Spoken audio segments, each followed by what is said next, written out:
Welcome to Manhwa Recaps, spoilers ahead, watch out, and take care. Huge shout out and special thanks to the channel members. The manhwa starts off with showing an old and creepy wall, along with wooden furniture that is worn down. There are bugs that occasionally fly in from outside through the vents. As it's flying through the air, a boy says he envies them.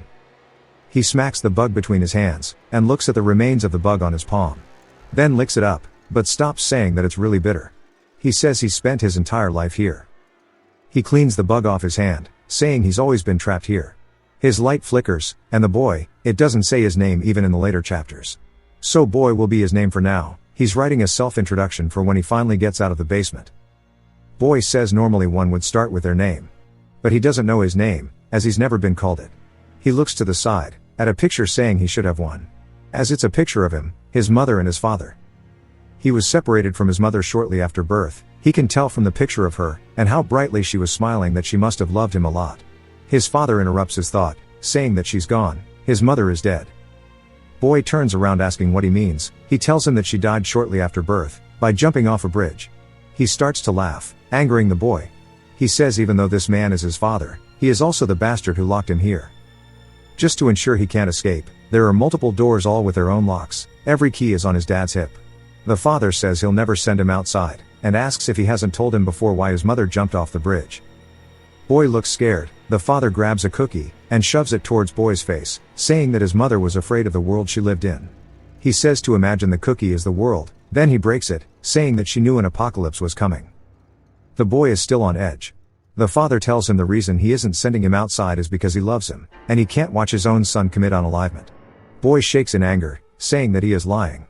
Saying that sounds like a ridiculous excuse, and he shouldn't talk about his mother like that, asking if he thinks he'd believe him when he's had him trapped here. He says it's up to him or not if he wants to believe him. He grabs onto Boy's notebook, saying his self-introduction will never see the light of day. He goes to burn it, and Boy tries to stop him, but the father ignores him. Now all that is left is ashes. Boy starts to ask how someone like him is his father. He says that Boy shouldn't have said something like that. He is doing this all for him, and to follow him as it's that time of day. They begin to walk down the hallway, and Boy says this happens at the same time every single day.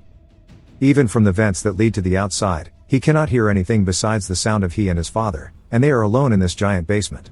The father begins to write on the chalkboard, and Boy says that it's always the same routine. He gets lectured by his father, and then follows with training. There's only one thing allows him to overcome this mundane life. He smiles at a book, saying that he's able to read books from the library to entertain himself. There are many to choose from, but he likes the ones that describe the outside world. He can only imagine what it looks like on the outside. He wonders what the feeling of sunlight is like, and says it must be quite warm. He wants to feel what it's like to run through grass and trees. He wants to see what other people look like, and maybe befriend them. But most of all, he needs to find his mother.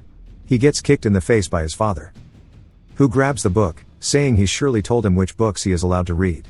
And this is a book about the surface. The father laughs, saying that is pathetic, that the boy has such a strong attachment to the outside. And he's told him before that he can never go outside. Since when the apocalypse comes, the world will be filled with screaming and blood, only ashes will remain. The only place for him to survive is here in the basement. Boy says he's tired of this damn lie. It's always about how the apocalypse is coming. Because of that he's been locked here, constantly being abused physically. He says he will escape this prison no matter what it takes. But that right now is not the time to do it. He needs to wait for the perfect chance. The moment his guard is down, he will try to get the keys and dip. Inside of the training area of the bunker, we see Boy sweating, as he is doing some push-ups. The father says if he's tired from just that he won't be able to survive, as he has only gotten to 10 so far, but we see he has hella weight stacked on his back. His arms give out, and he collapses under the weight. He is gassed out, and his father approaches him. He stretches his hand out toward him. But Boy is confused. He sees his father seems caring and asks him why he is helping him. The father grabs his arm and yanks him up, saying he never said he was helping him, while kicking his feet out from under him, causing him to roll towards a mirror, crashing into it back first. The father says if someone reaches out to him he should never trust them. Always be wary of humans, especially during the apocalypse. Which is what he's been training him for, and the combat techniques will be essential, as he needs to be able to survive with just his bare hands. But he realizes that Boy isn't listening to him, as he has been unresponsive. He says that he's weak to have collapsed from that. He turns to leave, saying they can end it here for today. As he leaves, Boy's eyes fill with opportunity. He says this carelessness is what he was waiting for.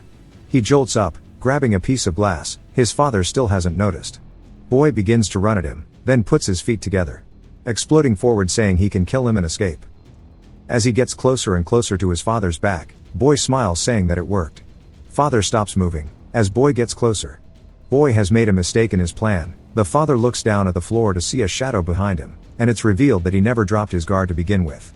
With the shard getting ever so closer, his face distorts as he turns and smiles toward it. Boy is surprised to see the creature-like movements coming from his father, but continues with his plan and attempts to stab him. The father avoids the attack, much to Boy's surprise. The father starts to pivot, and twists his body along with it as he goes for a roundhouse kick.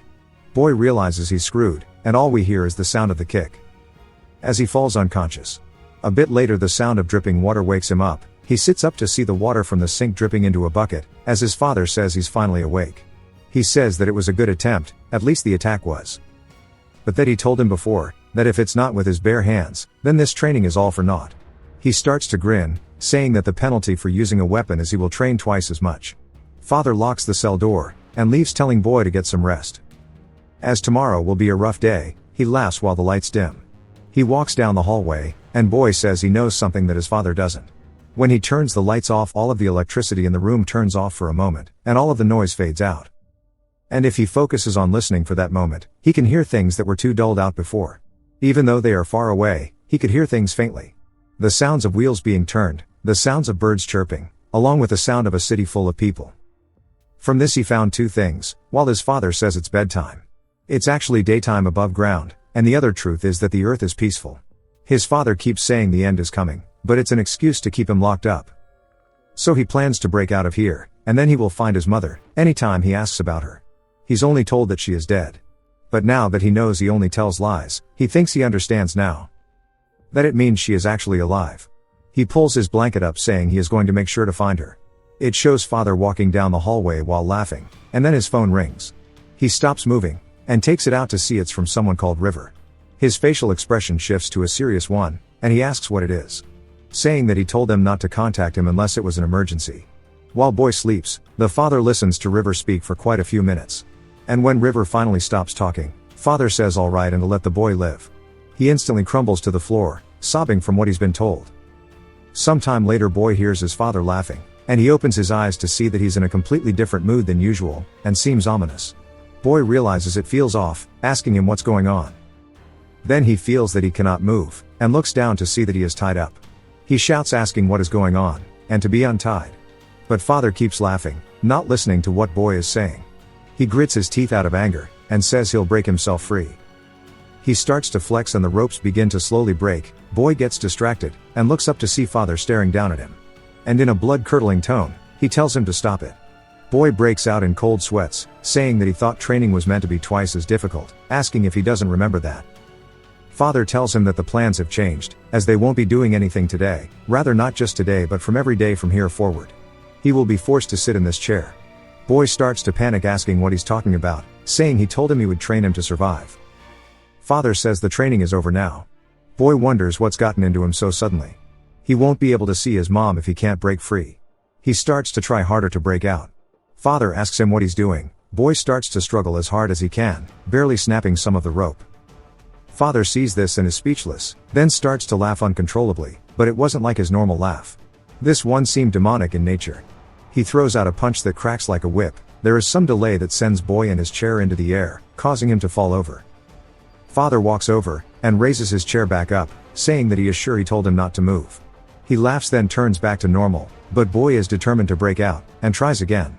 Father kicks him this time, and laughs while Boy is on the floor. This sequence is repeated multiple times, and Boy doesn't know what compelled him to keep fighting back that day, as it would have made more sense to just pretend to agree and look for another opportunity. But he didn't want to give up even if it cost his life. His resentment towards father as the one who locked him up and tormented him was increasing every minute. Boy feels his hand move, and looks down to see he is broken free from the ropes. He says he felt an excitement he's never felt before. He began to wonder what kind of face his father would make if he were to beat him. He smiles and turns to look at him, but instead is greeted with his father already having closed the distance. He thought that his father would be angry that he broke out, or maybe even worried. But instead he saw something that he did not expect, as his father was crying, and it seems like he's always been holding them back. Boy is shocked by this, as for the first time he can see that behind his father's mean persona, he is truly a saddened man. Boy wonders why he's looking at him like that. He doesn't even try to avoid the attack.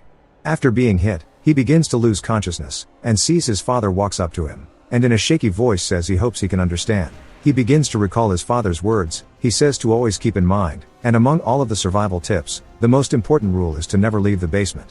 There is no safer place than here. It has thousands of defense mechanisms, and will maintain itself for 126 years. And it has plenty of food. Trying to leave a place that has everything prepared is just asking for death. The end will find them without warning, so he mustn't leave the basement. He starts to wake up, and stands back up seeing that his father is nowhere in sight. He says it's never happened before, and the only time he disappeared was when he would lay down to sleep. He says that he was acting really strange yesterday too. He sits up against the wall, saying from the repetitive lifestyle to the current situation he couldn't understand. He knew that something big was about to happen to him. The gears stop turning, and he says his hunch was correct as the door opens. He sees every single door down the hallway has now been opened, with nobody in sight. This is a chance he couldn't pass by. He bursts out into a sprint so he can take the once-in-a-lifetime opportunity. He begins to run past the door, and through the hallway. He says by now father would have stopped him if he were here. But since he hasn't, it means he isn't. He keeps running until reaching the ladder at the end, and looks up saying he's found it. He begins to climb it, and hopes that it's bright outside. Right as he gets to the top, he removes the cover and we hear the sound of cars. He pops up out of the hole. His eyes are closed due to it being so bright, but he slowly opens them and is in complete shock. To see just a normal cityscape in front of him, with people all over. Just walking around peacefully, living their lives. His heart starts to beat loudly. He's finally made it out. A man walks over, asking why he is in the middle of the road. Boy turns and is happy to see another person. The man wonders if he's got something wrong with his head. Boy realizes it's too early for this. He can't let his guard down now that he's escaped. As father might realize he is missing, so the best thing he can do now is just run and create distance. As he runs through the city, he says he's dreamed of this all of his life. To escape from the basement, and to be truly free. Up until a few moments ago it felt like an impossible task, but somehow it still feels odd why it just opened so suddenly. He stops moving, to wonder why. He thinks maybe it was a system malfunction, but there's no way it would open solely because of that, as father wouldn't make mistakes. Which makes him think that maybe opening the door was his father's intent all along. He shakes his head saying no way, as he was the one who made the rule of never leaving the basement. Boy looks around to see people living their lives like normal people, students, kids playing happily and just smiles all around. He realizes that these could have experiences he would have had, if his father had not lied to him. There is no apocalypse, just peacefulness. Boy says he knew the worries about the end were all just pointless. While everyone is enjoying themselves, but all of their laughter began to be drowned out by the sound of wings flapping, and only one thing echoed throughout Boy's head. That was that the end finds them all without warning. Birds fly up in the sky, and everyone looks up at something in pure disbelief. A balloon blocks Boy's sight, but as it passes we see there is something in the sky above. That begins to blot out the sun. Everyone begins to wonder what is going on. From the mysterious planet thing, it begins to form a whirlwind. A closer look at the planet shows there are multiple of them forming all at the same time, going straight towards Earth, almost like tentacles. As it gets closer they begin to panic. They ask each other what it is, suggesting maybe it's the moon. Boy asks if everyone is dumb, or if they just cannot see that bright light emanating from it. As it is a monster's eyes, glaring at them all. But it's not just one, as those tentacles that formed are thousands of monsters all charging together, forming into them. As it gets closer and closer, Boy recalls his father saying to never leave. But that there is an exception to that rule, which is when the basement's location is exposed to the enemy. For some reason the monsters head straight into the basement before even going to other parts of the Earth.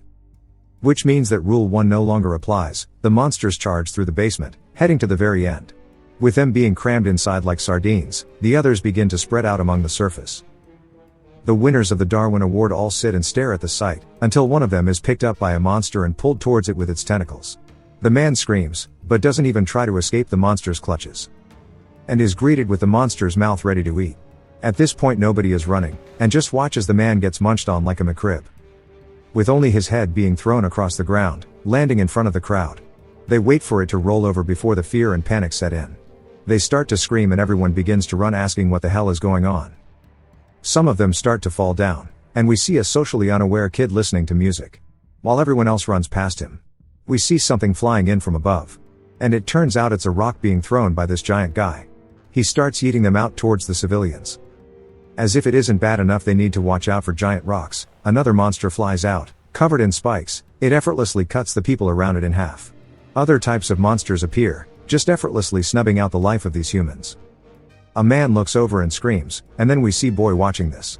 People start to call for the police. Boy hears a horrible sound, and says that his father once told him when the apocalypse comes, the world will be filled with blood and screams, with only ashes being left behind. What was once a peaceful street, now turned into a scene of horror. Boy sees what can only be described as an absolute unit. Stomping on skyscrapers. As if the monster parade didn't cement the fact their ordinary lives are over. This behemoth stomping out buildings, and destroying the terrain made them understand the world is doomed. Just look at how much of the city this unit stomped out, with even more monsters descending down into the ruins of the city. Boy says that his father was right this entire time. He starts to wonder if his father wasn't lying to him after all, and maybe his mother is dead. He begins to freeze up as everyone behind him gets engulfed into the wave of monsters. While Boy is standing there, a hand grabs him and begins carrying him away. As it's none other than Father. He asks how he found him, but Father says to keep running, and not to stop. The monsters get closer and closer. The man behind Boy begins to get turned into a chew toy. Boy starts to pant, as he and his father round a corner only to see even more monsters. Father leaps over a railing, saying to follow him closely. Boy does so, and they start to run against the crowd. Towards a bridge off in the distance, monsters of all shapes and sizes begin to eat the civilians around them, and some seem to just kill for seemingly no reason. Boy keeps running, but some more Darwin Award winners stand by and stare at the monsters. They consume everything behind Boy and Father. And as they get further up the bridge, Boy turns to see there aren't any people left behind them, as they have all been caught up in the monster wave. He tells his father they'll be catching up. Father tells him to keep running, and it's the only way to leave the city. The bridge is over a giant canyon, probably left from the unit. Below them the monster wave sweeps up everything, but turns and starts heading up the bridge now. He tells Father about this, but then gets stopped in his tracks. As a monster has latched onto his foot, it starts to squeeze, and begins to damage his foot. He grunts out of pain, but says if he doesn't get it off now, he will die. But Father pulls up with a car door, and uses it to cut the monster's arm off, causing it to scream, and fall off the bridge. Boy starts to grasp his ankle, and Father gets close to him, seeing that his foot is decently injured. The bridge begins to shake, as the wave is still charging straight toward them. Boy starts to stand up, saying he needs to run, but the more he does the more that he realizes the gap between them seems to be shrinking. And no matter how much he runs he won't be able to escape. He falls over, and as it gets closer, he looks up to see Father staring at him. He tells him to go, saying he can save himself at least. Father begins to take steps, and Boy says this is what he expected, as his father always ignored him. He thinks it's over, but his father reaches his hand out. Asking why he isn't getting up, Boy is confused. Asking why he isn't just leaving him and running away. Since he cannot make it far even if he runs, Father tells him he can survive, since he has a plan. Boy is surprised, saying there is no way he has a plan. Father looks at him with a trusting face, and Boy closes his mouth, recalling his tears. Then grabs his hand. Father pulls him away, saying to run. As Boy begins to, he turns to ask what the plan was. He feels something in his hand, and Father yells at him that there is no time, he needs to escape the bridge now. Boy says he got it, and begins to run. The closer he gets to the other side, the more violently the bridge begins to rumble. He sees shadows, and turns to spot the bridge's beam supports breaking due to the weight of the monsters. And that the cables also snap, as it falls into the canyon below, sending some of the monsters, and presumably Father down to the depths below. Boy stands there, and calls out to his father. He wonders what happened to the bridge, or if his father is okay. He recalls his father saying he had a plan, and wonders if this was what he had planned. He asks why he would go to the extent of torturing him for his entire life. To now saving him, his legs shake and he collapses. Saying that he's survived, but now what? What's the point of him surviving? Everything he's dreamed about in the above ground life, that light has been put out. There is no peace here, there is no beauty, and his most important goal of meeting his mother is also nothing but a dream. He begins to cry, saying he wanted to ask why his father went so far to save him. He asks what he is meant to do next, as this is a hell worse than the prison he grew up in. He recalls his father helping him, and giving him a note. He looks at his hand, and slowly opens it to see what is written. He stops crying after what he saw, and he stares at the remains of the bridge. But a monster then starts to crawl out of the cliff. Boy gets scared, and turns to run but feels nothing but pain in his leg. He grabs onto the railing, and realizes the monster is getting closer and closer. Until they both end up falling off of the bridge. Boy rolls along the ground, The monster also decides to play on the floor too. Boy tries to stand up, but he can't since his stamina is at rock bottom. The monster starts to sit up, and he says he cannot run from it. He starts to think that he is going to die like this, but now his light is reignited. He has hope again. He begins to cry while looking at the note, and he wonders why his father is only telling him that his mother is alive now. The monster stands up. Now that he has something to hope for, his body begins to surge with adrenaline. And he stands up saying he wants to live. He won't give up, he will find his mother. But first, how the hell is he meant to handle this monster in front of him? He recalls a lesson from his father and how humans won't be able to survive, since they won't have the power of knowledge to survive independently. The monster runs at him, while father says even if they survive, it's just a matter of time until they die. The monster goes for an attack, and he asks his father how he is meant to deal with it. Since if what he said is all true, it means that he will be unable to do anything, and just accept his death. As the fist gets closer and closer to his face, time begins to stop for Boy, as his father asks if he's forgotten everything he's taught him. All forms of countering begin to flow through Boy's mind, and he sees the fist and avoids the punch, and jumps behind the monster. But due to the momentum from the punch, the monster has to stop himself from sliding off the cliff. Boy is surprised he managed to avoid it. And he sees the monster is ready for round 2. But recalls his father saying that he is built differently. The biggest difference between him and others is that Boy knows exactly what he must do to survive, as that is all he has been taught. Boy stops shaking and calms down, lowering himself down into a fighting stance, ready to fight. The monster charges toward him, and he looks ready. It comes with another punch. Boy slides underneath the punch, stopping himself by the spike he saw earlier. He grabs onto it, and pulls it out of the ground. He charges at the monster, who turns to grab a hold of him, but Boy evades the attack, and with the spike in his hand, he grabs onto it, and turns to stab the monster straight through the head with it. It cuts to a different area, with monsters having completely taken over the city, or well, the rubble that remains of the city. In the underground we see some survivors, and they are saying the cops should do something by now, as it's been 4 days. They say they are lucky to be able to hide here, but that their food supplies are running low. The girl looks at her friend, and he doesn't say anything. As he says if they stay hopeful maybe something will change. A guy tells her that she's making everyone uncomfortable. She says she isn't speaking loudly, and he says that's not what he means. As we see her friend is most likely already dead. He tells her never mind, and walks away, saying he might be losing his mind at this point. A schoolgirl calls out to him, and tells him that she can't find food anywhere. He tells her that they have to find food somehow if they want to stay here. She says there's still one place to check, and she didn't look over there, so she'll check it out again. So not to give up. The man smiles, and thanks her, saying everyone is exhausted from guarding against the monsters. And she is the only one willing to help them all this much. He calls her a great kid. And she shakes her head saying not at all. He says they need to keep hoping and try to get everyone out of here. She is speechless, and walks over to 2 people talking. They turn to look at her, and she asks them if they found any food here. They look at each other, and pull out a sandwich saying they found it earlier. The girl then rips the bag, and the girl tells them to wait, but they munch on it. She asks what they are doing, saying they said they'd share their food.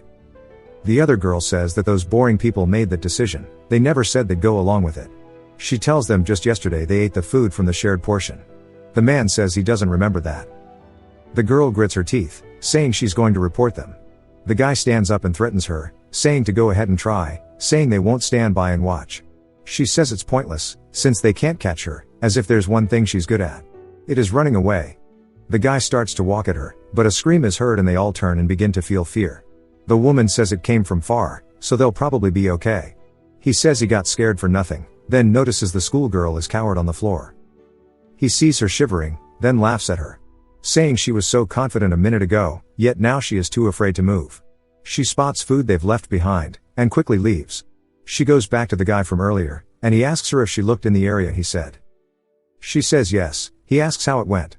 We see the food in her pocket, but her stomach growls and she tells him that she found nothing. He says that he isn't surprised, and what is important is that they are alive. But of course that won't last for long as a monster bursts into the room.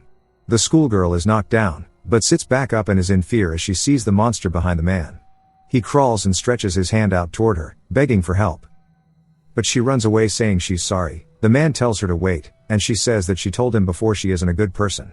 As he gets turned into a chew toy. The couple from earlier start to run as well. They spot the schoolgirl running straight toward a monster. The woman says it'll be fine as they can just use her as bait. She keeps running forward and the girl calls her an idiot. The monster swings down toward her, and she sees this. But in her eyes she hasn't given up, she dives forward, and rolls past the attacks, going into a handstand roll. The others are surprised, as she has even landed all of the acrobatics. He recalls that she said she was good at running away, and how she wasn't bluffing, then they get eaten. We see her finally making it behind some cover, and is gassed out. She falls to the floor, and hopes the monsters leave her be. Then she looks over to see Boy sitting there too. She screams and pushes him over, thinking it was a corpse. But he mumbles, and she realizes he is alive. But right in front of them is a monster. She wonders if the monster heard her scream. It starts to crawl toward them and she shakes in fear, but sees Boy still laying on the floor. She grabs him by the collar, and drags him away from the monster, hiding the both of them. It starts to leave, and she says thank God. It's gone, and sighs saying she's alive. Then looks down to see that Boy is awake now. She screams again, and he jumps away from her, asking who she is, and what she was doing to him. She is confused, but all he can hear is his father's words about not trusting anyone. She asks what he means, saying she hid him from a monster. But he says that father is probably right, and he shouldn't get close to humans. He asks her how he can believe her, but his stomach growls and he drops to the floor. He says this isn't good as he's hungry. He ate something 5 days ago in the basement, and he's reached his limit. He's been taking breaks to preserve his energy, but now Hess ran into a human. She tells him she has no food, and he asks what she's talking about, since he didn't ask her in the first place. She says that he just looked hungry, and she told him in the first place. The food falls out of her pocket, and she begins to sweat nervously. He asks her what that is, and she starts to think of a cover-up, but he genuinely has no idea what it is. But he gets hungrier while looking at it. Then he asks her if it's food. She quickly says no. He says he must have been wrong then. But she keeps trying to cover it up, and says he's an idiot for not recognizing food. And she can probably get out of here. He then calls her a liar, asking if she thought he'd really believe a human. She is lost. He says that she'd be wrong to think he'd trust her, as all humans lie.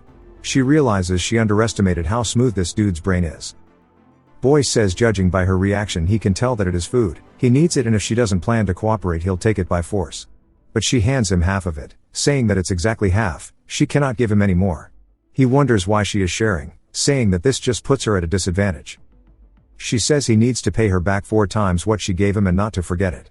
He says okay, and starts to eat his half. Then he goes to leave and she asks where he is going.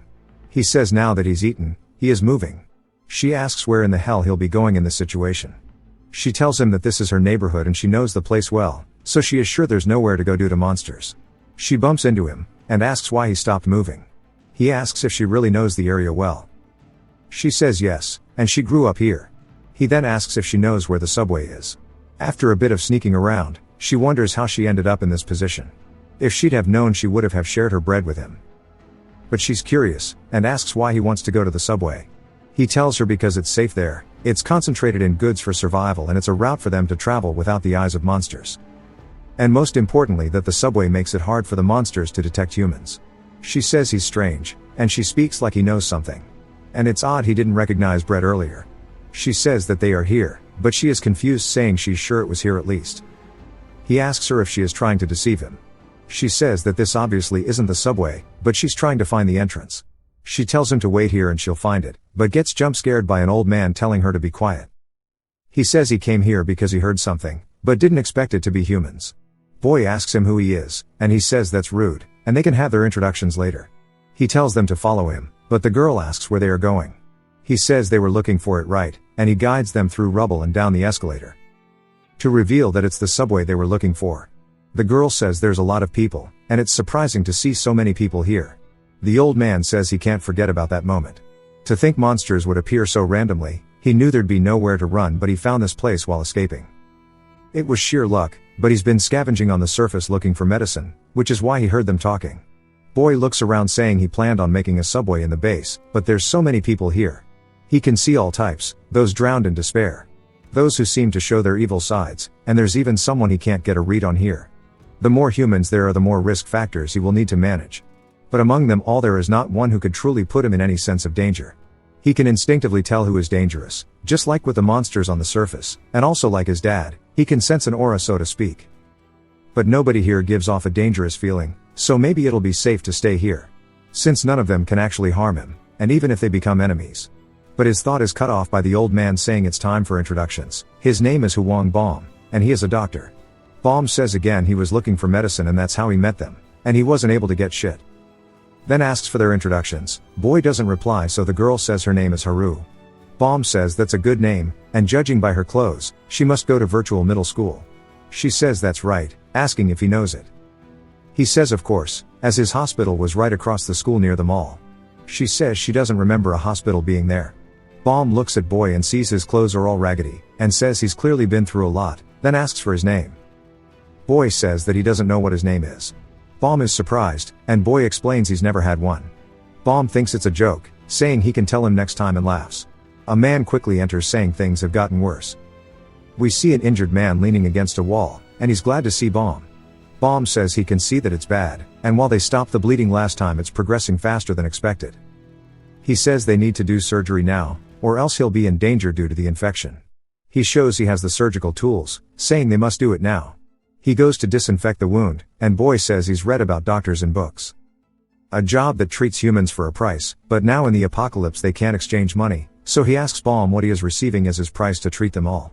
Bomb looks surprised, and says that he doesn't need something like that. They are all surprised by his answer. He says it's a doctor's job to treat those who are hurt, and not to worry, as he's rarely failed a surgery. The man tears up saying he's so thankful, and he hugs him. Boy is confused, asking why he is helping him without anything in return. He wonders if humans are stupid, or if they do this kind of stuff. Bomb tells him to be careful not to open his wounds. The man thanks him, then sees that on his jacket it says he is a veterinarian. Bomb tells the man it's time to get started, and it might hurt, but he can't help it. The man starts to panic, saying to wait a minute, and he doesn't want this. Bomb says he has to do it, or else he will die. The man asks how a veterinarian can perform surgery on humans. Bomb says of course he can, since humans are technically animals. The man tells him that he doesn't want this anymore. Bomb says he needs to calm down before his condition gets worse. He says he needs anesthetics, and a girl tells him they don't have anything like that. Bomb leans over, picks up a brick, and tells the man it's time for the night-night juice. Boy says he was wrong, humans are definitely dangerous. Boy wanders off, and finds somewhere quiet, saying he made the right call in not watching the surgery. But wonders what to do now, saying all he has left is a picture, a photo taken during his childhood, and a note on the back that says she is alive. But he has no clues on how to find her, but when he looks at the photo he feels uneasy. Because in the background of the photo there were some unnatural alien-like flowers. Even when he was in the basement he thought it was strange, so he looked into flower books to learn more. But couldn't find any information on the flowers in the pictures. If that flower only grows in a specific area, then he might be able to find out where the picture was taken. In order to find that out he has to find someone who can identify the flower. It's his only clue, so he needs to make sure not to lose it, and he needs to ask everyone about the flower. A bug flies by his face, and he smushes it like earlier. Then goes to lick it like last time. He says this is hella bitter again. Inside of another room a girl turns around and tells her boss she gathered everyone. And he says it's time to begin. He tells them to wrangle up any others, and if they refuse, use whatever they can to get them here. The civilians all wonder why they are gathered here. One of them asks the guy why he's gathering them all here, and manhandling them without any explanation. The guy ignores him, and he keeps yapping. The man with the scar glares at him, sending fear down his spine. The man says he can look deep into the depths of the human mind, he can see what their true thoughts are, and he can read it all from their eyes. Inside of this man's eye he sees him cowering inside of a room, as he is feeling fear. Scar Bro says the man hides it by acting tough on the exterior. The normal guy starts to yell saying to not get closer, and Scar Bro punches him in the stomach saying that it will always reveal itself. The guy goes flying, and everyone is scared now. As he walks back up towards the guy and picks him up, saying this is exactly what he wanted to see. He wants to see more, he wants to see how truly afraid he is. The man begs him to stop, and his underling tells him that some people aren't here. He asks who, she says the old man, a boy and a girl. Along with the injured person. He says he told her to gather them all, asking what went wrong. She says that it was given to that thuggish dude but he didn't listen and disappeared. Scar says they never could get that guy under control, and he'll do it himself as he wants to look into their eyes when he finds them. She asks what to do with the one on the floor. Scar says to throw him out. The man says they can't, and he'll do whatever they ask. Scar starts to walk towards Boy's area. And we see Boy on the floor. He wonders when he fell asleep. Saying he couldn't get any good rest for a few days. Since he had to guard himself against the monsters, but he's surprised as he has no clue where he is. He's pressing down on his foot, but has no sense of where the ground is. He wonders if it's trying to swallow him, but says no. Sweat drips down his chin onto the floor. And he says he might have already been eaten by something. It begins to wrap around his arms, and goes for his neck. and he tries to escape, but it encapsulates him. Blocking his exit off, he screams awake. He realizes it was a dream, and says it felt hella real. But sees Scar and his boys in front of them. He asks who they are. Scar says he has 2 minutes, and if he doesn't get to the center of the station he'll expel him from here. One of his henchmen says he better get going now, or it might be too risky. Boy stands up, and Scar says he was curious to see who the ones hiding were, but it seems pointless. Boy asks if he plans to expel him. Boy asks how, and one of his henchmen start to bark at him. But Scar stops him, saying this is the fun way. He tells him to look at him. He starts to look into Boy's eyes, saying he wants to see his true emotions. But Scar starts to feel something overwhelming from him. And is speechless. His henchman, will call him Mole, asks what's going on, and says Boy is in trouble now, and he should have left when they gave him 2 minutes. Boy says 2 minutes, no, 2 seconds is enough time to take them down. Mole starts to laugh, saying Boss was right and he's funny. Mole pulls out a knife, asking if those are his final words. Scar puts his hand on his shoulder. Mole is surprised. Then Boy realizes something, as his photo is missing. Mole asks if he's looking for it. He says he wasn't expecting to find anything worthwhile, and just found this dumb photo. Boy starts to get pissed and stomps forward, saying if there is even a scratch on that photo he will kill him. Mole starts to get cold sweats, and Scar grabs the photo, saying if he gets closer he will rip the photo. Mole starts to beat on him, asking where his confidence went. Boy is mad at himself for letting his guard down in his sleep. He says he knew humans were more dangerous than monsters. Mole asks what they should do next, and if they should expel him. Scar says no. Mole is confused on why not. Scar explains how when he looked into his eyes just now, he was different from the rest. The inside of his soul was so deep that he couldn't see anything at all. He tells Mole they'll keep an eye on him, and to keep the old photo of his. Anytime they are watching him, always keep it in his hands. Mole asks if he needs to go that far for him, but Scar makes sure he understands that it is an order. Mole says he did get scared when Boy was about to attack them. But that doesn't matter anymore. As long as he has the photo, Boy won't be able to move. We see Haru walk into the room, surprised. She asks them all what is going on. Scar says she saved him the trouble of having to find her. Haru starts to panic, asking why they are looking for her. He tells her to report to the center of the station. Mole and them go to leave, and he laughs, saying he'll see him again, and he'll take care of the photo. He leaves, and Haru sees him sitting there. She walks up to him, asking if he is okay. He smacks her hand away from his face. She grits her teeth, saying that she was trying to help him up. He tells her he doesn't need that, and to move human. She says her name isn't human. She's told him before what her name was, and to remember it. He walks past her, asking if he really needs to remember something like that. Bomb notices the awkward air around the two of them, and asks Haru if something happened. She angrily says nope, and that she's the idiot for trying to talk to someone who didn't want to in the first place. Boy sighs, asking why he would hold a human's hand, as his father warned him to never trust anyone who stretches their hand out toward him. Humans are his enemy after all. He sees Mole, saying it'll be easier for him to take it back by force. Even if he were to rip it up, he could just put it back together. But he doesn't want to ruin the photo. It's the only item that came with him out of the basement, so there's no need to risk it being ripped. He'll wait for him to let go of the photo. Scar says since everyone is here now, he will let them know. They have two options, either follow him or don't. If they choose to follow him, they won't need to be worried about being kicked out. Like the guy behind him, he points to the man from earlier. He says that he tried to cause chaos in the subway, so he has decided to expel him. If they choose to stand with him, he won't treat them like he is the rebel who tried to break the peace. He won't make them follow by force, but it should be known that his word is absolute down here. Everyone looks afraid and starts to see what others are deciding. And slowly but surely everyone begins to take Scar's side. Bomb says that the strong rule the weak, in a world where the law is obsolete. It's not strange that things ended up like this. Scar won't specifically say to follow him, but is trying to imply what would happen to those who don't agree to do so. And following Scar is the logical choice if he wants to live longer. Bomb sweats nervously, then smiles and straightens his tie, saying he's already lived a long life. Being unpredictable occasionally isn't so bad. If he joins that side, he might not be able to help when a patient really needs him. So he plans to stay on this side, even if he is alone. But we see Haru isn't joining, and she lets out a sigh. Bomb is surprised, and asks her if she doesn't plan to join them. She says nah, and he tries to tell her to go over and do it, and this is foolish. She laughs, and points, saying she's not the only one being a fool. He asks what that means, and turns to see that Boy and a whole lot of others aren't taking his side either. It cuts to a girl with Bomb, and she asks why nobody is including her, and she didn't want to stay here. But now they are being forced to join the other group, and might be tortured. Another girl, Freckles says it won't be that bad, they just kick them out or starve them to death rather than torture. Glasses gets scared, and starts to scream saying they are screwed. A little girl bumps into Bomb, what I'm assuming is her father told her that he's sorry, and should have held onto her properly. Bomb laughs, saying she's at the age, but tells her to listen to her father. She starts to speak enchantment table, and he says she can't hear her very well. She screams that he isn't her father, headbutting Bomb. She says her dad is looking for her with her mother. The man says she's right, they just keep crossing paths and he noticed she was separated. So until they find her parents, he is acting as her guardian. Some men are talking, then look over to see Boy walking into the room. He tells him that the boss said he cannot enter, or else he'll be punished. And he won't be an exception because he is young. Boy ignores him, wondering where the bastard is who stole his photo. It cuts to some people saying to only take the amount that's been rationed, and they'll be checked after, so don't mess around.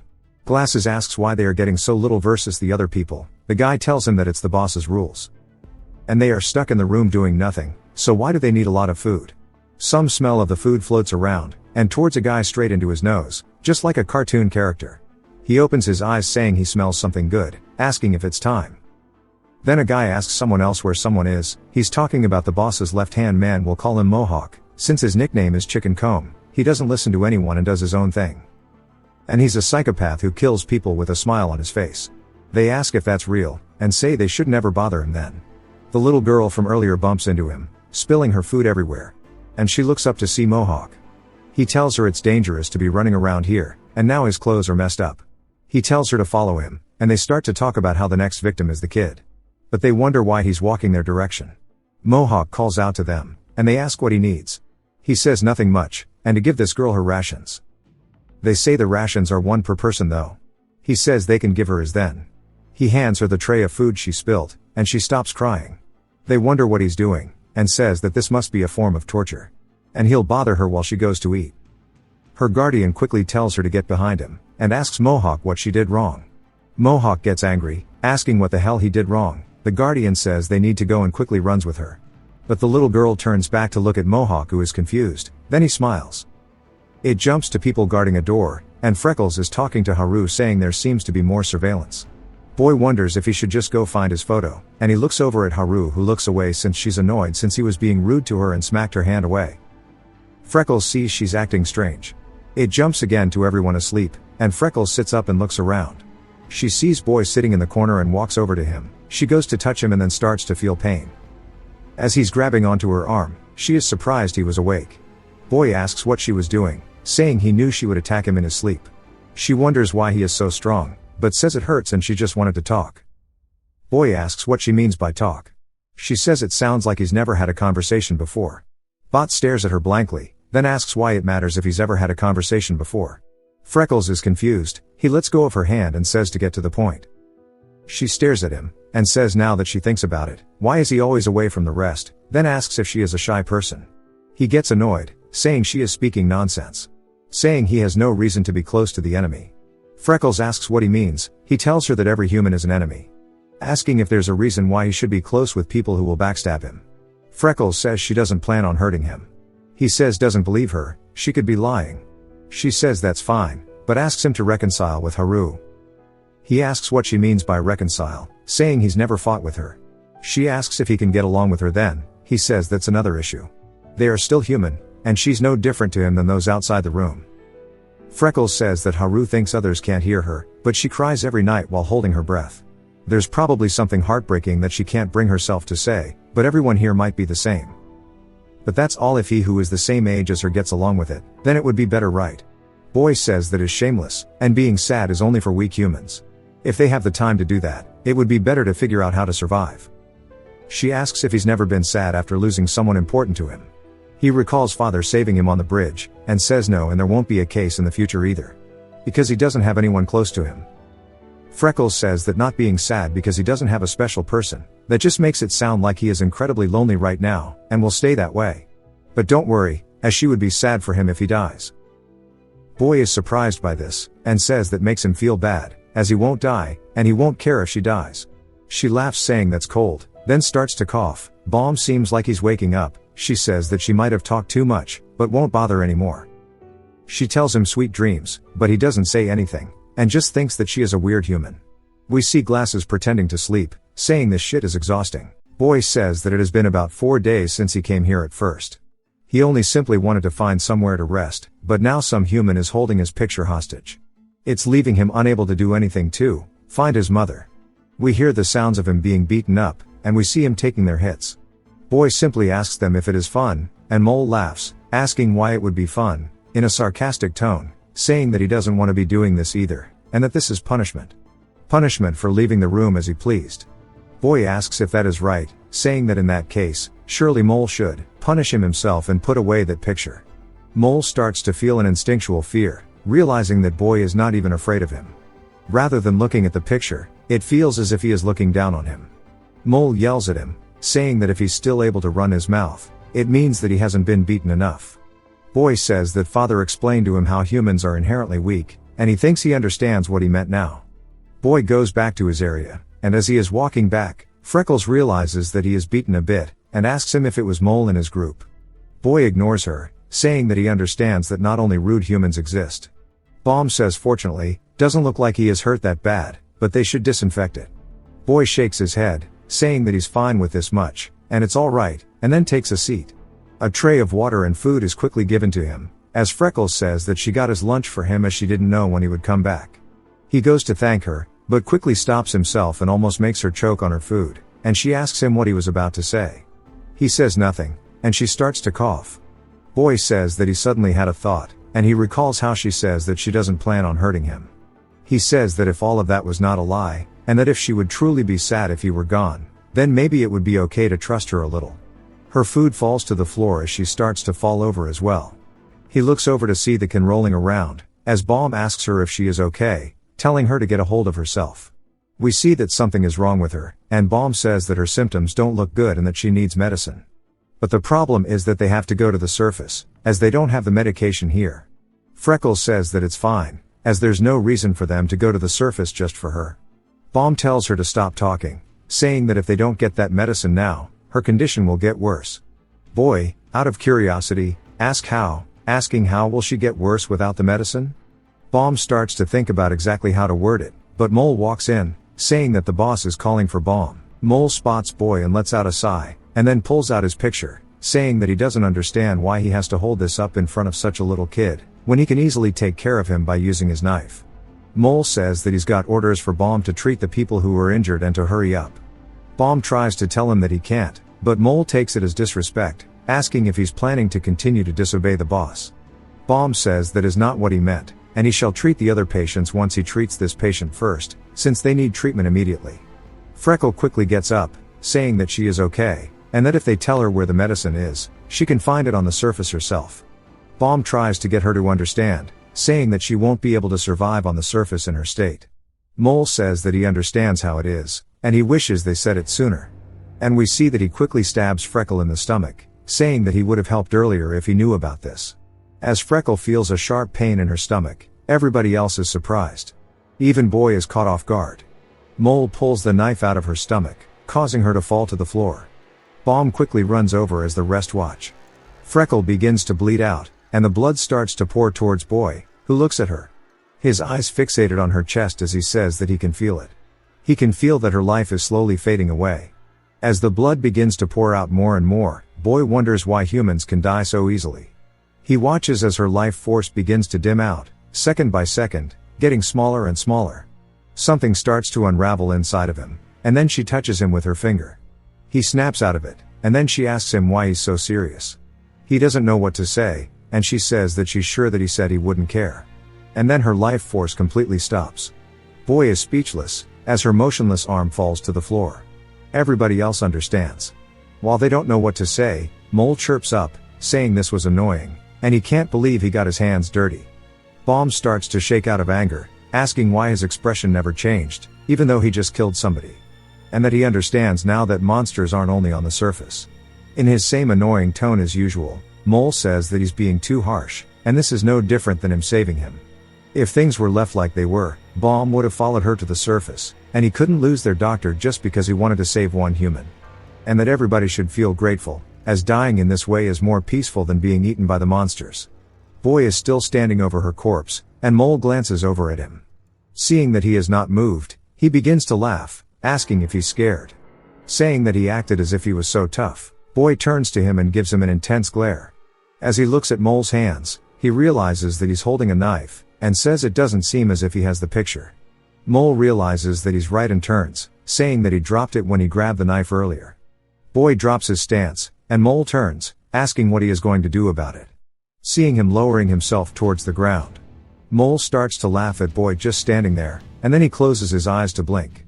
Boy takes this chance as Mole continues asking if he is going to jump him. Before Mole's body can even fathom what happened, he opens his eyes to Boy saying, "Yeah," right in his face. Boy punches him in the face, causing his face to cave in. And before his men can even react, Boy quickly dashes forward, past them. He catches up to Mole as he is speeding through the air, and he hits him with another punch to the face, executing a flawless DBZ combo. Mole starts to spiral while still flying, and the knife is launched into the air. Boy pushes off the ground once more, flying, hitting Mole with another punch. Mole's head starts to hit the wall, breaking it. Boy grabs onto him, and the knife that was in the air begins to fall down. Boy grabs it out of the air, twirls it, then tightens his grip onto it. The rest watch in absolute fear, but Boy stops right as he puts the knife to Mole's throat, causing him to bleed. Boy looks at him, realizing that this guy is mentally dead. Boy starts to tremble, and he says that he is just too weak. Back when he attacked Mole, he realized that Mole didn't even react to his punch. He says that if he had known this guy was so weak, he would have just taken the picture from him earlier. If he did that, then none of this ever would have happened with Freckle in the first place, as Mole wouldn't have been able to do anything. He starts to get the urge to end his life, then begins to hear Father's voice, saying to kill him. Boy tries to resist the urge, but Father eggs him on, saying that he does not need to have mercy for his enemies and to end it properly. The urge starts to get stronger and stronger, as he hears his heart beating with every passing second. He tightens his grip on the knife and hears Baum yelling to stop. Boy slowly turns, as Baum explains that if he kills him, he can't undo it. Boy asks what he means, saying he should not be worried about Mole. Baum tells him that's not the case, and he is talking about his heart. Boy is confused, and Baum tells him to think carefully, asking if he really has to go as far as killing him. Boy glances down at his reflection in the knife, and we see him asking Father if there's a reason to kill them. Saying if he beats them to the brink of death, they'll forget about attacking him. Father laughs, saying that he won't be able to stay alive for a week with a weak mindset like that. And if that's not the case, then maybe Boy is afraid of killing humans. Boy tells him not to get ahead of himself, since he will never become like him. If the apocalypse comes like he says it will, then he'll stay alive in his own way. He won't become like his father, going around killing people because he does not like them, as that is something only the evil will do. Of course, the evil he is talking about is Mole. Boy drops the knife. Then we see his hand is no longer trembling. Baum is happy, saying that he's made the right decision. Boy tells him that's not because of what he said, rather, he feels like he'll become the same if he kills him, and there's no particular reason for him to do it. As to him, it doesn't really matter if Freckles lived or died. Even if she lived, she would not have been helpful in finding his mother, so it does not matter to him. One of Mole's henchmen leaps at Boy from behind with the bat, saying this is perfect as he doesn't have the knife anymore. As he goes to swing down, Boy pulls his hand backwards, causing the man to smack Mole in the face with the bat. Boy releases his grip, rotates his body, spinning, back-fisting the man. As the man goes to fall, Boy kicks him, knocking him further away. He lands in front of the bowl cut McGee, who looks down at him. Bowl cut reaches towards something, and Boy asks him what he is doing. We see him hold up the picture of his mother, saying that this is a picture that's precious to him, right? Boy begins to step forward, saying so what? Bowl cut realizes he's in deep shit, so he pulls out a handkerchief and starts to wipe the picture down, even blowing on it to clean it, saying that he should just be careful with it, as we see his hands trembling in fear. Boy takes the picture and heads back to Baum and them. He looks at Freckles' covered up corpse, not sure of what to think. Baum tells him that he doesn't see the child or the girl from earlier. We see the little girl's guardian saying that they went to bathroom together earlier, and that it's a relief as they weren't here to see any of this. One of the other guys, I don't think they've introduced him, but he reminds me of Mario, says that if Boy was able to easily win against them, why he didn't do anything else. Boy says that they held something of his hostage, and Mario asks if he means that picture, asking how important it is to him. In a fierce tone, Boy says it is important, and Mario starts to get afraid. Boy looks down at it, and then tells Baum that there's something he wanted to ask him. He shows everybody the picture, asking if they've seen anything like it, but nobody has seen a flower like this before. Glasses asks him where the picture was taken. Boy says he has no idea. The Guardian says that it wouldn't be difficult if they had internet access, but it seems it won't be easy just by looking at the picture. Baum then asks him why he wants to know the location. He asks why that is not obvious, saying that he's planning to go there. They are all speechless.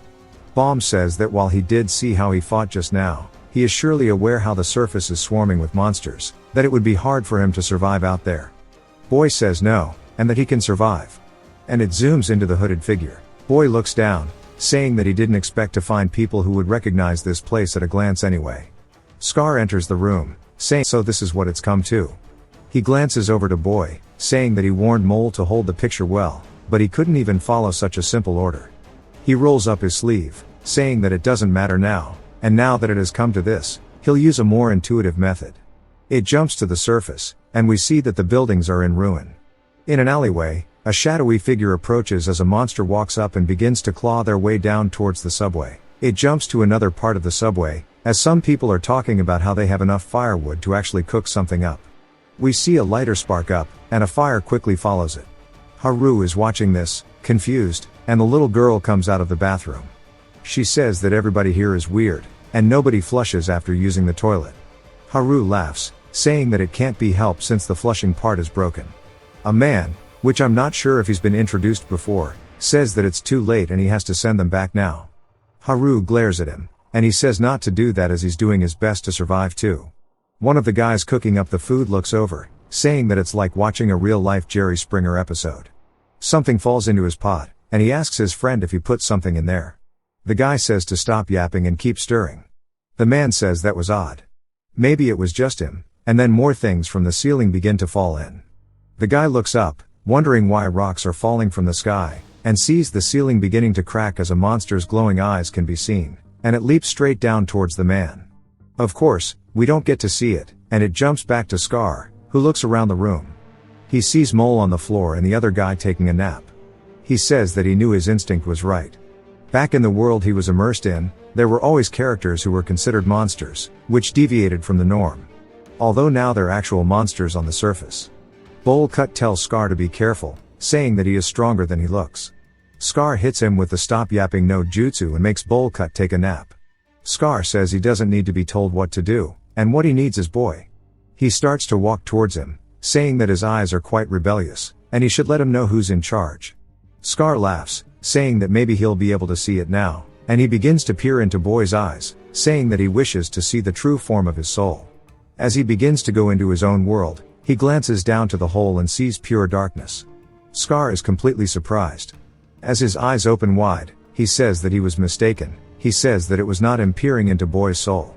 As he looks a little afraid, he says it was the other way around, as it was Boy peering into his soul. Scar is speechless as a giant mouth begins to form and consumes him. He screams and falls to the floor completely out of breath. His assistant asks him what's wrong, and we see that he has already broken out into cold sweats. Boy glares at him.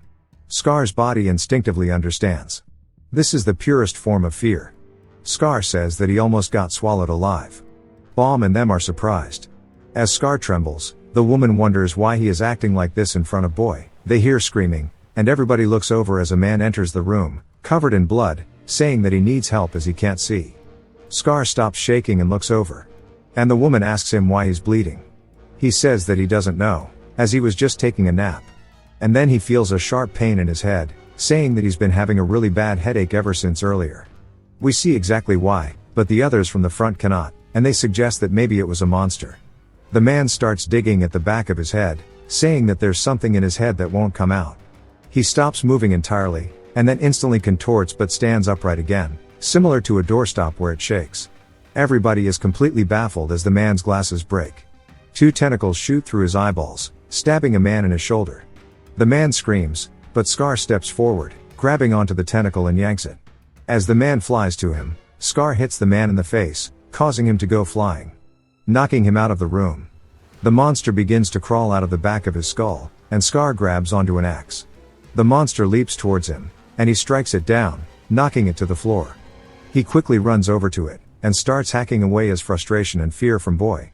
After cutting the monster to pieces, everybody else watches, saying that since it stopped moving, it means that he may have managed to kill it. Scar is gassed out, wondering where it came from. And then hears something. While the rest of them are tunnel-visioned on the fact that he just killed one of the monsters, and that he saved them, only he and Boy realize are listening to what is happening outside. As they could hear it coming, a monster blows the door down. Perhaps it was because they had spent too much time in the subway, that everybody here seemed to have forgotten the fact. Rather, they were forcing themselves to try to forget it. The terrible memories from the surface, along with the horrors that they would have to face. We see a bat fall to the floor. As everybody begins to panic, they all start running as it is a primal fear to escape that which you don't know. Scar grits his teeth, yelling that they need to face this monster and fight it. They stop moving, and he asks them how long they plan on running to let this all repeat over and over again. He points towards the monster, saying that there is only one of them and that it is different than before, as they can win if they all fight together. They all look over towards it, saying that maybe it was because they had seen him easily kill one, or perhaps it was his words that moved them. They start to hype each other up, saying that they just watched him do it, so they can do it as well. The woman picks up the bat, saying that they need to kill this monster on their own. Monsters are no longer the object of their fears, and it was the first time since the monsters appeared that they had truly felt hope. Scar starts to grunt, and the woman looks over, telling him to give an order. We see blood begin to pour from Scar's nose. Confused, they all call out to him, asking what is wrong. His head begins to tilt as his body is lifted through the air. The monster that was laying on the floor, cut up into pieces, begins to stick its tentacles out of his mouth. As we see, it has already given him some serious back shots. The rest are confused, saying that he definitely killed it. So why is the monster coming back to life? They start to think that this means that monsters are unable to die, and that even if they did jump just one monster, they would never truly be able to win. More monsters barge in through the walls and start running towards everybody who is riddled with fear. One of the men gets his head backhanded off, and as it flies through the air, people still don't realize what is going on. Of course, they are the Darwin Award winners. One of the monsters flies towards Bullcut, biting his arm off. Still people don't choose to run, they just watch as the woman from earlier has been picked up by the monster that kicked the door down. It grabs onto her legs and begins squeezing her, shattering her bones. The monster puts her inside of it, and slowly, the only sound left through the room is the echoes of her bones being crushed, as through the back of the monster, there is a blowhole that shoots blood throughout the entire room. This is the moment that it settled it for them all. They all started to run, with the only instinct in their body telling them that they need to focus on survival, even if that means throwing their fellow humans to the floor to escape. Boy watches all of this, and Mario screams that they were wrong, and it's only a matter of time before it's their turn. But the Guardian starts to have other thoughts, and he wonders about the little girl. He begins to walk forward. Bomb grabs onto his arm, asking him where he is going. He says that his child is still out there, and he must go find her. Bomb says that he should wait. If the monsters have already come to the entrance, then there is a high chance she is gone. The Guardian falls to his knees, saying that it's just like last time. His brain starts to go to town on itself, as he gets lost in thought and begins to feel an overwhelming sense of panic. Boy steps forward, and the Guardian asks him where he is going. Boy gets closer to the door, and everyone watches, wondering what he is doing, except for Bomb, who runs forward, trying to stop him. But it's too late. Boy has already made it out.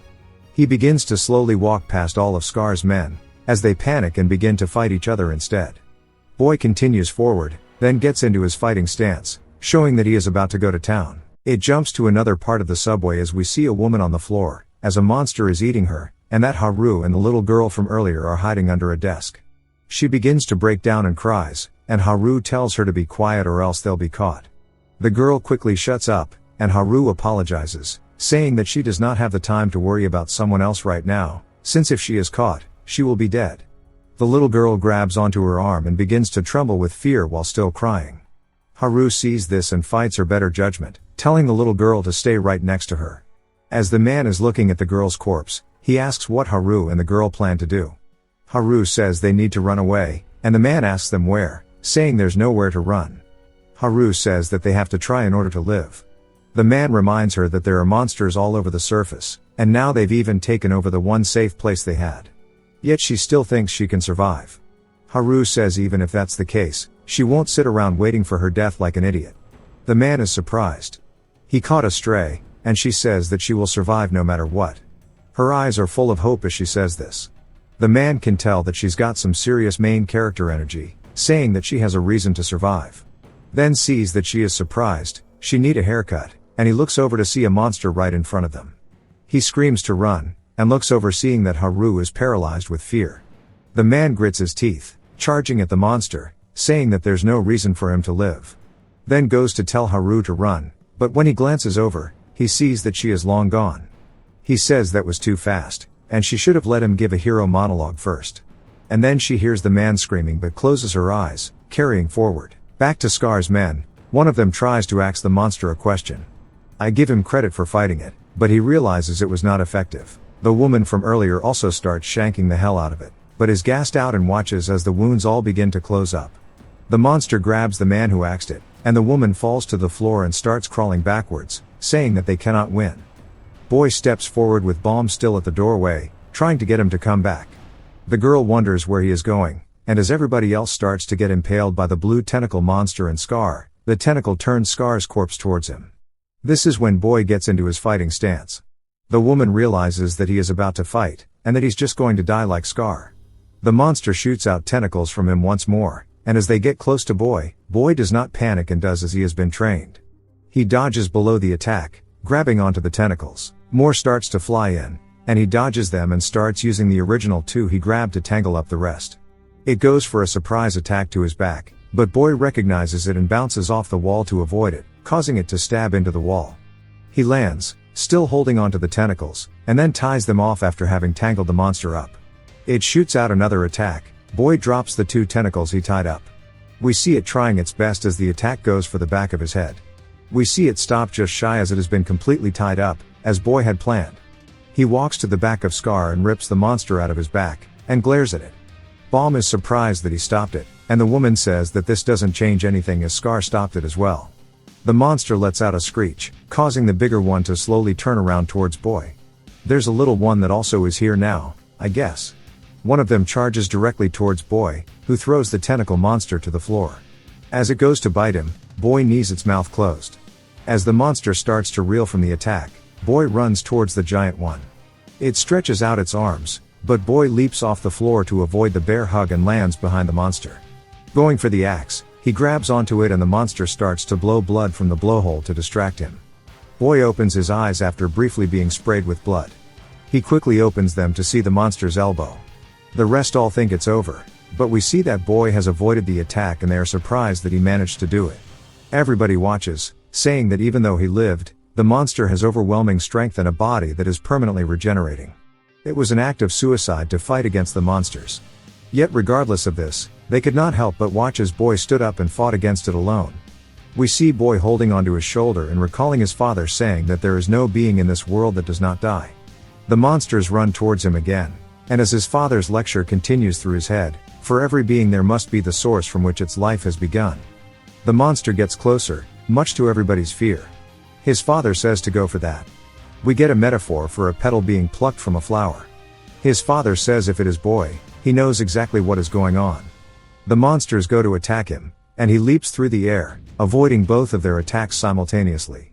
His father says that Boy will be able to tell where their lives begin. Boy stops himself on the backside of the monster. Akin to how flowers are rooted to the ground, and that they all form from a seed. If you pluck the roots the flower will die.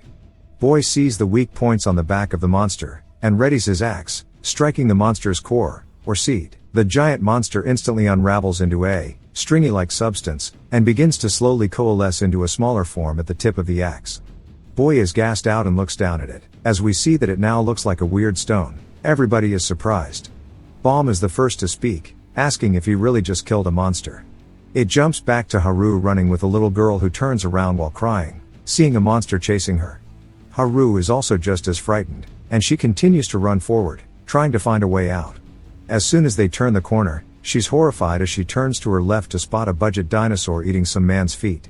It catches her so off guard she loses her balance and stumbles on the ground. The monster starts to put the man down, and she begins to freeze up. She loses all rationality and leaves the little girl, focusing only on running and protecting her own life. Everything becomes a blur for her, and she quickly leaps past Bomb and hides behind the rest of the group. She stops running and is clearly gassed out, and as her vision comes back, she starts to finally calm down. As the little girl's guardian calls out to her, asking where she is, Haru realizes she's not holding her hand anymore. We hear the little girl scream, asking Haru where she went. As she walks towards them, we see the monster they were originally running from come up behind her. As it goes to eat her, the guardian makes his best effort to run to her, and Haru watches in complete fear. Then Mohawk comes out of nowhere and shoves the monster out of the way while grabbing onto the little girl and sliding into the room. He squares up with the monster and yells at it, saying that he's going to rip its eye out. The monster gets scared and runs away. At least that's what Mohawk thinks, and he's confused. We see Boy fighting a monster behind him. Bomb says that unfortunately, that does not seem to be the case. Even if he didn't see it, he was coming this way, saying that the reason they're safe is for one simple reason. We see the monster run towards Boy. Boy swings down on the monster, instantly unraveling it, turning it into a little stone like the previous one. He's gassed out and says that he's got the second one. He hears footsteps coming from his right. He sees a punch come in, and he avoids it. In that span of him killing those two monsters, 3 more appeared. He says if only there were a few attacking him, he would have been able to fight them off. However, the number he's up against now is 3. Unlike the 2 from earlier, these guys don't have blind spots. If his attack is even slightly off the mark, it will be fatal. More importantly, even more monsters will appear. If he considers the current stamina he has left, the chances of survival will greatly decrease if he prolongs this fight. In the back of his mind, he starts to debate running away. He's saying it's not hard to run away instead of fighting, and he'll probably be able to find a base to hide from. But if he's not here, everybody else is going to die. But he doesn't have anything to do with them, so there's no reason for him to fight, since humans are his enemy. He starts to recall Freckle and realizes that his thought process is wrong. While he is lost in thought, the budget dinosaur attacks him from behind, and he turns, realizing he let his guard down. He's too late to avoid it, as it stabs into his back, sending him rolling across the floor, ripping his shirt. We see the wound isn't fatal, but it is quite deep. The monster starts to approach him. Boy grits his teeth, and then we see Mohawk step up in front of him with a bat, saying that he understands the gist of it, saying that Boy must have a way to kill these monsters. Boy is confused, and Mohawk begins to smile, asking him how he can help. We see the guardian picking up a shield, and he walks forward, saying he'll help too. The little girl begins to cry out of worry, and he looks over at her. Boy is surprised that they're gonna help, wondering why humans are helping him. He asks them what they have to gain out of it. Since humans are the enemy, there's absolutely no reason for them to help him. But Mohawk says there's only one reason, and it's to survive. Boy is confused, and the guardian says that he's right. If those monsters get him, then they're all as good as dead. He stretches out his hand to Boy, and Boy just sits there, confused, staring at him blankly. But in the back of his mind, he can't get over the feeling of distrust, so he rejects the guardian's hand and stands up on his own, saying that he can't trust humans since they will do absolutely anything to survive. He starts to have an internal struggle, thinking about what to do, and his face shows he doesn't know if he can do it alone. So he decides there is something they can do, and he says they should distract the monsters. As long as they have the common goal to survive, then there's no reason for them to betray him. Domo, the monster, begins to run at them, and Mohawk starts to get excited. But Boy is not. He has a lot of injuries, so he has to finish this as quickly as possible. He avoids the monster's strike, and when it turns for a follow-up, it gets hit with a bat. Mohawk starts to shit talk, asking the monster where it's looking, saying that he is its opponent. It begins to screech and goes to attack him. Boy continues forward, grabbing his axe off the floor, heading for one of the flower-type monsters, saying that's the one he should look for. Right in the middle of it, the flower begins to glow bright orange. Boy's instincts tell him this is bad, and he's right because as soon as that happens, it shoots out a beam attack directly at him. He slides under it, but the heat manages to break his axe in half. He watches as the axe flies through the air, but he doesn't stop. Even after the monster begins shooting a barrage of shots, he charges forward, dodging each one by bobbing and weaving. As soon as he gets in striking distance, he raises his axe into the air, but the monster returns with its own melee. Boy sees it coming, and as it gets close to his side, he jumps up, grabbing onto it, and uses the momentum from the attack to spin himself, generating enough torque to increase the damage of his strike. He begins to focus his senses and sees the core of the monster. Now he knows where to attack. After coming into contact with the monster, he makes a surprised face. He missed due to all of the spinning. The monster quickly turns, channeling another attack. Boy looks at it with an uh-oh face, but then the Guardian puts his hand on Boy's chest, pushing him out of the way, and blocks the attack with his wooden shield.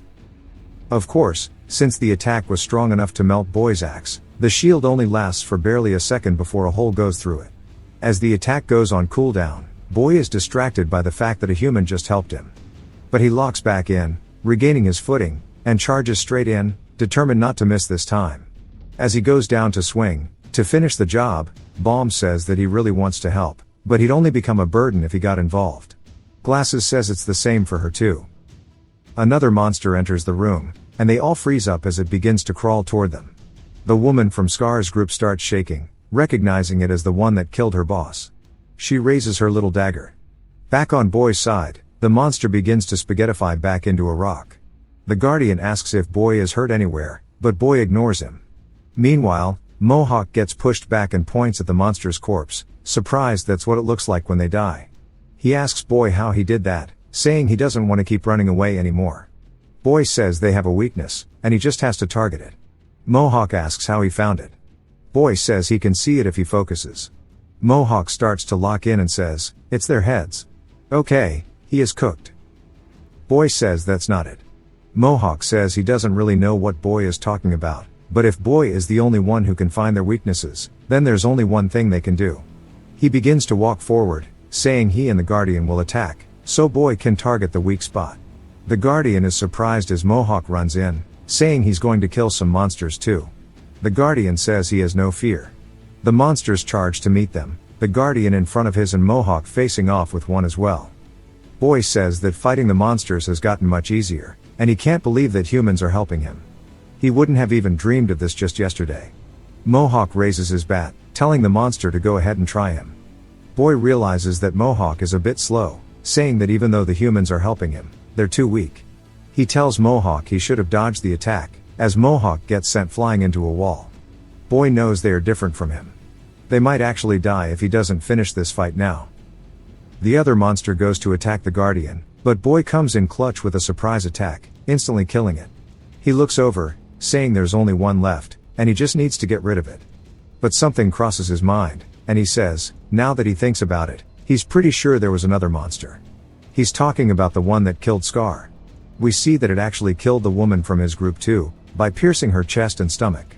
Haru and the rest sit there in absolute horror, realizing they are next. The monster begins to smile as it drains nutrients from her corpse, and her hand starts to lose color. The monster's face slowly begins to grow more and more, wonder what it's draining. Then it begins to stand up, reassembling itself. Haru stands there, struck with fear, and the monster goes to attack her. She closes her eyes, only for the monster to be instantly spaghettified.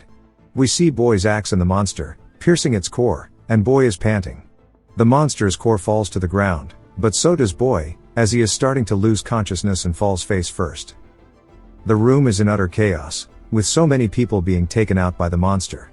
They're not even sure if Mohawk is alive at this point. Boy looks up at the core, sees a groove, and sticks his hand forward, touching the ball. He starts to get a weird feeling. As he loses consciousness, we hear everyone else panicking around him, saying that he's in a terrible state, and they can't believe he was fighting with his body torn to bits like this. He eventually wakes up in a bed and raises up, only to see Haru yawning. He's confused. Bomb says it's a miracle he's already up, asking if he's feeling okay, and tells him he's been sleeping like a dead man for the last 2 days. Boy looks down at his bandages, wondering if the doctor did this, but then realizes they're kind of pointless, so he rips them off. Bomb is surprised, thinking his wounds are going to open, only to see that the wounds are already closed on Boy's back.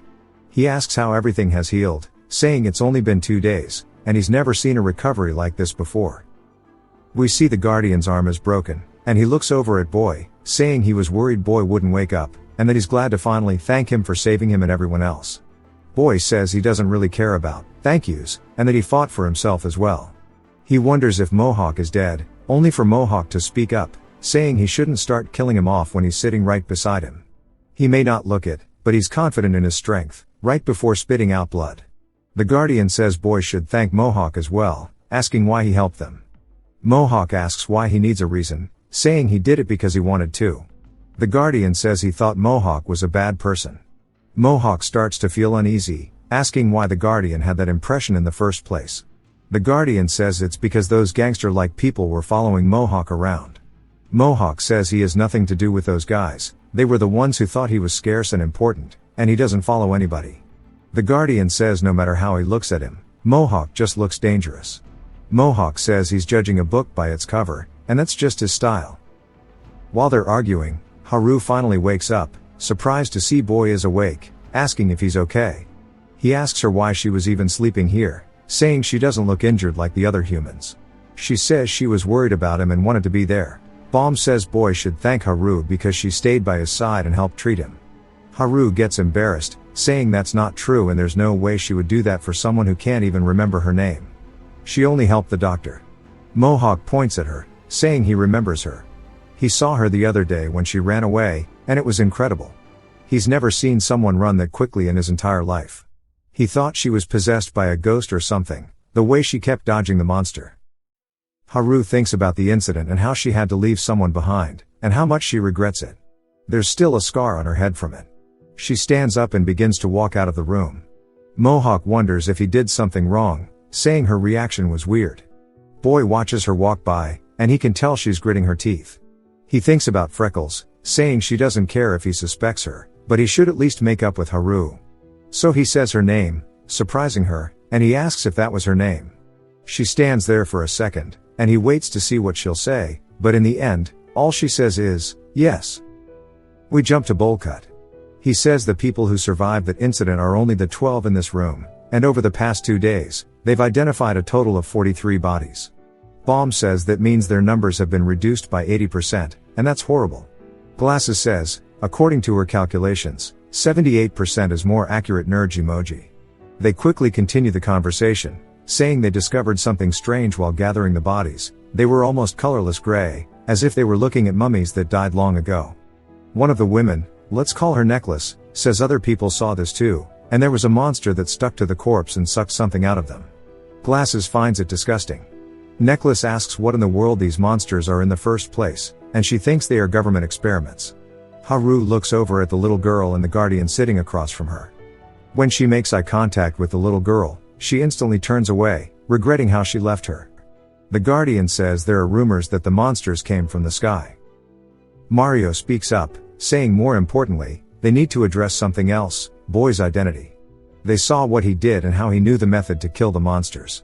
They need to get to the bottom of it.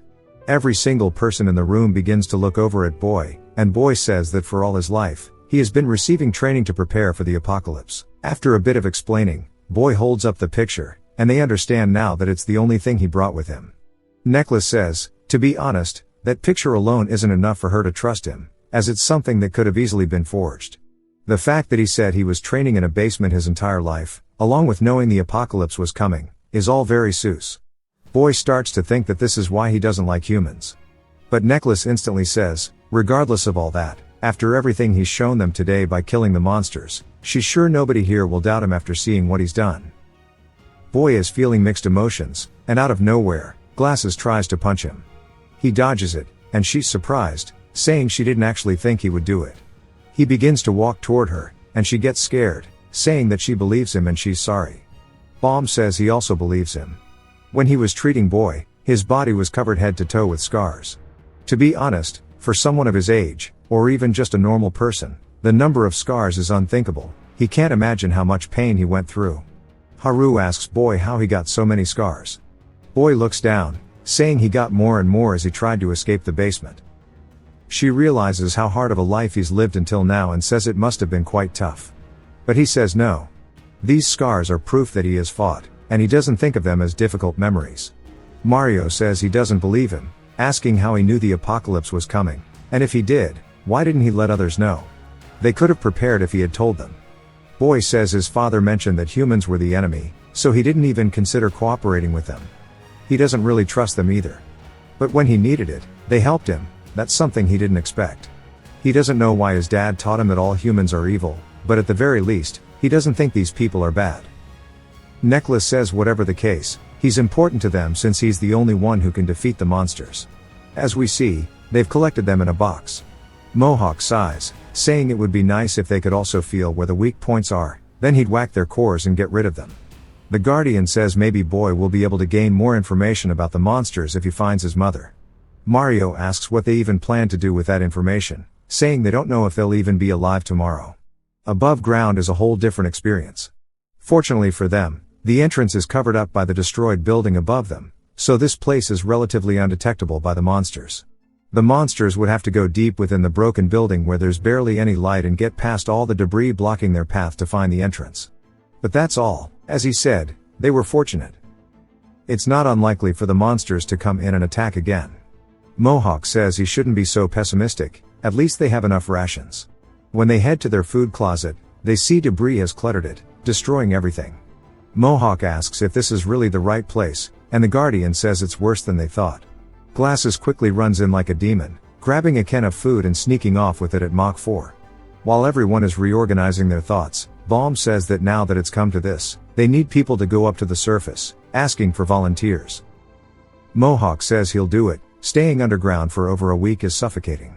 The Guardian says his wounds haven't healed, and he'll go instead, but his arm hurts a ton. Balm says it's too early to take off his bandages and that he should go back and rest. He looks around, saying maybe there's someone who isn't hurt. Glasses nervously shakes her head, saying hell no. Mario says only idiots would go up, and Necklace agrees. The robed person puts their hands up in an X. Balm sighs, saying this is bad, they only have enough rations to last about a week. Boy steps up, stretching, and says he'll go. Balm says he'd feel reassured if Boy did. Boy says he has to go to the surface to meet other people anyway to figure out about the picture, so he might as well find a better base than here. He hops up on the escalator track, saying most importantly, he really doesn't like basements because they remind him of home. Somebody else steps in, saying they'll go with him. He turns to see Bullcut and a woman. She says she's sorry for not helping him back then, and she was thinking about doing something, but her feet wouldn't move. She's gained courage from watching him, and even though they're not that different in age, seeing him face the monsters gave her hope.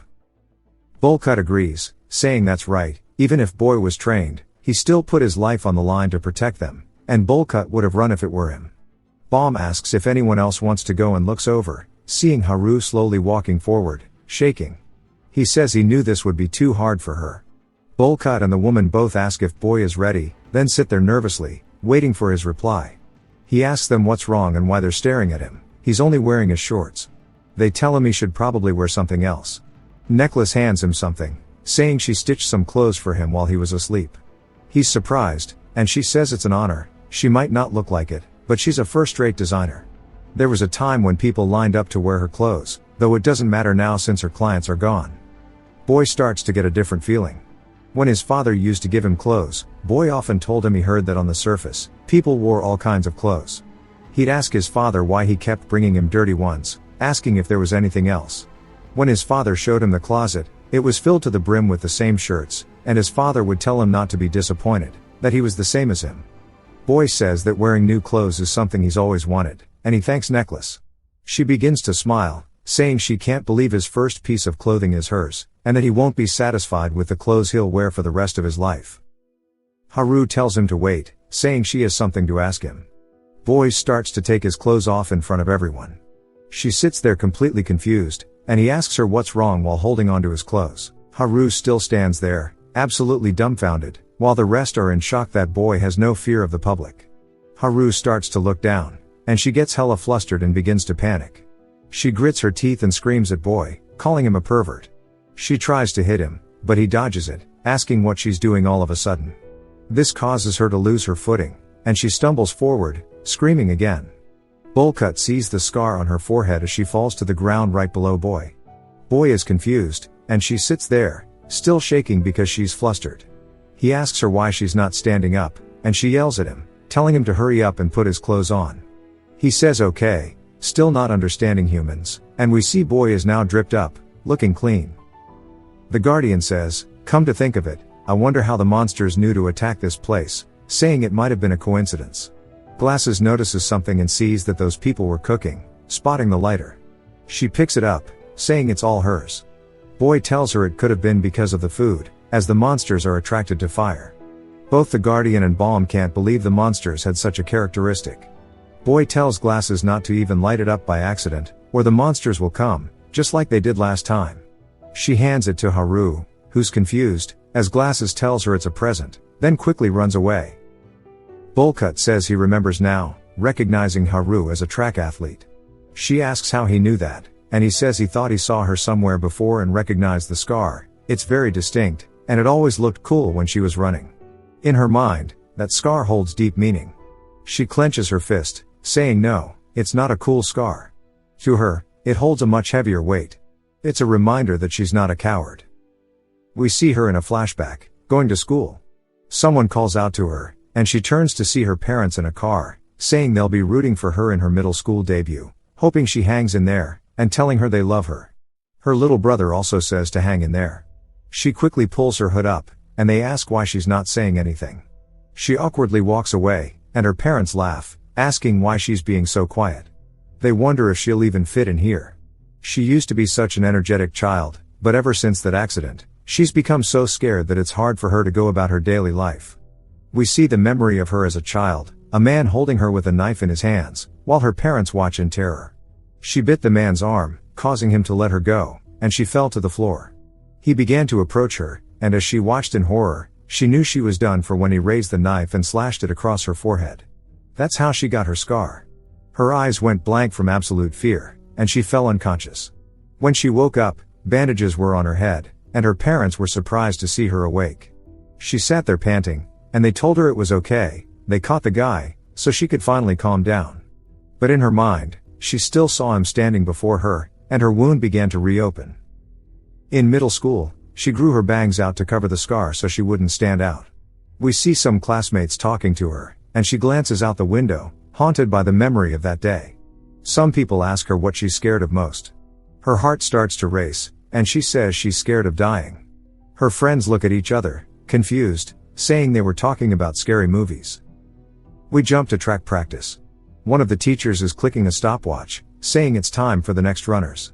Haru's classmates start gossiping, but she's still lost in thought about her scar. She says that ever since she got it, it felt like something dangerous was always lurking around her. Whenever that feeling got strong, everything in front of her went white, which is why she doesn't like running. It reminds her of running away from that man. One of her classmates is ahead of the group by a wide margin, but when he turns around to check the competition, Haru instantly passes him, going from last to first. She says the reason she's fast is because she's a coward. She broke a track record, and all her classmates are shocked, cheering for her, saying she was so fast. They ask if she was a track athlete, and even the coach says she has real potential. He tells her if she starts training with him today, she could become the best track athlete.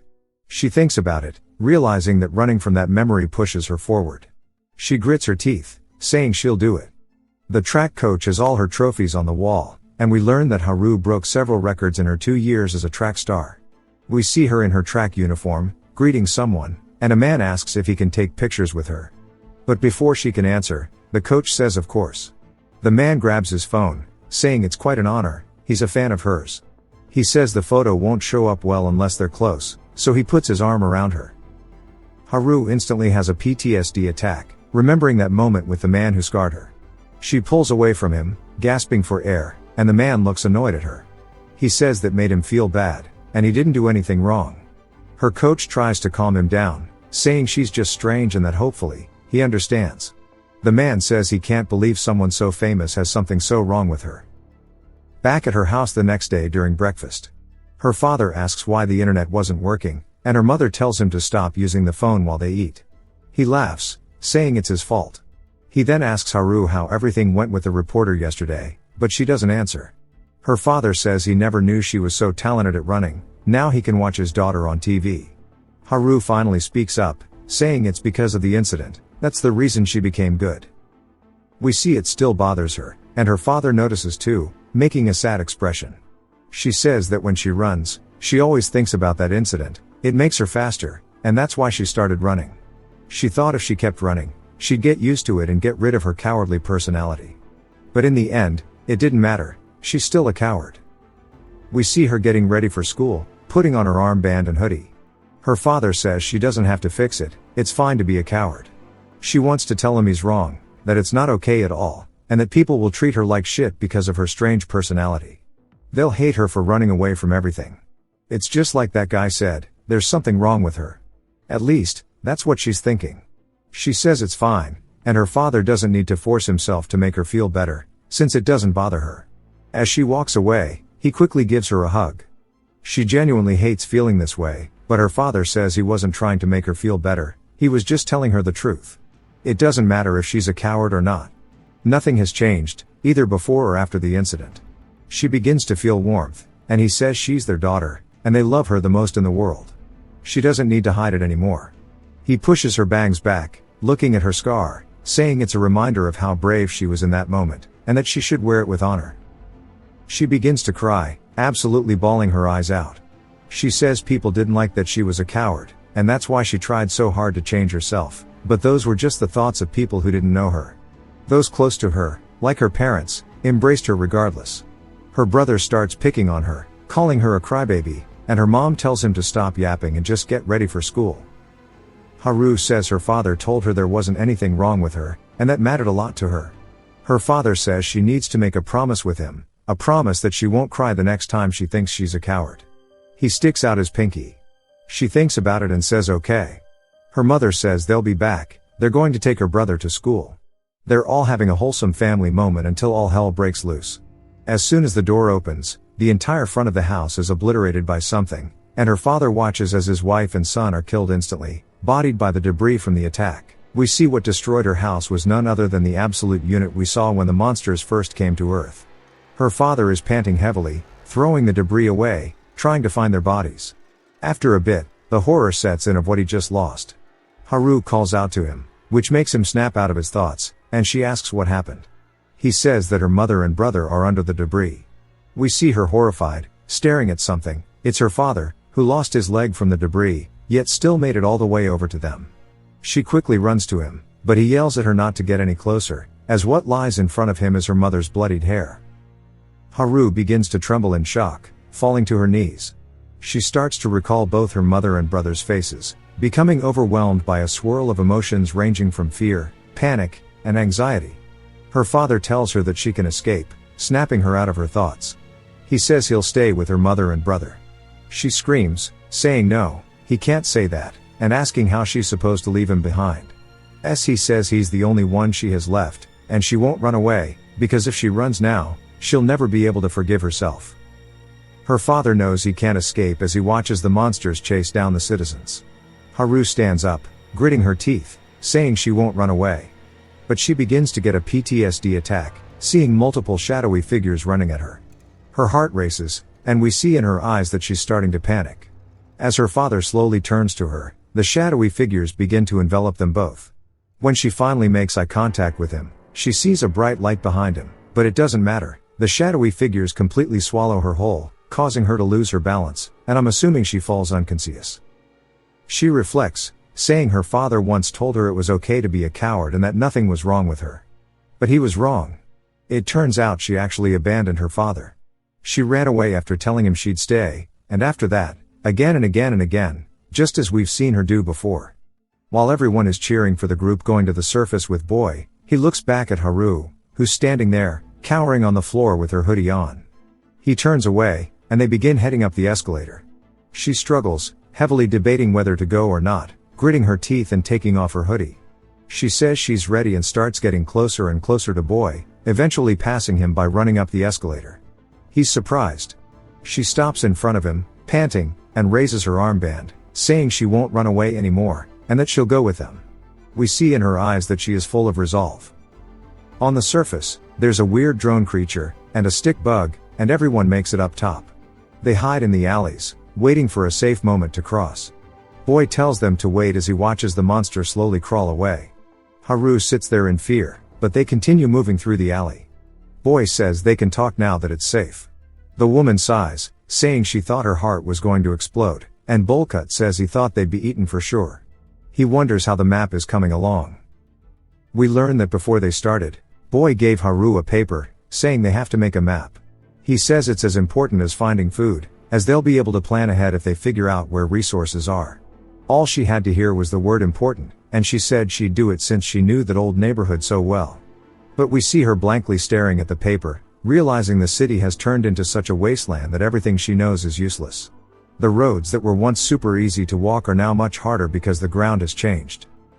They finally gather some rations and comment that it feels like they've walked a lot, but they didn't get nearly enough. It's because most of the food has gone bad, with the city being without power for days. Bullcut says they'll have no choice but to eat the food that's about to spoil first. The woman suggests at least taking it back to base to think about it, but Bullcut, fighting his hunger, says they've risked their lives to get this far, they should think of it as a reward. The woman protests, feeling bad for the people waiting at base. But then they see Boy pigging out, and he says it's really good. They stop debating and start eating with him, even the girl. Boy is surprised the food is so good, as the food he ate in the basement was only for nutrition, but the food from the surface is different and makes him happy. Haru remembers when they ate bread together when they first met and laughs, thinking he was a complete idiot for not recognizing what bread was. Boy just stares at her, thinking about something. He hands her 4 things of food, saying now he doesn't owe her anything. She's confused, asking what he's talking about. Boy reminds her that she told him before he had to pay her back 4-fold. She wonders what he's thinking, and Boy starts thinking that if she forgot about it, maybe she had no intention of getting paid back in the first place. He figures she's the type to deal with the loss, so he calls her stupid. She barks at him, saying he shouldn't be the one calling her stupid.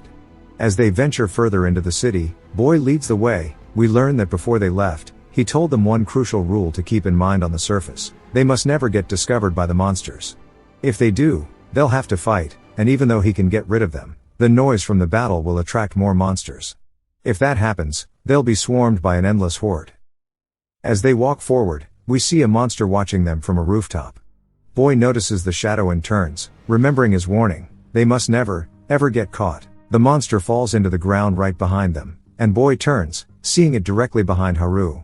Everybody's face fills with horror, and Haru starts to have that same emotion in her eyes, debating whether to run. She recalls Boy's original words, saying that if they encounter a monster, they need to split up and run. She turns and starts hauling absolute cheeks, hoping to increase the chances of at least one of them surviving. But she runs into Boy's hand as he holds it out, stopping her from running. The real reason? They weren't actually caught yet. He tells her to wait because the monster isn't reacting to them whatsoever. Bullcut wonders what's happening and panics, backing into a can and causing it to rattle on the floor. The monster leaps forward, directly at the can, and Boy realizes it reacts on sound. Haru goes to scream, but Boy instantly covers her mouth, telling her to be quiet. Bullcut recognizes what's going on, and both he and the woman stay quiet. Boy crouches down, saying things will get out of control if the fight gets loud, so he needs to take care of this with one simple strike. He reaches for his weapon and flashes back to before they left. Mario was telling him to take something before he went. Mario had no intention of going to the surface with Boy, but he wasn't going to do nothing while their rations were exhausted. Boy asks what it is, and Mario pulls out his hammer, saying it's a weapon he made by watching the way Boy fights. Boy begins to unsheath it, revealing wooden stakes, a weapon capable of targeting their weak spots. Boy locks in, instantly dashing off the ground, closing the distance in less than a second. He rears his fist back and thrusts it forward, stabbing the monster. They all watch in anticipation, and finally, the monster begins to spaghetti iffy, unraveling into a core as usual. Later that night, we see the monster's corpse being tossed into the air, with Bullcut catching it. They lay out under the stars, and Boy stares at the weapon in his hand. He recalls his father's words, telling him he must not depend on weapons and must be able to fend off enemies with only his bare hands. Boy says his father surely meant against humans. His father said yes, adding that weapons don't suit people like them, and he would soon understand what he meant. Boy sheaths his weapon, saying he still has no idea what his father was talking about. His dad never told him about monsters while they were in the basement, maybe because he thought Boy wouldn't believe him since Boy didn't think the apocalypse was coming. But now Boy thinks he understands it. The inexplicable training his father put him through, it was all to survive these absolute behemoths he would be facing. No ordinary human could do it. Yet, something still confuses him. His father definitely said he had no plans to release him from the basement, so if that was true, why train him in the first place? Maybe that was all a lie. Maybe his father never intended to send him to the surface. Boy starts to recall his father's many faces, ranging from downright crazy to evil, to the last face he saw, which showed actual worry for his son. He can't believe it was all an act. His father rarely lied, aside from one thing: his mother. If his father never actually planned to let him out, maybe the training was part of his thoroughness. The day the apocalypse began, His father was the one who opened the basement doors as soon as that weird planet thing appeared in the sky. Boy is sure that wasn't part of his father's original plan, but if Boy hadn't escaped the basement, he would have died when the monsters attacked. Since their first target was the basement. Boy thinks about it, still confused about why the monsters targeted the basement in the first place. He wonders it means, but more importantly, he wonders how his father knew the apocalypse was coming at all. Back to reality, Bullcut picks up the monster core and tosses it to the woman, asking if she wants it too. She gets scared, throwing it, saying it's gross. It flies toward Boy, who stretches his finger out, like he did before he passed out that one time, touching it and feeling a weird energy from it. When it falls to the floor, Boy is dumbfounded and it drops to the ground. Bullcut asks what's wrong, but Boy has an idea. He grabs the core and inspects it. Bullcut lays down, saying they should sleep since they have a long way to go tomorrow. Boy is still in shock, looking at the core. We see it crack and fall apart. Maybe he just absorbed its energy, like how they made the humans lose color. Haru lays on her side, thinking about how she tried to run away, even though she promised herself she wouldn't. She recalls leaving the little girl behind and vows to apologize to her when she returns. Boy lays down to sleep, thinking about his father. He gets a strange memory of them reading books together when he was younger. His father was happy because this was back when they had a normal relationship, so long ago, Boy almost forgot about it. Boy asks if his father wanted him to read that book, and his father says yes, it's a book from his hometown, a story about a hero. As father goes to say the name, the memory fades. He opens his eyes to find Haru right in front of him. He is confused, as she raises her hand toward his face. While she is still just sitting atop him, he asks her what's going on, and she covers his mouth, pointing over with her hand shaking to the side. Around the corner, they hear something, and they both look over as she sweats nervously. Only for a rat to come around the corner, and she sighs out of relief, saying that she thought it was something else. Then she realizes the position they are in, and he calls her fat, telling her to get off. She gets flustered and screams that she is not heavy, and he tells her to be quiet before they get eaten. She's looking through some binoculars, surveying the landscape, seeing where the monsters are, and drawing her map. Boy tells her he's planning to have them leave soon, asking how the map is coming along, calling her human. She says it's going great, so not to worry. She asks why he keeps calling her that, as it's not her name. Bullcut says speaking of names, asks Boy what his is. Boy says he doesn't have one, as he's never been called a name since he was a kid. The woman suggests they give him a name since they can't just keep calling him you all the time. She asks what he would like. Boy is surprised they're going to give him a name, and Haru suggests they call him stupid, saying it's easy enough to remember. Boy says they suddenly want him to come up with a name, but he's never thought about it before. He gets a memory of his father's book about a hero, and he tells them Blue. They all look confused about the name, saying it's weird, and they ask if there's a meaning behind it. Boy says, not really, and it's just a name he saw in a book he read when he was little. The woman says they should introduce themselves since they never got the chance before. We learn that the woman is named Eugene. Bullcut is named Jihyun. Of course, we already knew Haru's name, and she's sure a certain idiot won't remember it. Boy sits there as it's his turn to introduce himself, and they all smile as they watch. He recalls being trapped in the basement, how he could never sign his name because he didn't have one. Awkwardly, he says his name is Blue, and it's nice to meet them. Turns out he did write his name and practiced for this moment. Haru looks happy, and both Eugene and Jihyun exchange glances. They all say it's nice to meet him, calling him by his name. A whole swirl of emotions goes rampant inside him, and his eyes open wide as he suddenly remembers the dreams he had in the basement. He always wanted to exchange greetings with other people, have a conversation with them, and possibly become friends with others. Jihyun then says that now they are friends. Blue's heart starts to beat as Jihyun is left hanging. Blue raises his hand, taking a good step forward from when he was in the basement, afraid of humans and distrusting them. He goes to fist bump him but starts to recall all the horror he's experienced with humans, how fragile they are, and that he needs to find his mother. He puts his hand down, saying no. Haru and Eugene are surprised. Then it jumps to further into the town, where we see Jihyun behind Blue, wondering what's going on.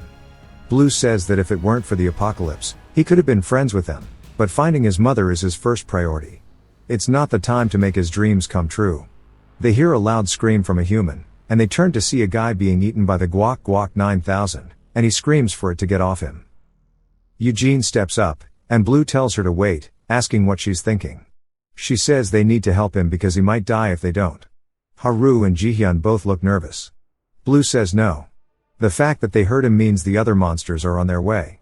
Eugene says they can just save him before that happens. Blue grits his teeth, saying it doesn't seem like she remembers what he said before they left. She promised to do as he said in exchange for coming with him to the surface.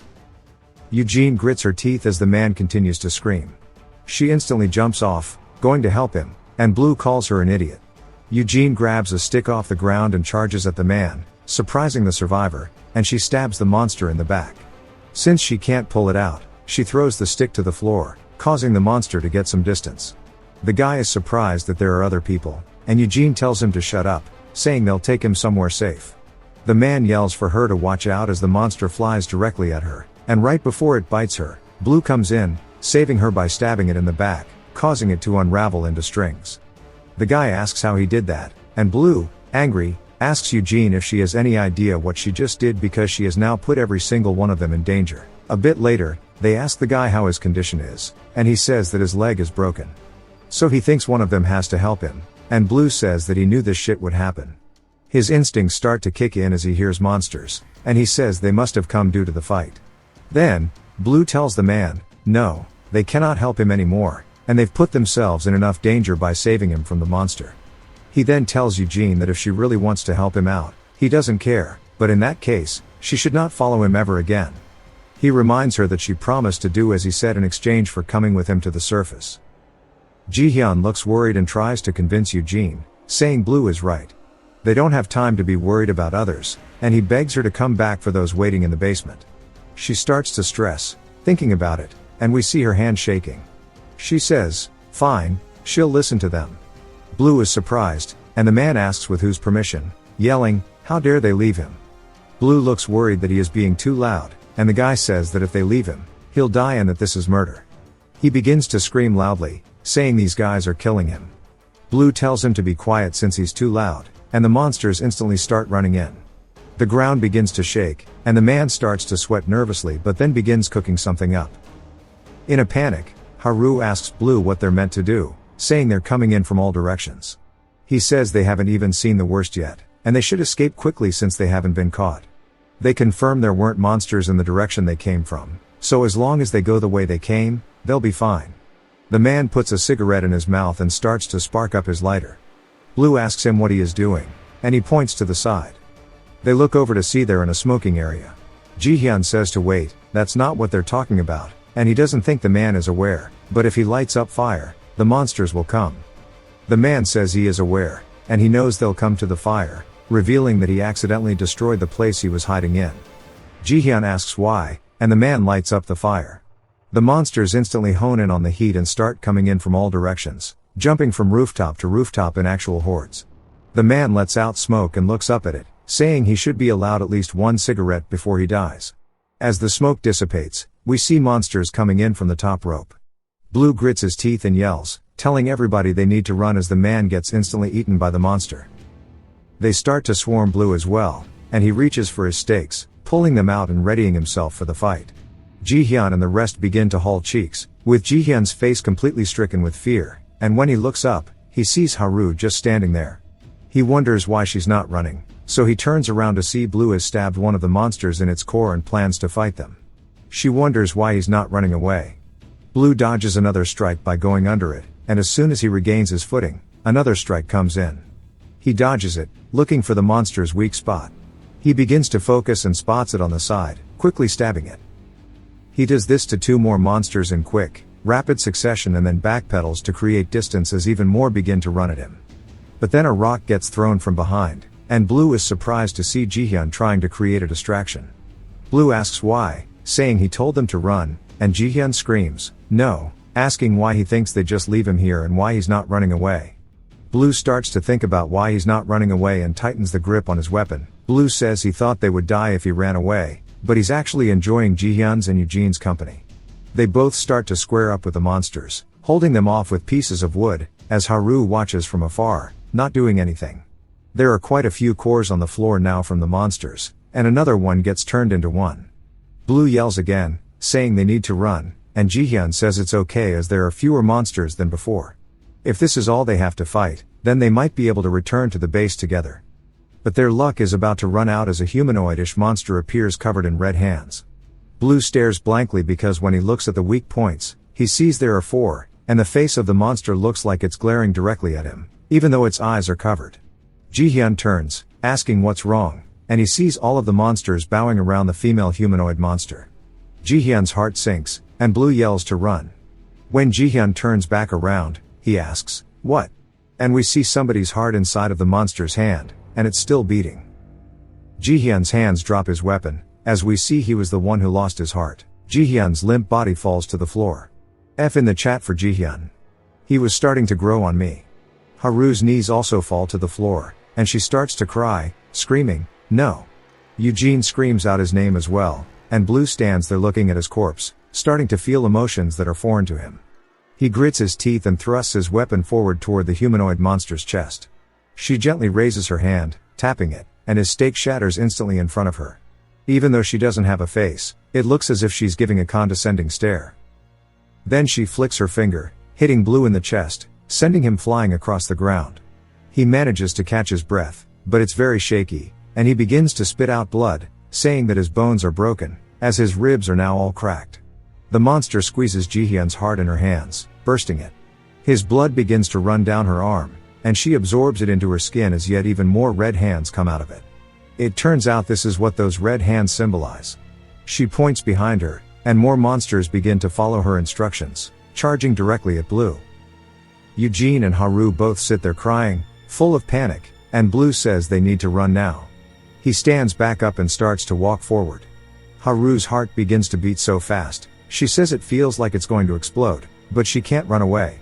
If she does, she'll never be able to live with herself, and she doesn't want to abandon those precious to her ever again. She takes off her backpack, and it falls to the floor. She picks up a piece of wood and begins running towards Blue as he spits up blood. We see his eyes are blurry, then he loses consciousness for a second and gets pushed out of the way by Eugene. When he looks back up, he sees Eugene has been pierced through her stomach by the monster. Both he and Haru begin to feel immense panic as they just lost 2 of their friends instantly. Eugene starts to cry, saying she's so sorry, that it's all her fault, and that she put everybody in danger. She looks at Jihyun's corpse and grabs onto the monster that's impaling her, saying at the very least they should live. As she pulls the monster's hand from her stomach, she begins to run away as fast as she can, saying they need to take this chance and leave. Blue watches as they start to brutally kill her right in front of him, and he can still recall her smiling face. The humanoid monster looks over at her corpse and begins to walk forward to claim her prize. While all the monsters are still kneeling around her, she uses the red hands to reach into them, pulling out their cores, spaghettifying them as she holds up 7 cores in her hands. Blue has never felt this emotion in his entire life, and when he looks over at Haru, he sees her shaking. Since she's still here, he realizes what he must do. He wipes the blood off his chin and begins to slowly wobble forward, saying that she needs to run away now. Her eyes are still full of tears, and he says this is her very last chance. As the humanoid monster continues to consume her minions while walking toward them, Haru asks what he's talking about and what he plans to do. Blue continues marching forward, and she asks if he's out of his mind, saying he was like this earlier too when he was the one who said to run away. He says that she's right, and that was the right call. She asks why then, and he tells her that it was fun. She's genuinely surprised, and he says that eating with him every night, introducing themselves, and getting to know each other made him realize how truly enjoyable the things he had once dreamed about in the basement were. She watches as he stops moving, and he says that all of that is irrelevant in the face of death. If they die, they can no longer talk to each other, just like Freckle and Eugene, they can no longer call him by his name. And just like Jihyun, who he regrets not fist bumping. He looks at Jihyun's corpse, and his hand begins to shake. He says that it also means they can no longer be friends. One time, one of the humans in the basement asked him if he'd ever been sad about losing someone precious to him.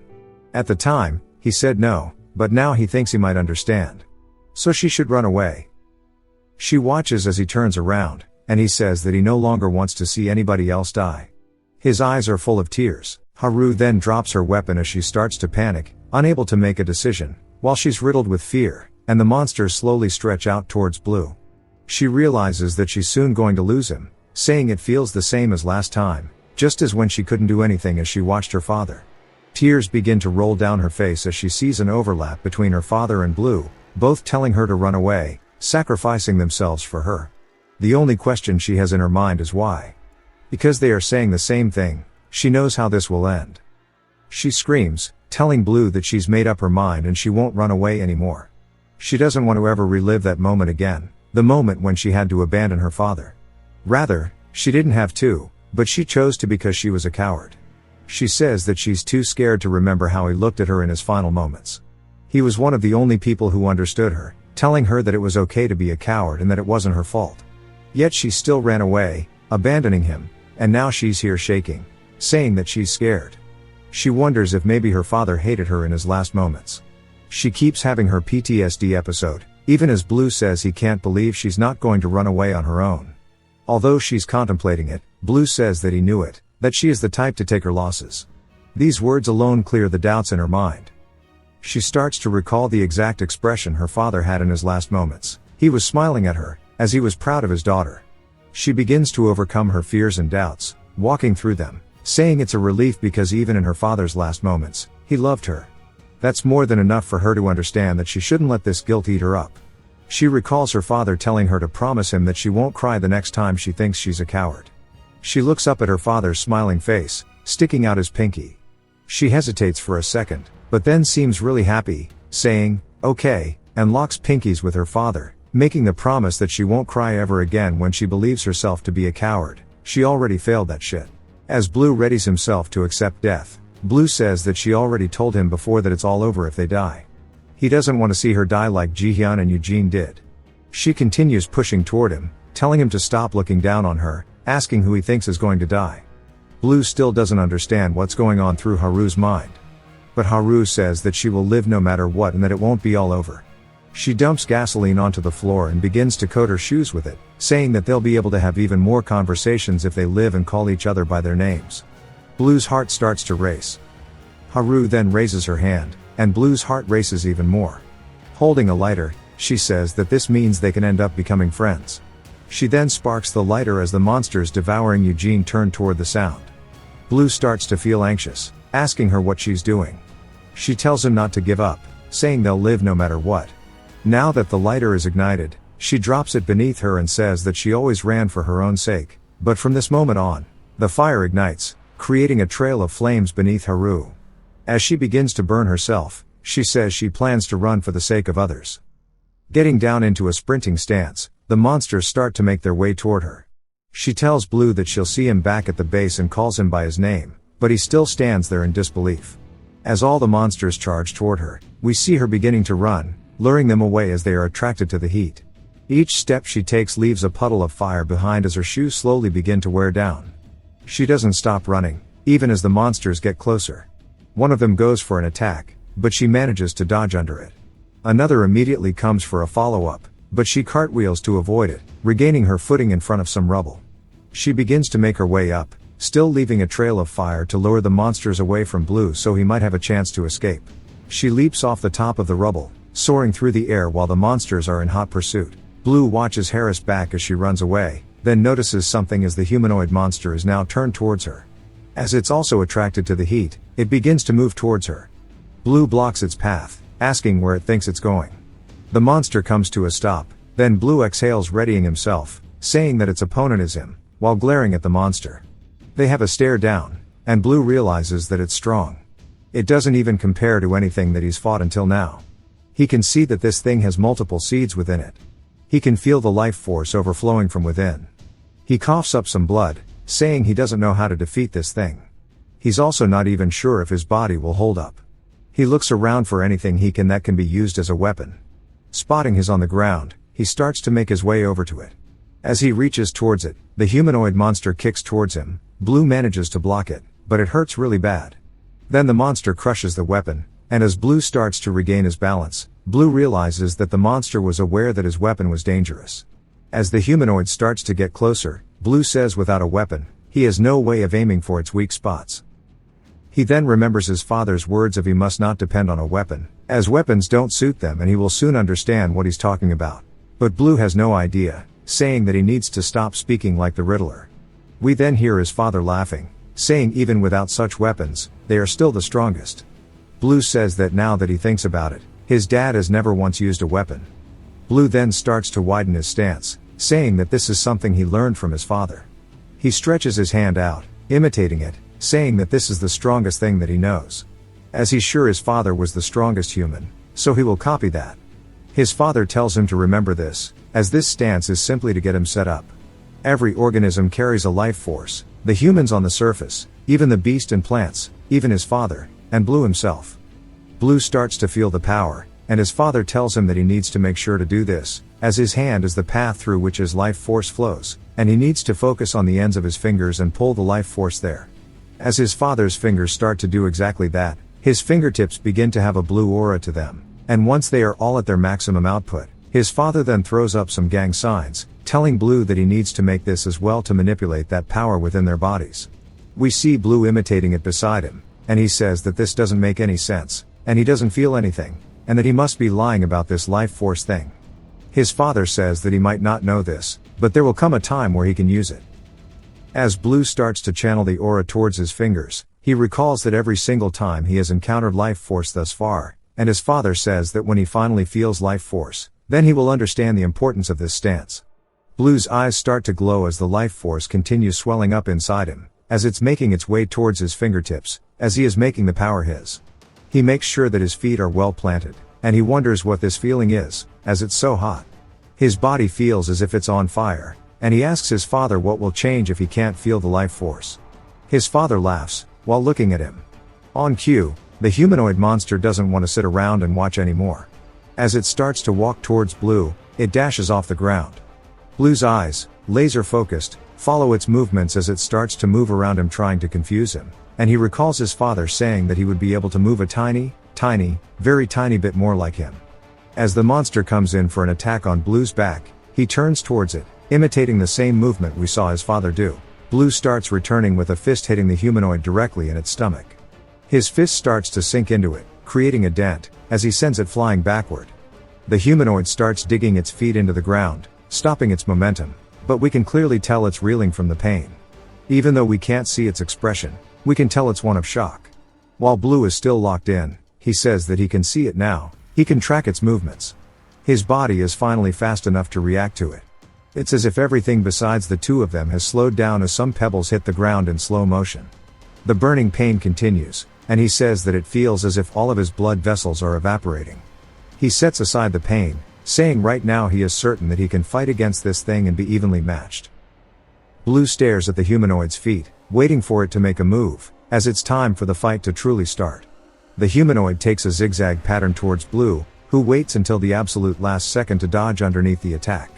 But the humanoid expected this, as when Blue looks to his side, it's coming in with a counter. Blue puts his hand up to block it, but it was a feint as it latches onto his arm, pulling him forward. Now that Blue is flying through the air, he turns to reorient himself, but the humanoid's already closed the gap, Spartan kicking him straight in the chest. But Blue manages to block it. There was still a lot of power in the kick, so he's sliding backward, while the humanoid then uses its extra arms, launching them towards Blue. He dodges back to avoid the first, and then dodges towards his side and underneath, bobbing and weaving the attacks. Then he looks up, seeing that the humanoid is now directly in his face. He returns with a low sweeping kick, which the humanoid didn't expect as it starts to fall over. Blue rears his fist back, coming in with a punch directly to its side, and it definitely had a strong impact, as it leaps backward to create distance, realizing this is bad. But Blue doesn't seem aware and he wonders if it worked or not, as the hands from its back start to stretch out in front of it, wrapping around its stomach. Blue feels anxious now, saying that it's protecting its weak spot, and that this isn't enough, as he needs more power in order to damage through its guard. He clenches his fist and grits his teeth, saying that at least now he knows the answer on how to do this. He stretches his hand out, focusing the power onto his fingertips, saying that he needs to do as much as he can. He continuously charges up, enduring through the burning pain, as it's the only chance he has of winning. He recalls Jihyun's death, and Eugene's, even Haru is running for her life at this very moment. As it begins to swirl, he says that this is the power he should have had in the first place, as he takes his ring and middle finger, placing them on his thumb. The power then jolts up his arm throughout his entire body, creating much more pain than it did before. But we see the power is definitely more than last time, as his eyes then begin to shine brightly, and he closes them. While in the stance, he takes a deep breath, and then opens them, telling the monster to come at him. Even more arms appear from the back of the humanoid as it gets down into a sprinting stance. Blue realizes that this is probably going to be their final clash, as the monster destroys the ground beneath it as it's moving that fast. It gets closer and closer to Blue as he watches intently. It then stretches out as many of its hands as it possibly can, and Blue says if only he had this power from the start. As we see him with a clenched fist in front of his body, he opens it to reveal the seeds, as the humanoid has had a hole punched through it. He says that nobody would have gotten hurt if he only knew how to do this from the beginning. His body then starts to shut down as he falls to the ground, feeling a pain as if he was being ripped apart. The humanoid has not fallen over yet as we see its shadow looming over him. Blue struggles to stand up, saying that this is bad, as there's still one seed left within the monster. The humanoid then picks up Jihyun and Eugene's corpses, and Blue yells, telling it to let go of them immediately.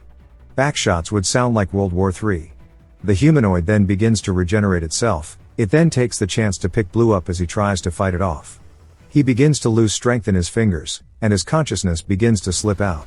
The humanoid then reveals that it actually has a mouth, and it begins to even smile at him. As Blue's finally passing out, he sees both of their corpses and says that he doesn't know what to do anymore. It feels as if his body is being sucked away. As he succumbs to the recoil from the power, he says there's only one thought left in his mind. As the final thing he sees is the monster smiling, Blue closes his eyes full of regrets, saying that there's only one thing he wanted, and that is to kill it. The monster's smile immediately shifts to one of fear, as Blue's eyes are now red, and he's glaring at the monster. Blue then grabs onto the humanoid's arm, while we still see that it is surprised, as all it can feel is a primordial sense of fear emanating from Blue. It quickly tries to withdraw its arm, but Blue's grip strength is too much, and the humanoid can't move, so it decides to rip its arm off, creating distance. Blue starts to break it into pieces, while the humanoid growls at him. Blue has no reaction and slowly starts to lower himself down into a stance that we have never seen him do before. The monster, scared, understands it can't run, so it charged straight in while screaming. It jumped to some time later as we see someone walking, and it's none other than Mohawk, Glasses, and Guardian. Mohawk asks if this is the right place, saying the sun is about to go down, and Glasses says that she came out here for no reason. She says, never mind, as she spots Blue in the Yamcha position. R.I.P. my boy. Was a great series. Thanks for watching. Guardian picks him up, saying, thank goodness he's alive, this way, they can save the Dragon Balls for something else. But Mohawk is just in disbelief, asking what the hell happened here. Guardian wonders what he means, and when he looks up, they see a giant hole through all the debris, which must have been from that stance we saw Blue in. The sun continues to set, and Mohawk yells, telling Glasses to keep up, and this is why he told her to leave the bags behind. She says no, and she already warned him that half of the rations she's bringing are all for her to eat, and she's going to pig out when they get back. Mohawk says he'll carry it for her then, and she thanks him, only for him to throw it over the edge, saying, get that shit out of here. She starts screaming, asking what he's doing, and he tells her there's no need to thank him. He starts running away, telling her to try to catch him if she can. Guardian tells them to be quiet as they're going to get caught at this rate. Blue finally starts to wake up, and Guardian asks if he's okay, but Blue just wonders why he's alive. He then sees Guardian holding onto a map that Haru drew, and starts to feel relieved, saying that means she made it out okay. Guardian smiles at him and asks him what happened, saying they found him in the middle of a complete mess. Blue says the monster caught him, but he doesn't remember anything after that, wondering how he survived. A monster then appears in front of Mohawk, and it starts to make its way towards them. Mohawk gets his bat ready, saying he was getting bored and it's time to get started. But Blue then slowly walks forward, as Guardian tells him that he doesn't have a weapon. Blue's already using his father's technique, as we see the monster coming in for an attack. Blue lowers himself onto his back foot, and in an instant, unleashes a powerful blow that generates a shockwave from the back of the monster. Mohawk, Glasses, and Guardian are all surprised, as he just one-punched that monster, deleting this thing. It begins to unravel, as Blue begins to fall over. Mohawk catches him, asking if he's even human. Good question. Back in the subway, Bomb is carrying a crate, asking somebody if they got a signal from the radio. We see there's nothing coming out of it, and it's none other than Mario, who says it was a failure. He went through the pains to fix it, but every channel is dead. Bomb says they can just wait for now, just in case the government or military makes an announcement. He sets the crate down and looks at Haru, saying the rest should be back by now. We see she has some burn marks on her feet, and he says that ever since she came back, she's been helplessly waiting for the boy, as her hands are trembling. Mario looks up, saying that they're finally back. Haru lifts her head, seeing Blue being carried by Guardian, and Guardian tells him to wake up as they're here. He lets Blue down, and before Blue can do anything, Haru runs up, hugging him, leaving the rest confused. He then opens his eyes, while she's telling him that she's so glad that he's alive, and even though she ran away, he still ended up living. Mohawk and Glasses sit down and begin to relax, while they start to snack out, and the rest just enjoy this wholesome moment. The first expedition ended with them bringing back rations, enough for 7 days and some medicine. Obviously, it wasn't the greatest of outcomes, because they ended up losing 2 of their own, which were some really nice characters. F's in the chat for Jihyun and Eugene, as they were even given some makeshift graves. Blue wakes up, and Haru asks if he's awake. Blue smiles, saying that he had a dream that someone hugged him, and it felt so warm. She immediately gets embarrassed, saying that it was a silly dream. As Blue looks down, he says that her feet are hurt. She says that he's in worse shape than she is, but he says that he'll be back in peak condition after a couple of days. She says that makes no sense, saying that he's not even a monster. He says that he just has a really good recovery rate, and we see them both smiling, just enjoying that they're talking to each other. She says that he's the exact opposite of her. She always ran away, but he chose to stay and fight. He looks over as she's touching the scar on her forehead. She says even until this moment, she wants to deny the fact that she is a coward, but she's finally going to start accepting it. While she is a coward, she wants to start fighting like him. She knows that it's not something that she can achieve immediately, but still, she'll try her best in her own way. She then looks up as the little girl is in front of her. Haru starts to feel anxious, apologizing, saying that she's sorry for leaving her behind, and she should have told her earlier. The little girl then sticks her hand out holding onto something, and Haru asks what that is. The little girl tells her that it's her hair clip. The little girl says it's a present. She won't be able to see very well because of her hair if she doesn't do this, so she should fix it. Haru asks if it's really okay to accept this, because she abandoned her. The little girl says it's fine, she has another one. We see Haru is genuinely surprised by her kindness, but then smiles. She starts to put it on, and the little girl says that her forehead looks huge. Haru says that this scar on her head is proof that she fought. Some great character development. We see Blue is surprised by how pretty she looks. Haru asks the little girl if it looks good on her. All in all, it wasn't the greatest, but it was an okay expedition as they got some resources to last them a bit longer.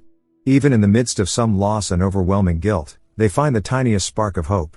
As Blue finds a long blonde strand of hair on his shoulder, he looks down at it, realizing that it wasn't a dream, and as he glances over at Haru, before he can say anything, a voice then comes over the radio asking if they can hear him. They all look over surprised, and the voice says that if they're still out there, he'll give them a moment to lower the volume. Guardian then runs asking if they hear this, and the man on the radio says he'll get straight to the point. He was already prepared, having known that the apocalypse was coming. Blue then starts to wonder if he might be connected to his father, as the man continues, saying whether they believe it or not, it's all up to them to decide. The man then introduces himself as List, saying for the time being he wants to send them some words of encouragement to any survivor who needs it. It must have been very difficult to have survived this long without provisions, but more importantly, he can propose something to those of them who are still listening. He wants to disclose his location to them. In return they need to disclose themselves to him as well. We see the group all walking out of the subway, and List continues, saying if they are to survive these monsters, they must come together. In order to do that, they have to have trust in one another, and figure out where they are. There's an easy way for them to do this. As we see, Guardian raises his hand up, he's holding a flashlight, and List says that he hopes there aren't any idiots who light a fire and gather monsters. They need to use a flashlight or something similar because the monsters aren't sensitive to artificial light, and they need to turn their flashlights on for 10 seconds directly at midnight. We see them make it to a high location as they're looking across the city. Glasses starts to count down, telling Guardian now as he cuts the flashlight on. We see Haru's face filled with hope, as what we see are multiple lights all across the city, shining in unison. Guardian says there's so many, and Glasses also starts to feel relieved they weren't the only ones alive. As we see 8 lights, not that far off from them. Guardian says he wonders if he was telling the truth about knowing the apocalypse. If that's the truth, then he might be connected to Blue's father in some way. Mario says he was probably telling the truth, as that it hasn't even been a month since the apocalypse, and he's sure he must have modified the radio for military-grade equipment considering this level of output it's capable of. That's not something he could have instructed in a short time. Even for someone skilled, it would have taken at least a month and a half to make. Blue says he hasn't ran into anyone else other than his father who knew about the apocalypse, and in that case he might know something about his mother. List continues saying that their location is going to be the one that shines the brightest. As Blue's looking up, as if the sun was shining in the middle of the night, they are up high in the mountains in a tower, and List tells them to survive and make it to them. Back at the subway, Blue starts suiting up and putting on his backpack, and Mohawk asks if he was going to go alone without telling anybody, and they should go together. Blue wanted to go quietly, telling him not to follow as he's fine on his own. Mohawk says he doesn't care, as he wants to go. Blue tells him no as he starts to recall Jihyun and Eugene dying. He says if he follows, then he might end up dying. Mohawk puts his hand on his head and instantly starts ruffling his hair, annoying Blue, who tells him to stop it. Mohawk tells Blue not to look down on him, saying those guys went because they wanted to. Blue realizes he's right, while Mohawk continues saying they probably were prepared to die from the moment they left, so he shouldn't feel guilty. If he thinks like that, then he's just belittling them. Blue thinks he has to shoulder everything on his own when he's way younger than him, and at times like this, he can depend on Mohawk as they are colleagues. Before Blue can reply, Mohawk says never mind, and to call him Hyung. Blue turns around, saying he's not going to stop him if he's planning to follow, but instead of calling him Hyung, he calls him Chicken Comb, ruining Bro's dreams. He tells him it's not a chicken comb, but a mohawk, and to take that insult back, as he'll fight him to the death right here. Haru then runs over, as we hear she seems a little gassed out. She was wondering where they went, and we see that she ran all the way over here, asking to join with them as well, saying he's going to need someone to read the map if he wants to make it to his destination. And just for his information, she wasn't asking him, she's going to go even if he tries to stop her. Blue realizes that these people are crazy, and decides to let them come. Mario then walks out, asking what's going on at this hour. Spotting Guardian, he's surprised he's awake. Guardian tells him that he's on sentry duty today, and when Mario looks down, he says that Blue almost left without his weapon, even though he went through such great lengths to make it again. Guardian tells him that he doesn't need it, while Mario looks at him asking if he's dumb, but Guardian's face stays serious, saying that boy always amazes him. He was easily able to knock out an adult, way bigger than him, and he got rid of a monster that he thought nobody could kill, and he heard that he recently moved in a way a human would never be able to move. Mario asks what he's trying to say. Guardian just wonders what his true identity is, and what he's going to end up showing them next, as he can't wait. We see Mohawk doing Blue's dad's technique, asking if he's really saying he'll become strong if he does this. He then punches a wall to show off his newfound strength. Never mind, Bro has hurt his hand. Blue tells him that he's serious, and he can't believe it either, so he doesn't have anything to say, and he has to feel his life force. Even Haru is trying it. Mohawk asks what life force is, and Blue tells him that it's the energy within their bodies. Mohawk says he doesn't really get it, asking when he was able to feel it. Blue starts to think about it, but then senses something, telling them to wait as something is here. Haru freezes up, wondering if it's a monster, saying they need to run away. Blue says it's not a monster, as his presence belongs to a human. A woman appears around the corner, with her clothes ripped to pieces. She begs them, saying that her family is running away from monsters, and she was crushed by the debris, saying they need to help her. If they do, she'll grant them one wish, anything they want. Mohawk is genuinely surprised, asking her if she means anything. She starts to blush, saying yes. He starts to think about all the possibilities, while Haru starts to get embarrassed. Mohawk then tells Blue to go help her out, saying that they can't keep her waiting. While Haru asks what the hell is going through his mind, wondering what kind of wish he'll ask for. Blue notices something, asking if they're the only ones who can help her. She says of course, and that's why she's asking them. He then looks down at the ground, saying that's weird, as there are so many people around them though, because it was all a trap. The girl grits her teeth, saying that was impressive, and he's pretty quick to catch on. As they start coming out of the cut, she says she was going to take them to their base and take care of them there, but it's become a bit of a headache now. Mohawk says with as many people as he can see, why did she need them, asking about his wish, saying he was going to ask her for 10 more wishes. Bro is thinking in 4K. Haru yells, telling him to lock in, and it's no time to be joking. Another dude starts laughing, calling Mohawk stupid, and Mohawk looks, realizing that the dude's also bare-chested, just like him. The woman says that they need to give her everything they have, including what they're wearing. Haru says there's no way they would do that, while both Blue and Mohawk immediately start doing exactly that. She gets embarrassed, asking what they were doing and why they're taking their clothes off. Blue sets his bag down and the woman laughs, telling her to strip down too unless she wants to die. Haru begins to tremble, while the dude starts to look at her with lecherous eyes. Mohawk walks over to the other dude, who's bare-chested, as the guy says to hand it over. Mohawk drops it on the ground in front of him, and when the dude goes down to pick it up, he laughs, saying that he guesses he lost strength in his hands because he was scared. Mohawk kicks him straight in the chin and starts stealing the dude's clothes, saying that he likes his drip way more. Mohawk is the goat. He asks Blue if he looks cool, but Blue ignores him. The woman then tells her men to kill them all before the monsters come. One of the guys starts running at Blue, saying he's going to take care of him first, since he's a child. He thrusts his blade forward, which Blue sidesteps, hitting the dude in the chest. As the knife's flying through the air, Blue then starts a spinning back fist, hitting the knife and pinning the dudes close to the wall. The girl now realizes that they might have made a mistake, as even Mohawk is going to town, bodying these dudes. She asks what her men are doing, saying that they only need to fight them as there are two of them, and if they can't do that, they need to get rid of the little girl first. They realize she's right, all jumping over to now deal with Haru. As their weapons start getting closer and closer to her, we see that she's no longer choking with fear, as at the very last moment, she bobs and weaves, dodging each and every one of their attacks, leaving the woman even more confused, asking what is the deal with these people. Monsters then appear as they all start panicking to hide. The woman says they need to run for now. Meanwhile, we see them being watched from above, with a spyglass. Somebody is watching Blue and the gang from an attic elsewhere. The man then puts down his spyglass while thinking about something, but we're not clued in as to what. Blue starts panting, saying that they should stay here for a bit, and Haru says this place is a complete dump. Even Mohawk agrees, saying it's fully looted, but he doesn't think there's anybody here. Haru says he's probably right, as back when everybody flashed their lights, there was nobody staying here. But Blue says that something feels off. All of this clutter seems artificial. The other two don't even notice, and he says that someone is definitely intentionally hiding their tracks, which means that someone is here.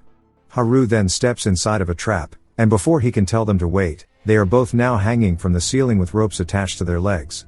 Haru immediately keeps her skirt in place, telling Blue not to look at her, while Mohawk starts shaking violently trying to free himself.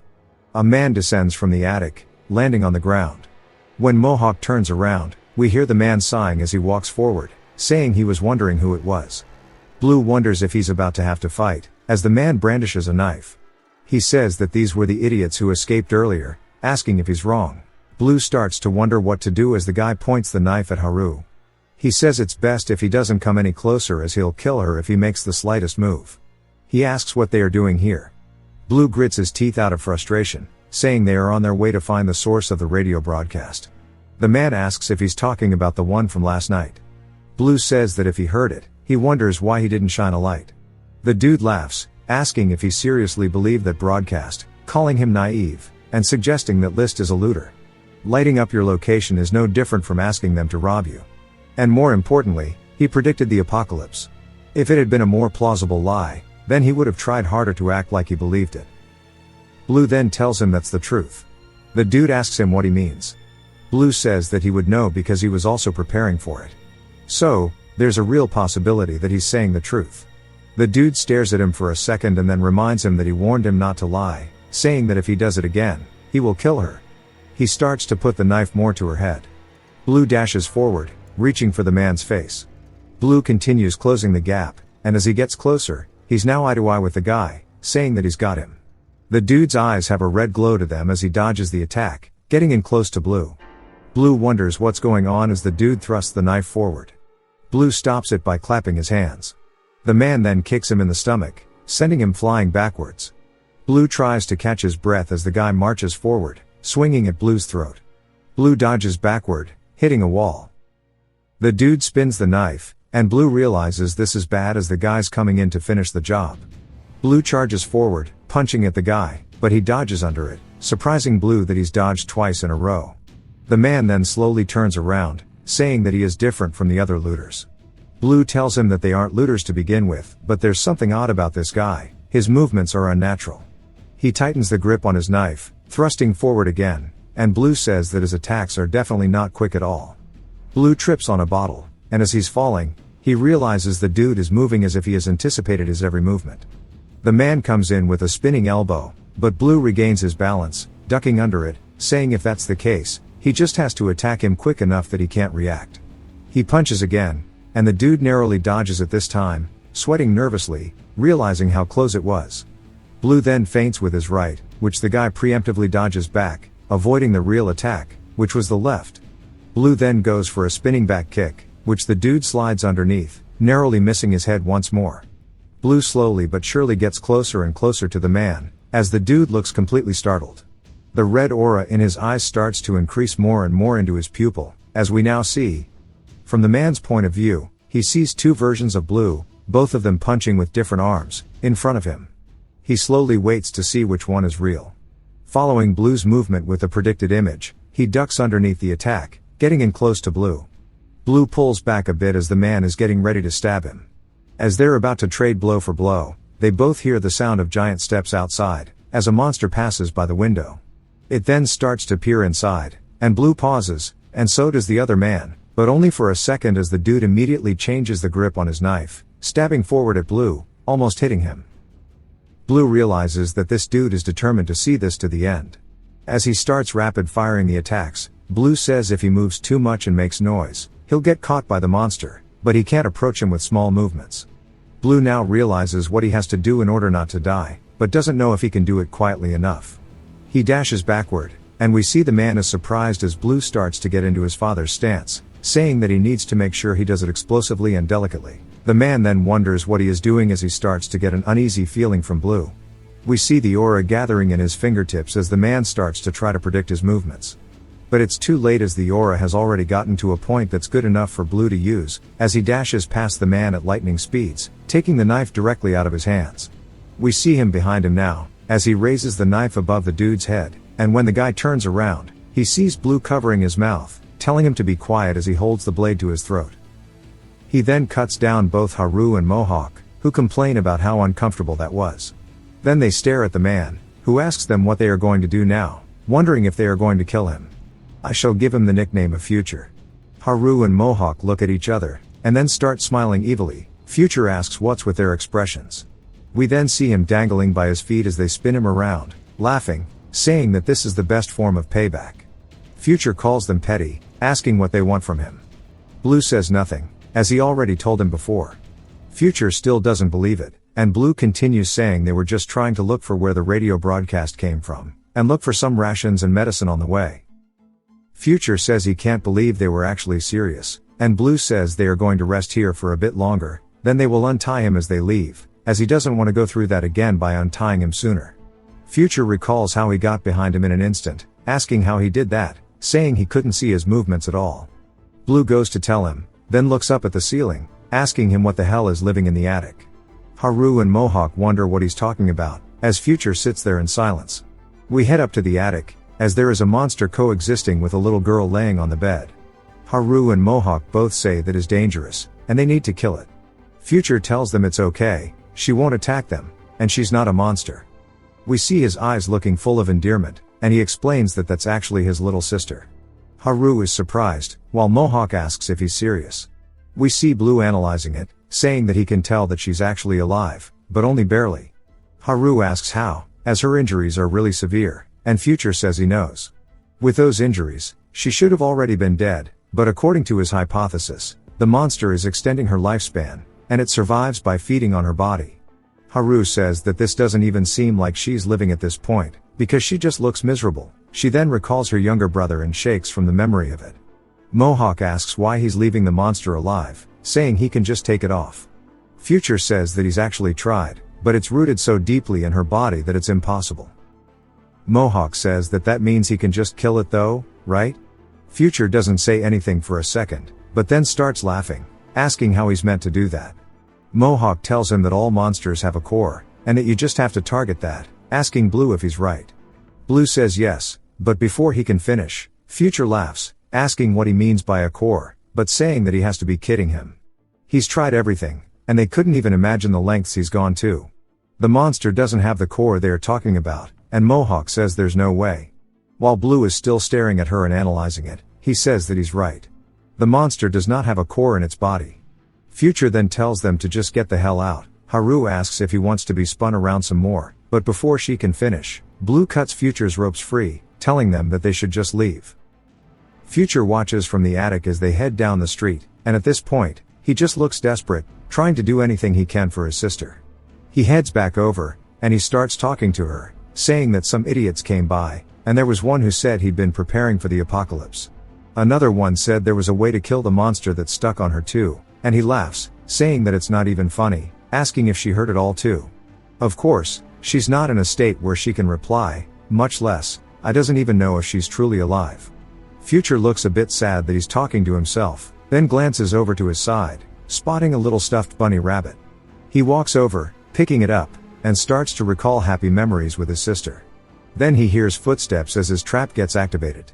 He turns around, asking why they are back so soon, only to see a monster crawling up into the attic. Is this Siren Head? The monster gets closer as Future sweats nervously. He glances back at his little sister, while tightening the grip on his knife. He realizes what he must do as he gets ready to fight it. We see the red appear back in his eyes as he starts to focus, concentrating on every single possible attack pattern this thing is going to attempt. But his vision then begins to get blurry as blood starts to pour out of his nose. He recalls his fight with Blue earlier, saying that he used too much brain power. The monster then picks him up by his arms. As we see it draining his life force while holding him, Future says that he can feel something leaving his body, and he promised that he'd give her this little doll. As we get a flashback to him holding onto it before the disaster hit, he's on the phone, and his little sister asks when he's coming back, saying it's going to start at 11 o'clock and not to be late. He tells her not to worry as he's almost there.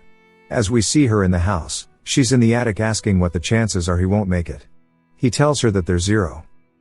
As his eyes still have that red aura in them, he explains that he has something others don't. As he's playing a chess tournament where they're even filming it, his opponent is full panicked as Future explains that he has the ability to see the many possible outcomes of a scenario before it can even happen. Bro is actually Doctor Strange. The announcer then says that he wins, and we finally learn that Future's real name is Gu Jin. His opponent smashes the table out of anger, and then the announcer asks Jin why he's not happy. Jin says that there's no point to be happy as he anticipated it.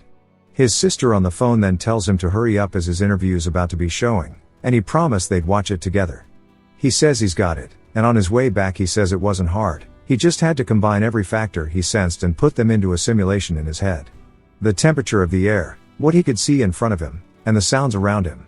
With just that information, he could guess what would happen next. As a man has trouble with his brakes, he starts to drive erratically, hitting the curb. Jin hops over it, because of course he predicted it. He then lands safely, and a bystander asks if he's okay, as we see him bleeding out of his nose.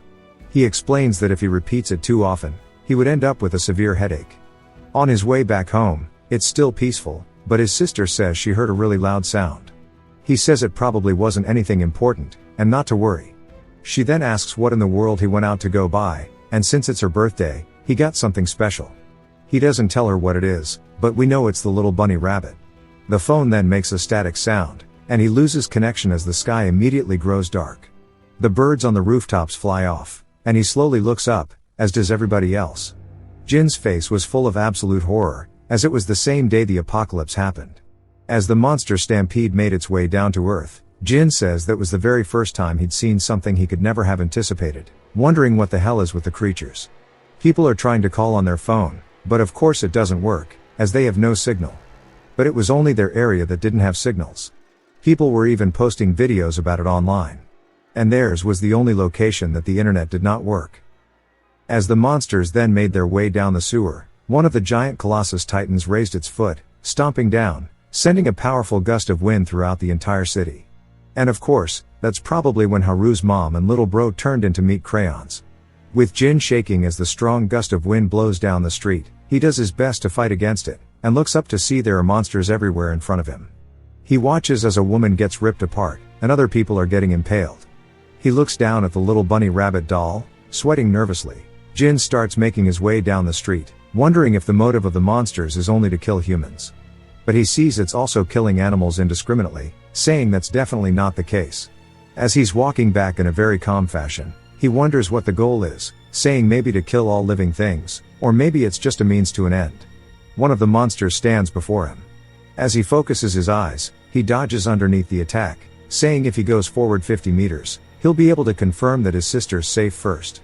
Then he watches as a monster soars through the air straight into the attic where his sister is. His calm expression then turns into that of pure shock. He quickly runs throughout the entire house, going room to room, explaining his power once again, the temperature of the air, what he could see in front of him, the sounds around him. Based on those factors, he can anticipate what might happen. As he makes his way up to the attic, he sees his little sister soaked in blood with the monster attached. He has a blank expression on his face, saying he wasn't surprised since he'd anticipated it. The monster begins wriggling. He death grips the absolute hell out of the knife, raising it into the air. He starts stabbing it repeatedly, as we see the bunny covered in his little sister's blood.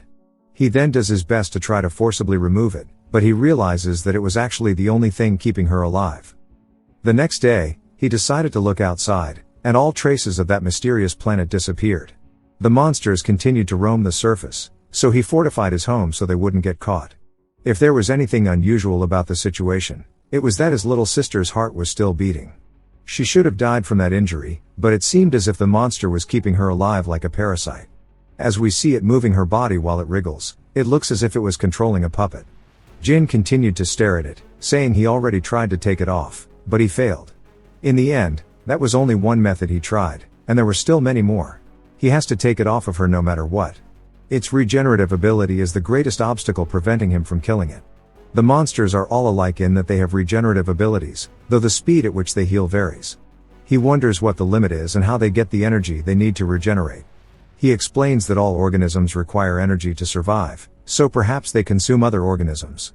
But there are monsters that don't eat humans, yet they all repeat their actions as they grab onto a corpse or even a live person. Slowly, the color drains from the body, and they walk away. He continues walking down his thought process, saying that if he can get them to repeatedly regenerate and consume their energy, he might have a chance at killing them. It jumps again to some time later, and he says that he's going to kill them all. He says that he's been up for 5 days, but the monster didn't show any signs of slowing down its regeneration. But somehow, even if he were to take it off of her, there's no guarantee that she would live. He seems very conflicted as his path has hit a halt. He tells her just to wait a bit as he'll get it off soon, and he starts walking on a different path, saying that he needs an alternative and a more definite possibility. He starts wondering if there are any ways to suppress its ability, saying maybe he needs to repeatedly injure it. He watches one of the monsters playing with fire, saying that he can tell they're attracted to it and they're capable of recognizing it even through walls. They can't accurately discern where it is, but they're capable of sensing it from around 300 meters. But a fire is too dangerous of an option, so there must be another way. He inspected their surroundings with his binoculars, and he saw a unique monster. He found hydrochloric acid in a metal processing plant nearby and discovered that it could significantly hinder its healing abilities. But yet again, that was another path he had to get off of because that didn't kill it. He then tells his sister some looters came by, and the trap he installed worked so well that he was easily able to take care of them. He used the acid and started to dissect it to find its vital spots, but it failed as it didn't have one. He tried to freeze it to death using liquid nitrogen. Of course, it failed. He tried hammering nails into it, but another failure. And this cycle continued on and on.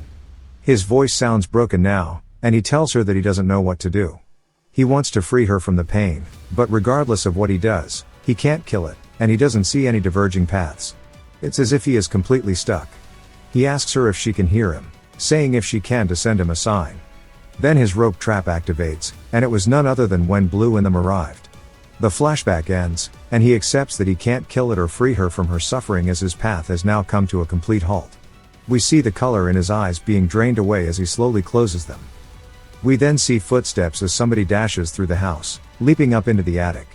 It's none other than Blue, who's ready to save him. Jin then opens his eyes, making eye contact with Blue as he makes his father's hand sign again. As soon as Blue generates enough power, we see him coming in with a punch to the monster's back, and he hits the core, causing it to begin to unravel. He lands back on his feet, as it starts to release its grip on Jin.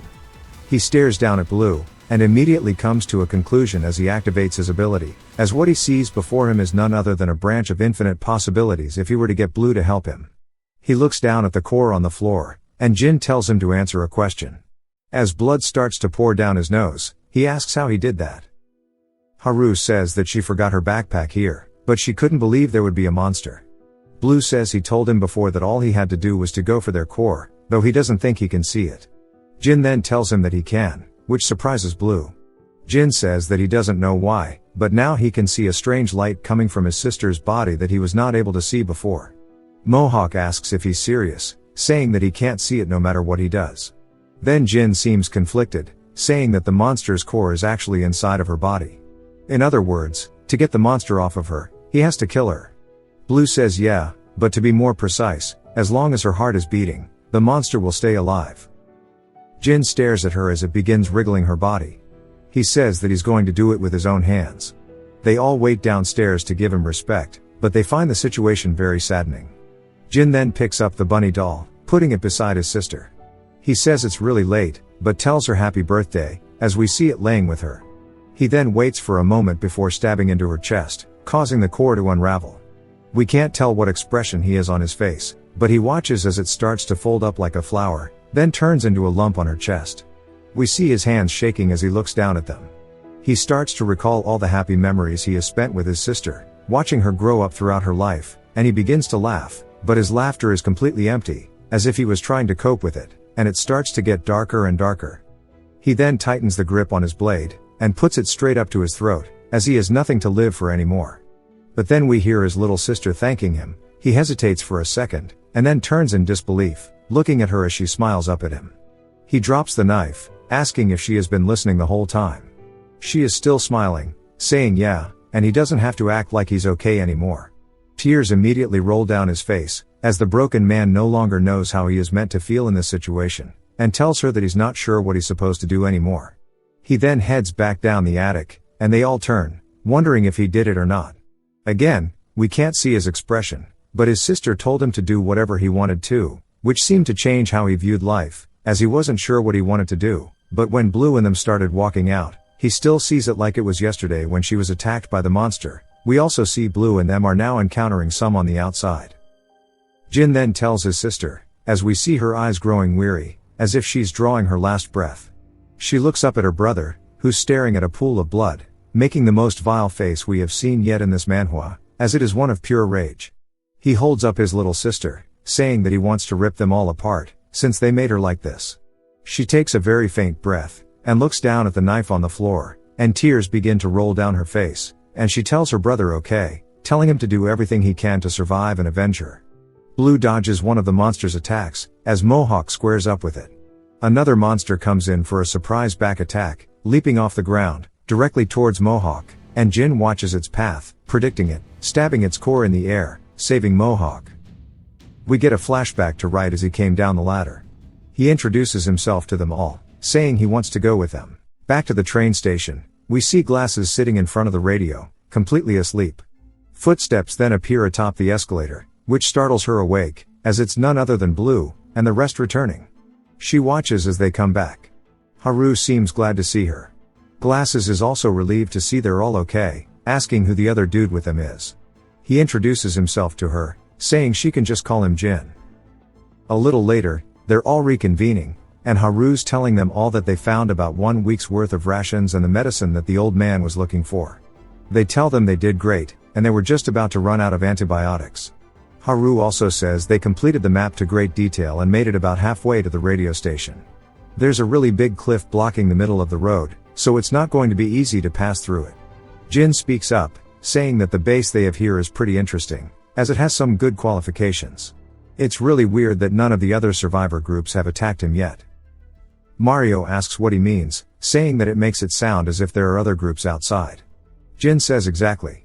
Based on what he saw from home, there are 3 big groups, and among them, there is one that set up traps and ransacked the others. And for their information, it's the same group that they ran into. Mohawk remembers it as the Wish Lady, and Haru shudders thinking about it. She says they were disturbing and dangerous people, and she never wants to meet them again. Jin says just to let them know, they have to pass by them if they want to go through the cliff they were talking about. Mohawk seems happy, saying he's going to get his wish, but Haru does not. She asks if he's sure there's no way to avoid them, like just going around. He said it would take them 3 times as long to do that, and they can't guarantee it won't be dangerous.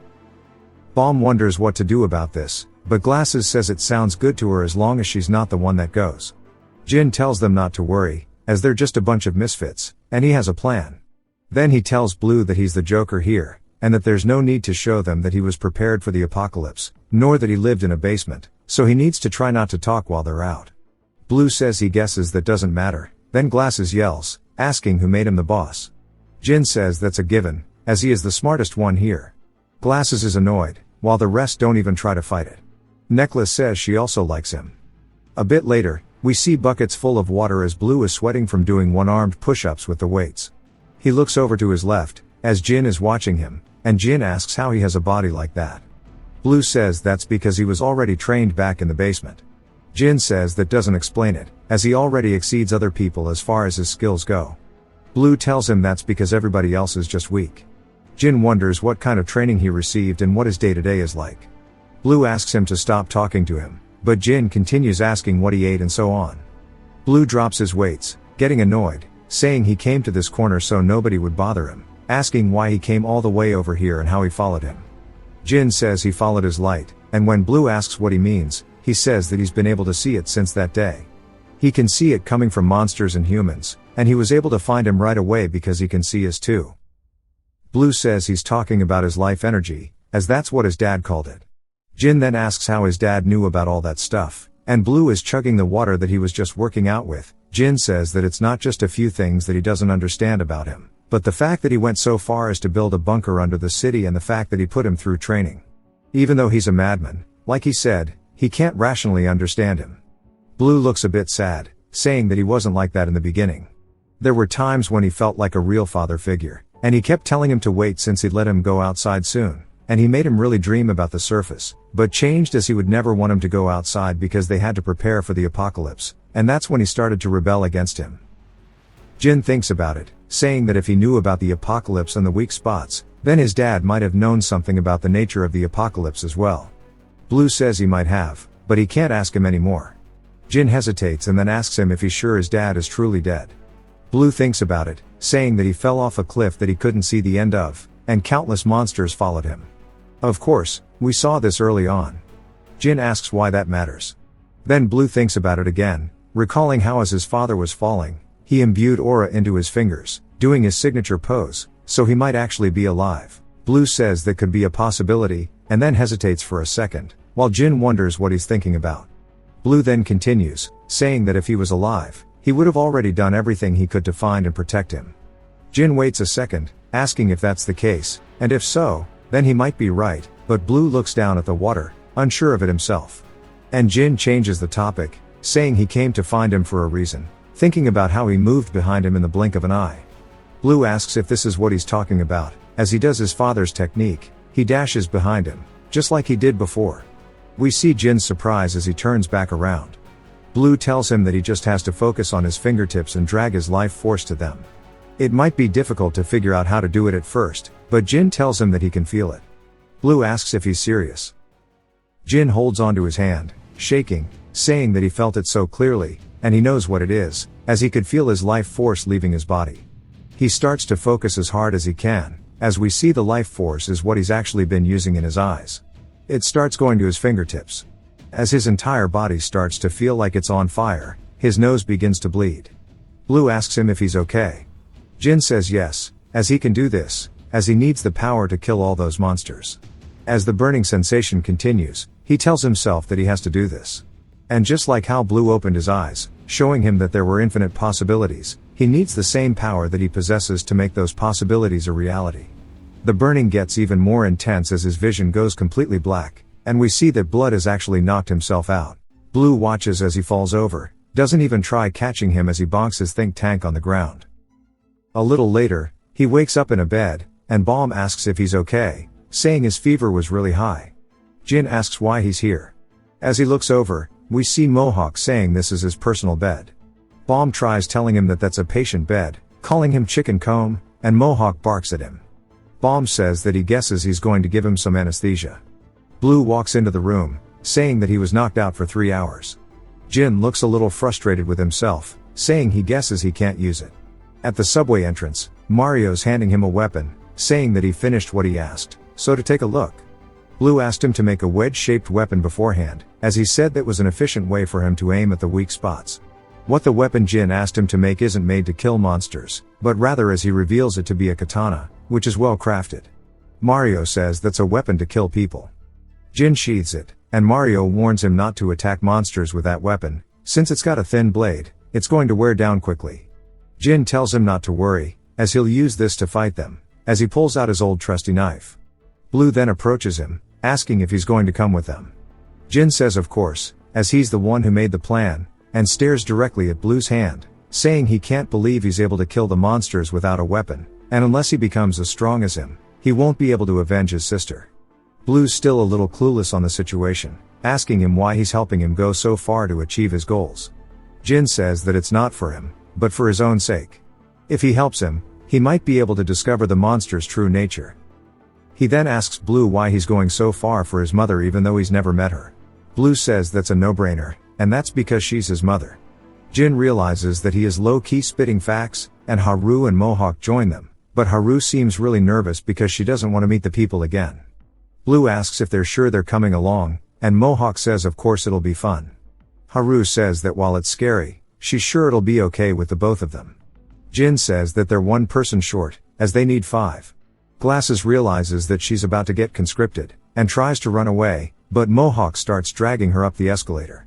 Balm and Guardian say that they'll pray for their success as they head up for the next expedition.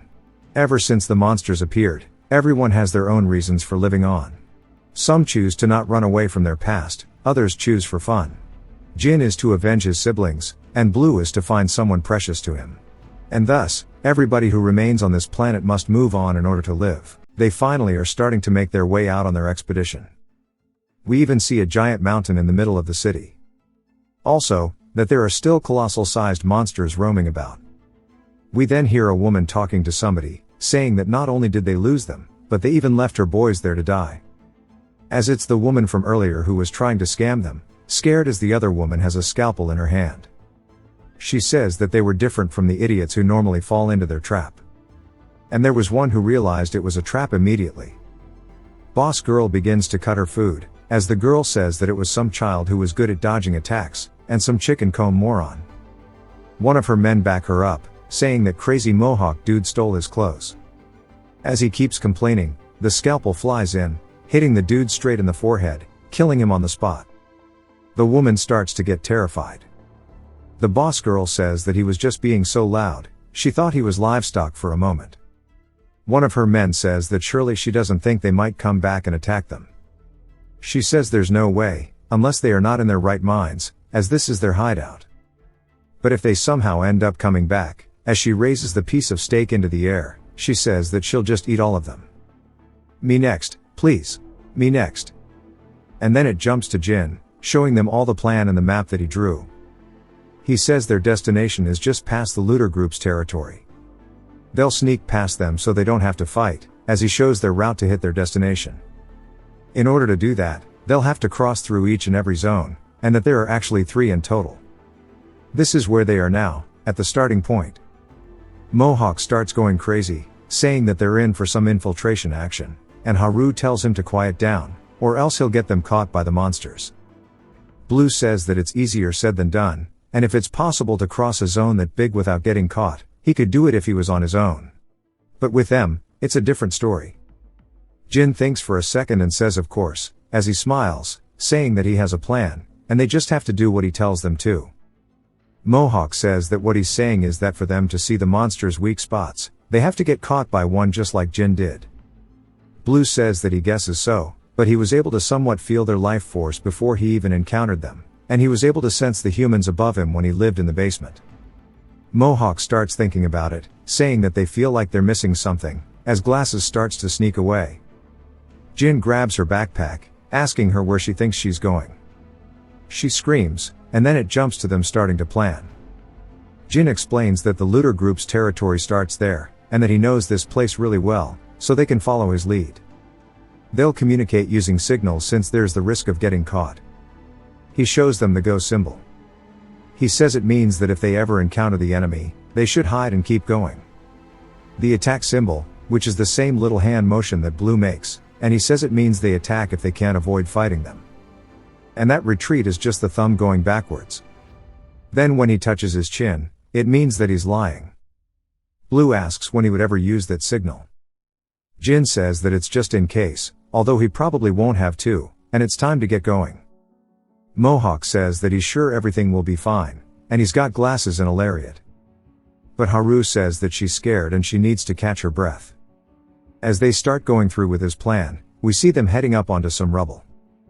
Jin slowly leads the way, as Blue is behind him. What they see in front of them are two looters. The barber did this guy dirty.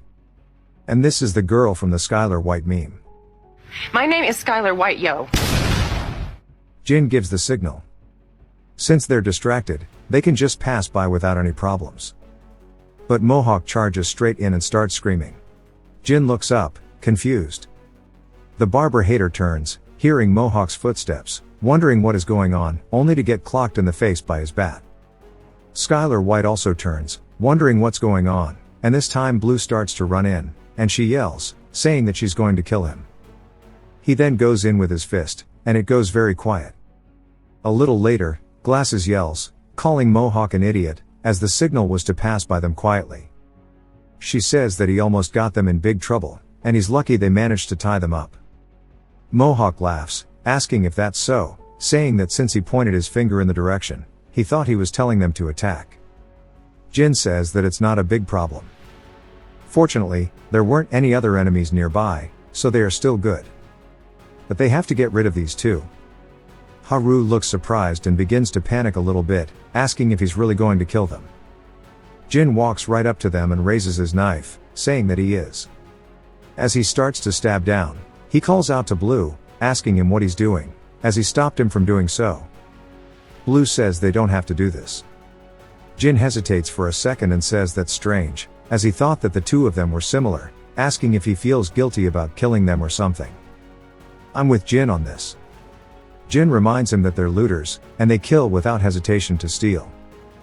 Blue grits his teeth, saying that it's not like that. Like he said, they'll avoid any future problems if they kill them here. They won't wake up and tell everyone that they were here. But he also does not want to kill them. Every time he feels death around him, he has this bad feeling that he can't explain inside of his chest. I think he's having PTSD from watching Jihyun and Eugene's death. Jin calls out to him, asking if he wants to ruin their mission for something so trivial. If they tell everyone that they infiltrated their territory, it might become even more difficult to find his mother. Blue says there's a way without killing them. They just go quickly before they wake up. Haru agrees, and Mohawk as well says that he doesn't want to kill them since they won. There's no reason to. Jin's surprised by how careless they are, but decides that it might be better for them to learn from their own mistakes, and puts his knife away, saying fine, and they can keep going. Truthfully, he's disappointed in Blue, and he can't believe that this is how little he's committed to achieving his goal. As they get further into the territory, there's even more looters. Haru says that there are more people the deeper they go, and they might get caught at this rate. As we see Blue slowly inching forward, a man calls out, asking them who they are, which causes them all to freeze. Blue turns, worried, and the guy says that he's never seen their faces before. Jin says they're right in the middle of the enemy turf, and they won't be able to pass through here at all if there's a commotion, so they need to retreat. The guy asks why they're all ducking, and goes to ask what they are doing. Haru and Glasses look surprised, and Mohawk laughs, saying that's right, and they're on a very important mission right now. The dude asks what he means by mission, asking who he is in the first place. Mohawk asks if he really doesn't recognize him, saying that surely he can tell by his awesome hairstyle. Then he starts giving him that mean mug, straight peering into his soul. The dude starts panicking and laughing awkwardly, saying that he might have an idea. Mohawk says that they can have a talk with just the two of them. The guy gets peer pressured into it. Jin says that he can't believe that Mohawk was useful, and Blue wonders what will happen if they never see him again. Jin says they all agreed to meet at the base if they ever got separated, so he's sure he'll figure out how to get back. Some time later, further into the territory, Jin asks Haru where they are right now. She says they just got to the center of Zone 1. Blue then says that means they're about a quarter of the way there. They head inside of a building, as Blue wonders what this place is, since there are so many iron bars. He's definitely seen this in a book before. Jin says it's a prison, but it also looks like it was being used right up until the apocalypse. They then hear somebody screaming for help, and he says if they save him, he'll do anything they want. Haru asks why he's here, then Glasses tells him to be quiet so he doesn't get them caught. He then yells, asking if they're really not with them. The other prisoners get close, saying, "Thank goodness, they thought they'd never leave this place." They start frantically begging, saying that they'll eat them, and they have to get out of here before then. Jin asks what they mean by eat, and if he's talking about the monsters. The dude says no, and that there's a crazy woman, and she calls herself the Predator. Outside the prison, they're debating how to actually help them, as there are sentries all over the place, so it won't be easy. Jin says they don't have the time to help them, and Haru asks what he's talking about, saying that he just said he would. Jin says he was obviously lying, and it might have caused a ruckus if they told them they wouldn't. Haru says if that's the case, then they'll keep waiting for them. She starts to feel very anxious, and says to be honest, she's scared because it might be too dangerous to help them. Glasses says she's also against saving them, it's already hard enough for her to survive, she doesn't have the time to worry about others. Jin then asks Blue what he thinks. Blue thinks about it, saying that he's also against it, as it's too risky. Jin says that's interesting, because he was against killing people earlier. Blue says that's different, he was simply against killing them at that moment. Because as soon as he thinks about killing anybody, he feels like he's starting to lose himself. A fly begins to buzz around him, and then he claps, which scares Haru. She then looks over, scared by the loud sound, and sees Blue licking his hand. If you recall, he's done this multiple times so far throughout the series. She asks what he's doing, telling him that shit's gross. He says that he doesn't know, it's just always been a habit of his, asking if it's weird. She says that it is, asking if he didn't have a lot to eat when he was in the basement. He says it wasn't like that, rather it was just out of instinct. He then realizes something and covers her mouth. She starts to try speaking, remembering that was the hand that had the fly on it, and tells him this shit's gross. She then looks over, as Jin's holding his hand up to get them to stop moving. He then starts moving his fingers into a signal, as he gives them the retreat. Haru and Glasses begin to feel very anxious, as we see Predator in front of them, and she is looking around, saying that she can smell something yummy coming from nearby, as they're all hiding beneath her. Blue looks up, getting a glance, and then a man runs in, informing Predator that the farm they've been managing in Zone B3 has been destroyed. Predator asks why he's yapping so much. The dude says the monster suddenly attacked, the iron bars around the farm were destroyed during the fight, so the livestock all ran off. Predator starts to give him a death glare, and he starts to feel a little scared. She then smiles slightly, telling them to bring somebody named Eyes to her. As they start running over, Glasses says that she wonders what's going on, so she looks up and we see a dude with his legs cut off, and his eyes are blindfolded. He's sitting there shaking in fear, and even his teeth are chattering. As the blindfold falls off, we see he still has his eyeballs intact, and Predator grabs onto his face, asking him where it is. As he starts glaring in front of them, we see her men are fighting off monsters. He begins looking at them intently, and then opens his mouth, saying that the weak spot is where its tail begins, around 3/7 of the way up its left leg. She asks him how deep it is, and he says it's around 14 centimeters, but it's only an approximation. She laughs, saying that it's alright if he's wrong. As she starts to stick out her tongue, she says that she'll just eat his other arm. Blue and the rest take the chance to leave, saying that, thanks to that, their security was weakened. If they leave now, they'll probably be able to get through this area. Someone begins running towards them, as it's the guy from the prison. He says that, thank goodness they're here, and they were waiting for them, and he was able to escape because a monster appeared and took down the iron bars. Haru says this makes sense why Predator left. Jin then says to think a monster appeared is good for them, they probably don't know how to kill them, so it'll buy them a lot of time. The guy asks what he means by killing them, saying that he sure is saying some strange things, and they should escape. A scalpel then flies in, hitting him straight in the side of the head, killing him on the spot. But it seems to be more than that, as both Jin and Blue are surprised, because what she is holding is a monster core. Predator then looks down at it, then glances over toward the rest of them, asking who the hell they are. Jin then notices something, as she's holding a monster's core. He says there's no way. Predator starts twirling her scalpel, asking why they didn't say anything when they saw the livestock running away, and she's pretty sure she ordered them to capture them alive or kill them. But they're still just shocked that she's in front of them. Jin looks down at the guy on the ground, since he understands the situation. And he begins to laugh, saying that they were asking if any of the other livestock had run away too, and were just pretending to help him. Predator just kind of stares at him, and Jin continues, saying that though it's a shame, they could have figured out where the others were had they talked to him a little longer. Glasses asks what he's talking about, and he pinches her arm to get her to shut up. Predator then stares at him, but Jin stares back, meeting her gaze. She then starts to make a pouty face and sighs, saying that she's got it, and she puts away her scalpels, saying that she thought they were helping it. And she tells him to go ahead and find the other livestock. But then she asks if he's ever seen her before, as she doesn't remember anyone like him, since he doesn't have a forgettable face either. Jin walks past her, saying in that case, she shouldn't forget it. It looks as if Predator realizes something, while the rest look anxious. The air around her gets tense as she says she didn't forget. Jin turns around only to see a scalpel coming straight towards him. He dodges beside it, and we see Haru dodge them as well. As they go for glasses, she's not going to be able to dodge them. Blue catches both his and hers and asks what she thinks she's doing. As Predator says that smell was none other than them, and she begins drooling. What a freak. Jin asks why she attacked them when he told her they were going to find the livestock. She says it's just because they smell so yummy. Jin asks what that means as she runs in.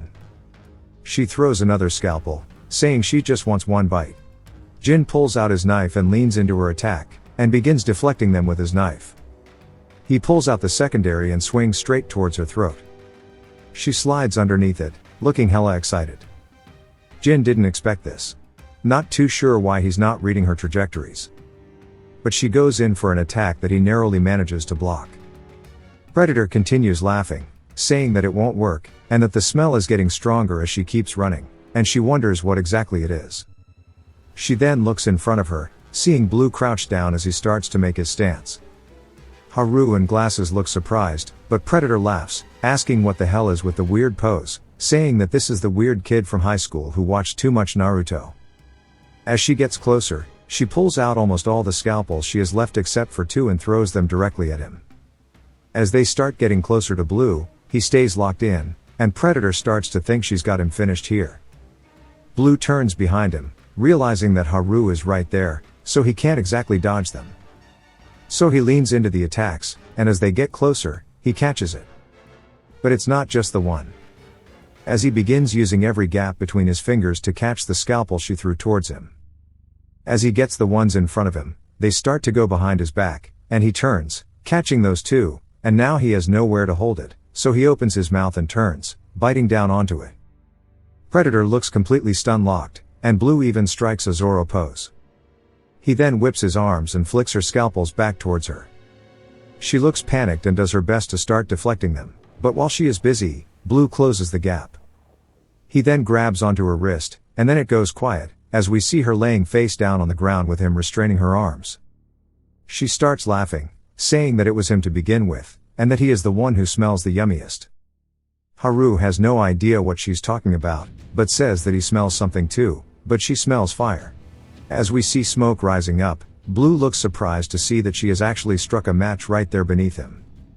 Jin kicks it and starts stomping it out, but says that they were too late, as Predator begins laughing, telling them to struggle. We hear the loud sounds of footsteps as monsters begin flooding in towards the group. Then it starts to give us a little backstory as we see a grassy field. And something pulls apart the grass. It's none other than a rabbit, as it explains that all organisms in this world are divided into 2 groups. Those that are hunted. As we see a predator behind it, it closes the gap and suddenly sinks its fangs into the rabbit. And the other organisms are those that do the hunting. It's just the meme of there's always a bigger fish. As the lion dashes in, killing it, the humans then come and kill the lion by stabbing it with a spear. And for a very long time, humans dominated the top of the food chain. But that was until very recently, as monsters began to fall from the sky. They became the apex of the ecosystem, destroying the structure of the food chain in an instant. As we see Predator's feet, she's holding 2 monster cores in her hands, and she's staring at them like she's about to snack on these things. It then jumps to a woman trying to run away while Predator's laughing, holding her scalpels. The girl turns around with tears in her eyes, but we don't get to see what happens yet. As back to the present, Predator's saying that these guys are far different from any game she's met so far, and that Blue's eyes are filled with the desperation to survive. So she can't wait for him to show her, as the monsters run in, what exactly he's going to do to survive. Both of them start going in towards Jin and Blue. They both ready themselves for the fight, as Blue goes in with his dad's martial arts, Jin goes in with his dagger, both of them hitting the cores of the monsters, finishing the fight as they unravel back up. Predator is completely speechless as the cores go to the ground. We hear some of the looters saying that they thought they heard something over here and ask why she's on the floor. Predator immediately gets off the ground and runs over to Haru, holding a scalpel to her throat, asking Blue who they are. She begins sweating nervously, asking how they know. Blue and Jin turn. I don't know why they wouldn't have expected this, but she wants them to put their weapons down and surrender, otherwise she'll kill their friend. Glasses folds under zero pressure, begging them to spare her. Jin says that he should attack her because he can't get to her from this distance. He sees Haru petrified and panicked, and grits his teeth. Predator says that she thought they were friends, but she guesses not. Blue is sitting there, hesitating, trying to think of all the outcomes and freezes up as he starts to resolve himself. Predator tells him to stop, as she doesn't know what kind of power he has, but he should not use it. She then lightly cuts Haru's cheek, saying that if he tries to move like he did earlier, she'll take her life away. Jin tells Blue no, saying that surely he's not going to surrender, and that he can't stop now, as he has to attack her before she can react, just like he did to him. Predator says that if they aren't on the floor by the time she counts from 3, she's going to kill her.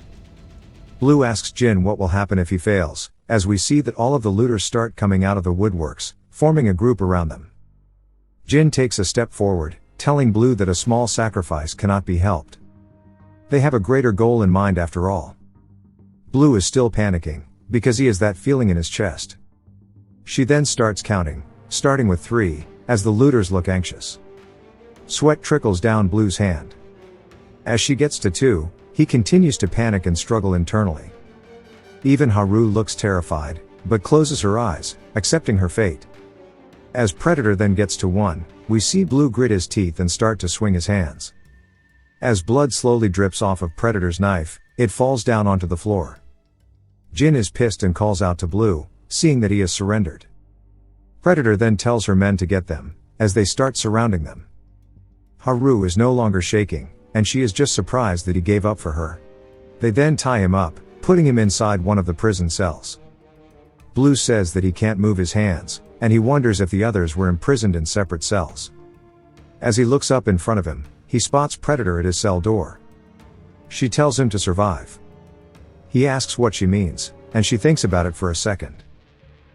Says that it's as she expected, he doesn't get it, and they said that he would understand. He asks where the others are, and she asks if he's talking about the kids who were with him. And that she killed them all. His jaw drops, and he starts to boil up with rage, asking her what she just said. She tries to hold back her laughter, but can't, saying that she's just kidding. And his expression looked as if he was about to kill her. We see he was full ready to do his best to break out of these restraints, as starts shaking while gritting his teeth. Then he yells at her. She says that seeing his reactions means that they must be precious to him, and he didn't attack her earlier because of that girl. Blue then thinks about it, saying that if he had attacked her back then, they definitely could have stopped her just like Jin said. But the chances were 50-50. It was not a low chance, he was able to pull it off with Jin too. But the guilt he would have felt because if he failed, she would have died. It was as if the gun was in his hand. He couldn't protect anyone in the past because he was not strong enough. But now, it would be as if he was shooting the bullet at Predator, and then instead, hit Haru in the head, blowing her brains out. And he doesn't want to kill someone because he's too confident in his own strength. He doesn't really know what to feel right now. His dad used to tell him not to get close to humans, and he now understands what he meant. If he had never gotten close to them, Then he would not have gotten caught like an idiot. Predator says to be honest, she was scared. She's never seen anyone move like that before, asking him what it was and how he did that. She then starts smelling him, asking how he knows the monster's weak points, and if someone told him, or if he's like the other people. He looks surprised, asking her what she's talking about. She says that she guesses not, as it didn't seem like he knew about it anyways. As she starts to leave, he asks how she knew about the weak points. And if that means someone told her, and in that case, he might be similar to his dad. She kicks him in the face, cutting his cheek, saying that she's the one asking questions, asking how he knew about them. He tells her to piss off, as he doesn't plan on telling her. She says they can just take their time, as they have lots of it anyways. More importantly, there's something she wanted to know. She asks where they came from. Blue freezes up, but she continues, saying that his clothes are in great shape, and his skin looks great from eating well. Asking where his base is. He starts to mumble, so she gets closer to hear him. He tries to bite her ear, pulling a Mike Tyson, but she pulls away. He then tries to stand up, but because of the restraints on his feet too, he just falls face first on the ground. She picks him up by his hair, asking if he wanted to eat her that much. He says that he's not going to tell someone like her. She says that it seems like he doesn't understand what's going on, and that he is livestock. She then looks surprised by something, as we see the cut on his cheek has healed up. She then starts beating the absolute piss out of Blue, kicking him all over, and his face looks pained. She asks if he's even human, saying that his wound completely healed in a matter of minutes. We then see eyes, and she asks what he thinks, as he told her that he could see a light coming from humans. He says that's right, since every person has some trace of light within them. Monsters too. He can see a light coming from Predator's body as well. Predator then asks what about Blue, and as he looks up at him, we see him sweating, saying that he is blinding. Predator looks surprised, as Eyes continues, saying that anyone would be able to see that from afar, as he is shining brilliantly. Her jaw is open, as someone, no clue who said this sorry, explains that it's called life force. Predator says as expected, Blue is interesting, no wonder he smelled so good. One of her men says they're running low on rations, and they might hear some complaints from the others, and there have been some complaints regarding the large amount of victims from the recent disturbance, as well as the fact that they haven't executed those who started it. So they must find their base. Predator sighs, saying that she got it, telling Blue that he heard too, that he just needs to say where he came from. Blue of course doesn't say a word, she starts laughing, saying that's okay, as she thought of a good idea. It doesn't matter whether he answers her or not, she can just entertain him instead. He asks what she means, only for her to start throwing her scalpels out, cutting Blue all over his arms and back. She says that she's really curious about the extent of his regenerative abilities, telling him to withstand this as long as possible, so she can play with him for a long time. And Eyes just looks worried. As we see the time left in the cell, Blue is still getting cut. As even dusk starts to come by, he's still being abused by her. Even when the sun is no longer out, we see him gritting his teeth, as she's still doing it. He is now laying face first in his cell, as Eyes wanders in, calling out to him. Blue looks over, and he tells him to be quiet, as he secretly came to find him. Blue says that he recognizes him, asking if he was her henchman. He says that he's not, but she captured him. They initially caught him and kept him here as livestock, but one day, he was assigned to be their eyes, and they started experimenting on him. We see Predator looking happy as a monster is straight up diddying him. He says that from that day on, he started being able to see the strange light. Blue says that he guesses he's able to see one's life force. Eyes says that that's not important right now, as he'll help him escape. He's got someone helping him, they're trying to figure out how to get everyone out, and it'll be soon. He says that he'll leave for now, because they will catch him if he stays any longer. Blue tells him to wait, asking if he's seen a girl with blonde hair or other new people. He says he doesn't know, as he doesn't remember ever seeing a girl with blonde hair. Predator then appears directly beside him, and her men warn her that she can't kill him. She says they can, because they can just get a new set of eyes if they continue to experiment on a couple more of them. Predator asks if their little game was fun, to think that he'd want to run away is so upsetting. Blue says that this terror torture doesn't do anything to him, as he went through worse in the basement. She says that now that she thinks about it, surely he's curious of his friend's whereabouts. We see Haru thrown into the room with him. Predator says that she also had quite the tight lips, as they haven't given her a drop of water for the past few days, so she thought of a good idea. She grabs onto Blue's finger, saying that if Haru doesn't tell her the location of the base, then she's going to break his fingers one at a time.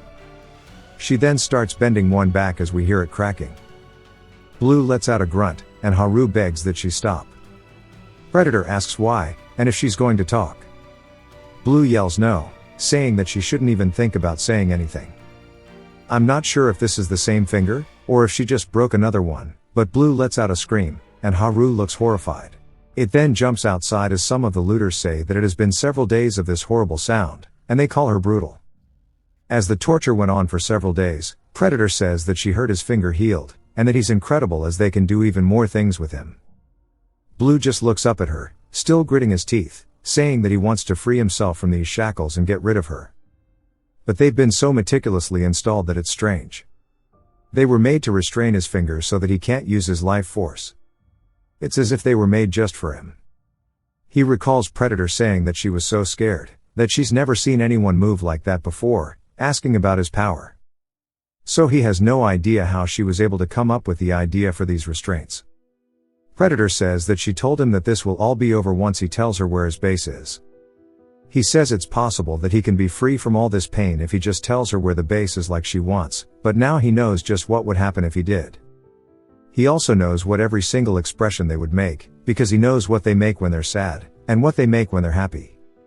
And he can no longer go back to when he didn't know these people at all.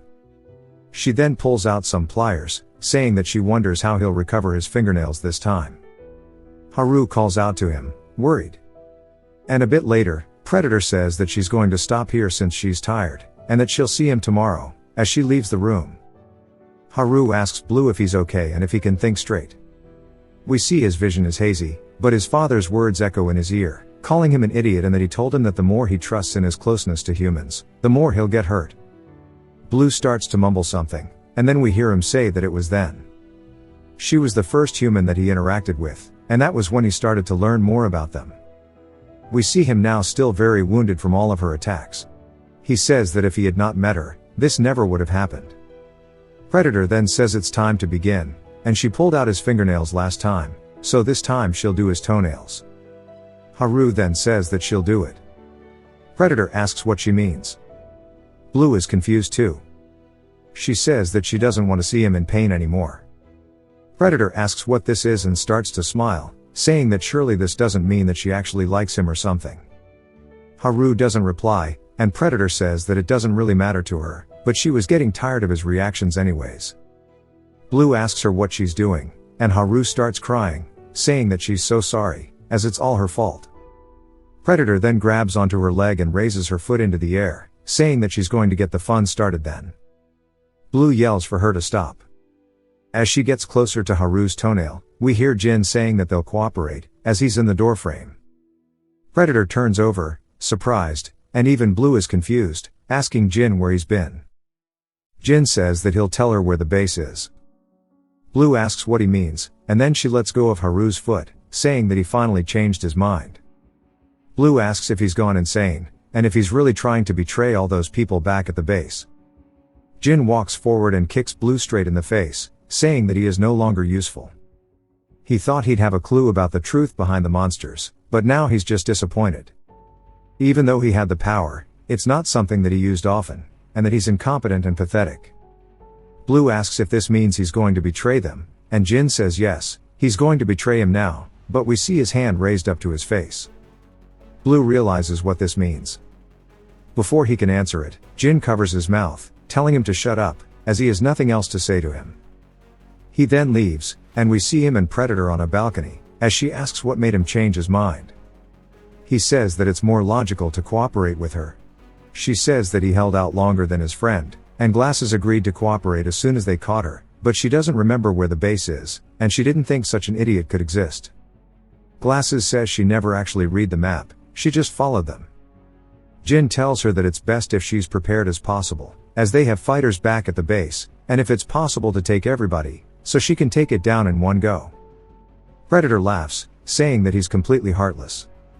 As we see her group starting to form, heading out towards the subway, one of her men asks why they're taking the prisoners with them, as they'll be more likely to get caught with them.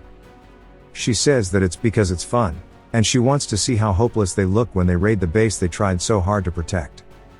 She then turns back around, looking at Blue, saying that it's a shame, as he won't say anything, as if he's broken. Haru sluggishly drags her feet, telling Blue that she knows that he probably doesn't want to talk, because it's all her fault that he got caught and went through such terrible things. But he doesn't reply at all to her. She looks over, wondering if he is going to say something, but then looks back down at the ground and starts shaking, saying that she's so sorry. It's all her fault. Blue stops moving and looks over at her. She wonders if he's about to say something, only for him to stare at her for a second and then stick his tongue out. She seems surprised by something, and Jin asks that she brought everyone like he told her to. She says yes, and that everybody's here, except for the few they left to guard the farm. As they make their way across a bridge, he says that this is good since it's going according to plan. He stops moving, and Predator's confused, but so are her men, asking why he stopped all of a sudden, as they're in a complete wasteland. Jin says that he knows, and there aren't a lot of buildings to hide behind, and they're surrounded by the city. There's only one way to escape, and it would be very dangerous if they were to get attacked by monsters. Predator starts to think something's up, asking what exactly he means by that, and pulls out her scalpel. He stands there for a second before slowly raising his hand up, teaching them the signals. He says this means go, and if it means they encounter an enemy, they should keep hiding and going. He then starts to change it to retreat, showing her that symbol, and he says that if they feel like they would get hurt, they need to leave. Instead of showing them the fighting symbol, as Blue's watching intently, Jin touches his chin, saying that when he touches here, it means he's lying. We see that's exactly what he did when he told Blue he would betray him. Predator realizes this and yells, telling her to stay where she is. We see back when Blue opened his mouth, Haru actually saw something, as when Jin covered his mouth, it wasn't just to make him silent, but it was something more important than that, as the entire purpose of that exchange was so that he could hand him over something without Predator noticing, and it was none other than the key to his restraints. Haru sees this, and then Jin raises his hands into Blue's stance, saying that this means attack, and if they can't avoid fighting them, they might as well go all out. Predator is confused, and we hear Haru saying that she did it. As Blue's restraints fall to the floor, he then starts to walk forward. One of the looters yells, telling Predator that the boy is free, and Blue snaps the shackle off his feet. As the chains fall to the floor, the other, her number one man turns around. When Predator turns, the guy raises his hand, saying that he'll take care of this, but she yells no, telling him that he doesn't know anything. The guy goes to say something, as Blue walks forward. He crushes the ground underneath him, and holy shit, this guy just got murdered, I think, or he's going to need a feeding tube. Everybody looks absolutely surprised by what they just witnessed, because a human's face should not be able to contort like that. But he also got turned into a whole-ass human tornado, as he got sent flying away. As Blue starts to land back down from his attack, we see the guy still spinning until he slides across the ground in front of some of the other looters and Predator. They can't believe that that was in one hit, asking what just happened, and Predator facepalms, calling him an idiot. We see somebody looking at Jin's hand as they're up on top of a rock with binoculars. It's none other than eyes. He then taps a button, as a giant explosion occurs that starts to set a ring of fire around the entire group, trapping them on this plateau. Everybody starts panicking due to the flames, and ask if they poured oil on the ground or something. Predator realizes it was Jin. And as the monsters start swarming in, the looters begin yelling. Predator says in that case, they all need to retreat, but they watch as the bridge crumbles, and they say that the path is collapsed. She starts squeezing her head, panicked, and says that they have no choice but to bring out eyes, and that the rest of them should go kill the monsters. Jin and Blue make eye contact, and then Predator notices something, as she's staring directly at Haru. She smiles, saying that she's going to kill her right now. As she starts to lunge at her with a knife, Haru's heart starts beating hella fast, and we see her eyes flustered. But for the first time, they take a different form. Predator looks surprised, as Haru has dodged her attack, and she has a glowing ring in her eyes now. She dodges a follow-up, and every other single attack afterward, showing her that she's not the same as last time. Because she will never let her guard down like that. She won't let herself get caught anymore, and she used to let her fear drag her around, but now she'll use that fear to her advantage. And she never wants to see Blue in that position. Predator asks what's up with her movements, and if she was always this nimble, if she had known before, she would have cut all of her tendons. Predator is then caught off guard, as she stops moving her feet. We see somebody step before Haru, as it's none other than Blue looking down at her. Predator panics, as she sees from her perspective a giant creature standing before her. She instinctively backpedals, creating distance, but falls onto the floor, blankly staring at him. Blue looks pissed, and slowly walks forward. And when one of the looters comes to stab him, he instantly sends the guy flying. Another one obviously wasn't watching, as she gets sent flying too. Blue is now standing directly before Predator. She sits there feeling something unknown inside of her, saying that she has no idea what this emotion is. As the monsters start running in, Haru asks Blue why they're not running, as she can hear the sound of monsters all around them. He doesn't say anything, and Predator is still panicking. Haru says they have to run, so he needs to make this shit quick. Blue agrees, and Predator asks what she means, only for him to kick her straight in the face. As she starts to fall backward onto the ground, Blue smiles, as that must have felt pretty satisfying. Haru starts cheering, and starts chanting one more time. The monsters start running in, as do the looters going towards their boss. We see one of them get eaten. Haru screams, saying they need to run, and Predator hears all of her men screaming, "Save me," as they're being ripped apart. She says they need to bring eyes to her, and they say yes, of course. As Blue and Haru run away, they spot Jin, and as they run toward one another, Blue hits Jin straight in the face, causing him to fall to the floor.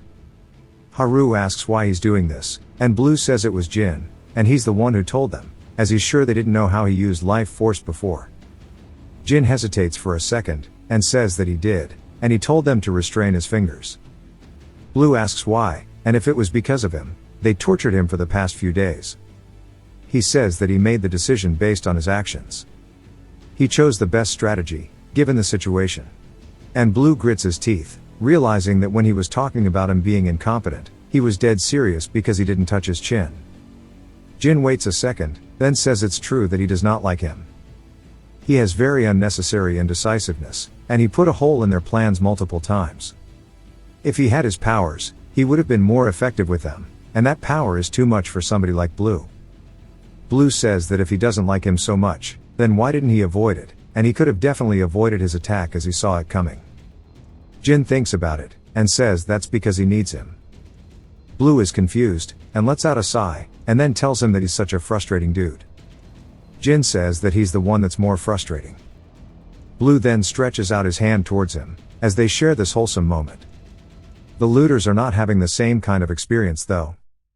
Blue tells him to get up, asking if he's planning to die here. Jin's surprised that he's offering his hand to him, and smiles, saying of course not, and he has a better plan. As the monsters keep ripping the looters apart, we see they're almost annihilated. One of her men hands a weapon, and she tells the mole to get ready for combat, asking where Eyes is. They say that they brought him, and she turns, and we see two people walking. Her men say one of the boys volunteered to be the new Eyes. She says that she's so proud, and she should give him a prize, but she wants to see who it is. As they undo the bandana, and it falls to the floor, it's none other than Mohawk, who says that he's so glad he can see again. Bro has no thoughts upstairs. We get a flashback to a monster they have tied up, and a man is telling Mohawk that he told him already the survival rate for this experiment is very low, and if he's not able to withstand it once the monster captures him, he'll die on the spot, asking if he still wants to do it, as they normally have the livestock do it. Mohawk says it's time to get started, and he thinks about how both Jin and Blue are able to deal with the monsters on their own, and he smiles, saying that he doesn't want to fall behind them anymore. Character development. Back to the present, he's looking through his finger, saying that he can see it's a weak spot. Predator yells, asking him where the weak spot is, but calls him Eyes, and he turns, asking if she's talking to him. Then he says that he doesn't want to, as he makes a very manly face.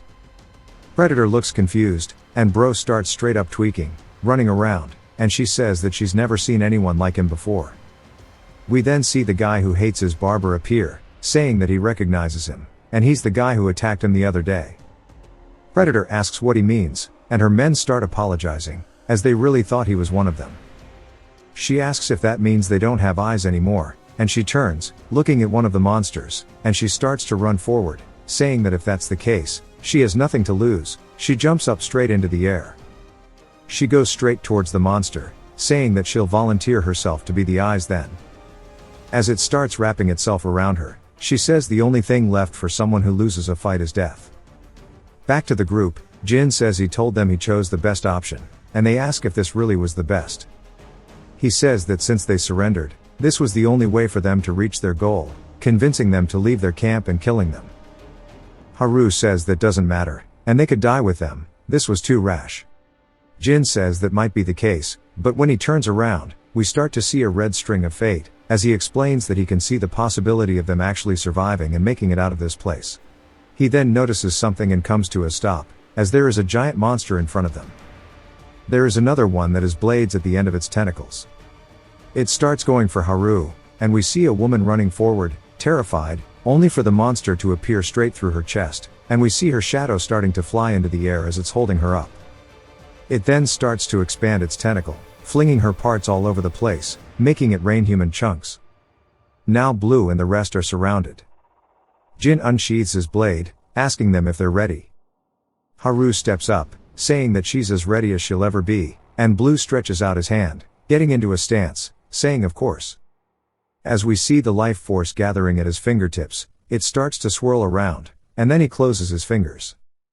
Starting to use it, the monsters realize this as well, as they start screeching, coming in for attacks. Haru dodges underneath one of them as it goes towards Jin. He deflects it with his dagger, and Blue dashes forward, getting behind the Make It Rain monster, and he starts looking for its weak spot. Blue runs forward towards it. We see its tentacles shoot right past his head, and then start retracting backwards, which he slides underneath. The monster notices this and starts to lift itself off the ground, to create distance, shattering the ground beneath it. Blue continues to pursue it, as Jin crouches down, ready for his own fight. He starts to lock in, dodging both of its attacks by flipping through the air. He then uses its limbs against it by running up it, bouncing off of its shoulder, soaring in the air over it. He says that he's able to dodge its attacks without much difficulty, and it's all within the possibilities he can see. As he starts looking forward, he says if he can just find and destroy their cores, this will be lightweight, only for it to open the back of its head, revealing a weird flower-like structure. Jin looks surprised as it starts to come out of the back of its head. As he's looking at it, we see it starting to bloom, as there's red life force around it. He says this feeling is something he felt before, back when he himself tried to wield the life force. We see it continuously building up, until there is a highly concentrated amount from the flower. Jin is trying to look at the possibilities, as we see his red string of fate get snapped. The flower shoots out its attack, as it flies directly towards Jin. Somebody starts to run in, and we see none other than Haru bumping into the side of Jin. It's enough that it causes him to get out of the attack's path, and it grazes straight past his ear. They both manage to land safely. Jin asks where she got the courage for that, and she says that it's because he looked like he was in danger. The tentacle-bladed monster starts making its way behind them, and Jin uses his sword to stand back up and looks forward, saying that that power is the same as Blue's, and it's the power to create possibilities. It's a power that goes beyond his expectations and a power that he cannot have, but still he'll do whatever he can to kill it, as the flower starts to charge energy once more. Back to Blue, we see him hit the monster straight in his chest, causing it to go flying away from them. He crouches down and leaps forward with a knee, hitting it as well. Then we see a gem on the monster's stomach. Blue charges forward, saying that he doesn't know how much longer he can use this power. If he uses it all up, he might end up losing consciousness like last time, and he has to control how he utilizes it, which is why he has to take care of this as quickly as possible. He slips underneath another attack and punches its core once more, this time causing it to crack. It comes out with its weird mouth thing and bites forward at him. It misses, but it continues striking at him, causing him to have to deflect the attacks. But it's not stopping him from going forward, as he slowly walks forward. He then raises up his leg, kicking the monster once more in its core, sending it flying backwards as it shatters it. The monster begins to unravel, spaghettifying itself into an orb. Back to Jin, the flower is about to shoot out another attack, but this time he's aware. As the beam comes out, it starts burning the ground behind him, and he's running in front of the laser. With every step, it's getting closer and closer. Then he stabs his sword into the ground and uses it to keep his momentum while turning his body. As the monster has run out of juice, so it has to recharge, he pulls his blade out of the ground and starts running forward towards it. The monster starts to attack forward with its arm, which he ducks underneath. As he sees the core of the monster, he then stabs forward with his knife, but is surprised because the core is still intact, and all he did was crack it slightly, since it wasn't enough force. The monster then comes in to collapse on him as he sits there with nothing to do. A flash of blue light comes by, as Blue puts his foot on the knife, kicking it all the way through while deflecting the monster's attack, protecting Jin. It hits the core, and Blue then does a sick-ass backflip off of the monster, flying over into the air. As it starts to spaghettify itself, he lands behind Jin and then flashes off, as Jin sits there staring at the monster's core, disappointed in himself. We see Haru looking behind her, dodging all of the attacks from the monster. She then hears a loud sound coming from behind it, and her eyes are still completely locked on it. It was none other than Blue also killing her monster, saving her. He comes to a screeching halt as the looters start begging for help. We even see the girl who tried scamming them originally thanking somebody for sticking out his hand. She then recognizes as it's none other than Mohawk, who says that she promised that she would grant him a wish if he helped her. He then whispers something into her ear, which causes her to blush, and she says no, asking why he would make her do that. As the screams of her colleagues continue, she decides to go along with it, saying that in return, he needs to get her out of here. He laughs, saying that's great. And then we see the predator coming out from the monster, completely unscathed, and she looks forward. She wonders if she's being betrayed, but says that she can see it now. As she sees a light in front of her, she says this must be the flow of life force, and she thinks she can understand Blue's movements from back then. Her radio phone starts going off, and she picks it up, saying finally the call went through and she waited so long, and that she has the eyes now and she wants to know how to use her life force. We see all three of the monster's cores that surrounded them, and Blue asks if they're alright. Haru says that she's more worried about him, as he looks like he's in pain. He's panting, saying that this much is fine, as he can keep using his life force. But Jin's just battling with his helplessness. As they start walking away, he says that he can't believe he was holding them back. Even if he had not been here, Blue could have defeated all these monsters on his own, but he made up his mind to get rid of them, but still, look at the state of him, and that he's baggage. With Blue standing right behind him, Jin says that he guesses the pathetic one was himself all along. We need more characters like him. As Jin walks forward, Haru asks where he's going, as they're surrounded by fire. He explains to her that he prepared a hole for them to escape through, and once they get out of the flames, they have to pass through a canyon to get out of here. She asks when he prepared all of this, saying it wouldn't have been easy to do it all on his own. He says that he met a lot of people who were meant to be the livestock while they were locked up, and they agreed to work together. Blue recalls Eyes saying that he's got someone helping him, and they're trying to figure out how to get everyone out, but it'll be soon. Blue says that must have been him he was talking about. Jin doesn't answer, but of course that's a yes. Haru says that's incredible, asking if he planned all of this while he was locked up. Jin, still thinking he is useless, looks over at Blue saying it was all he could do. As they jump over the fire, we see them heading into the canyon. As they keep going, we hear Mohawk yelling, saying to take him with them. Jin turns, surprised, and Mohawk says it's been a while, as it's been 4 or 5 days, and it's nice seeing them again. We see Scammer with him, and Haru recognizes her as the one who tried to kill them last time, asking why they're here.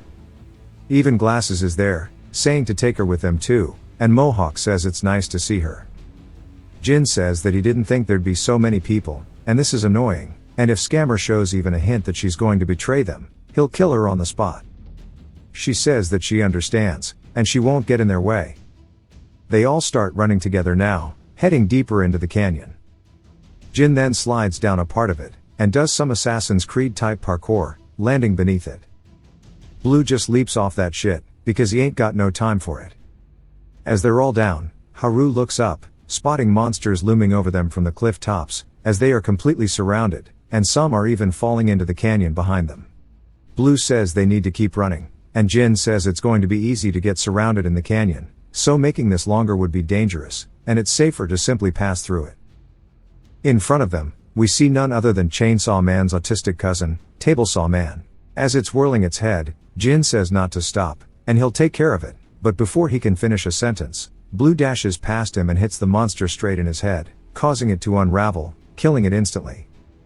Scammer asks what the hell is with that speed, and he killed it in a single punch.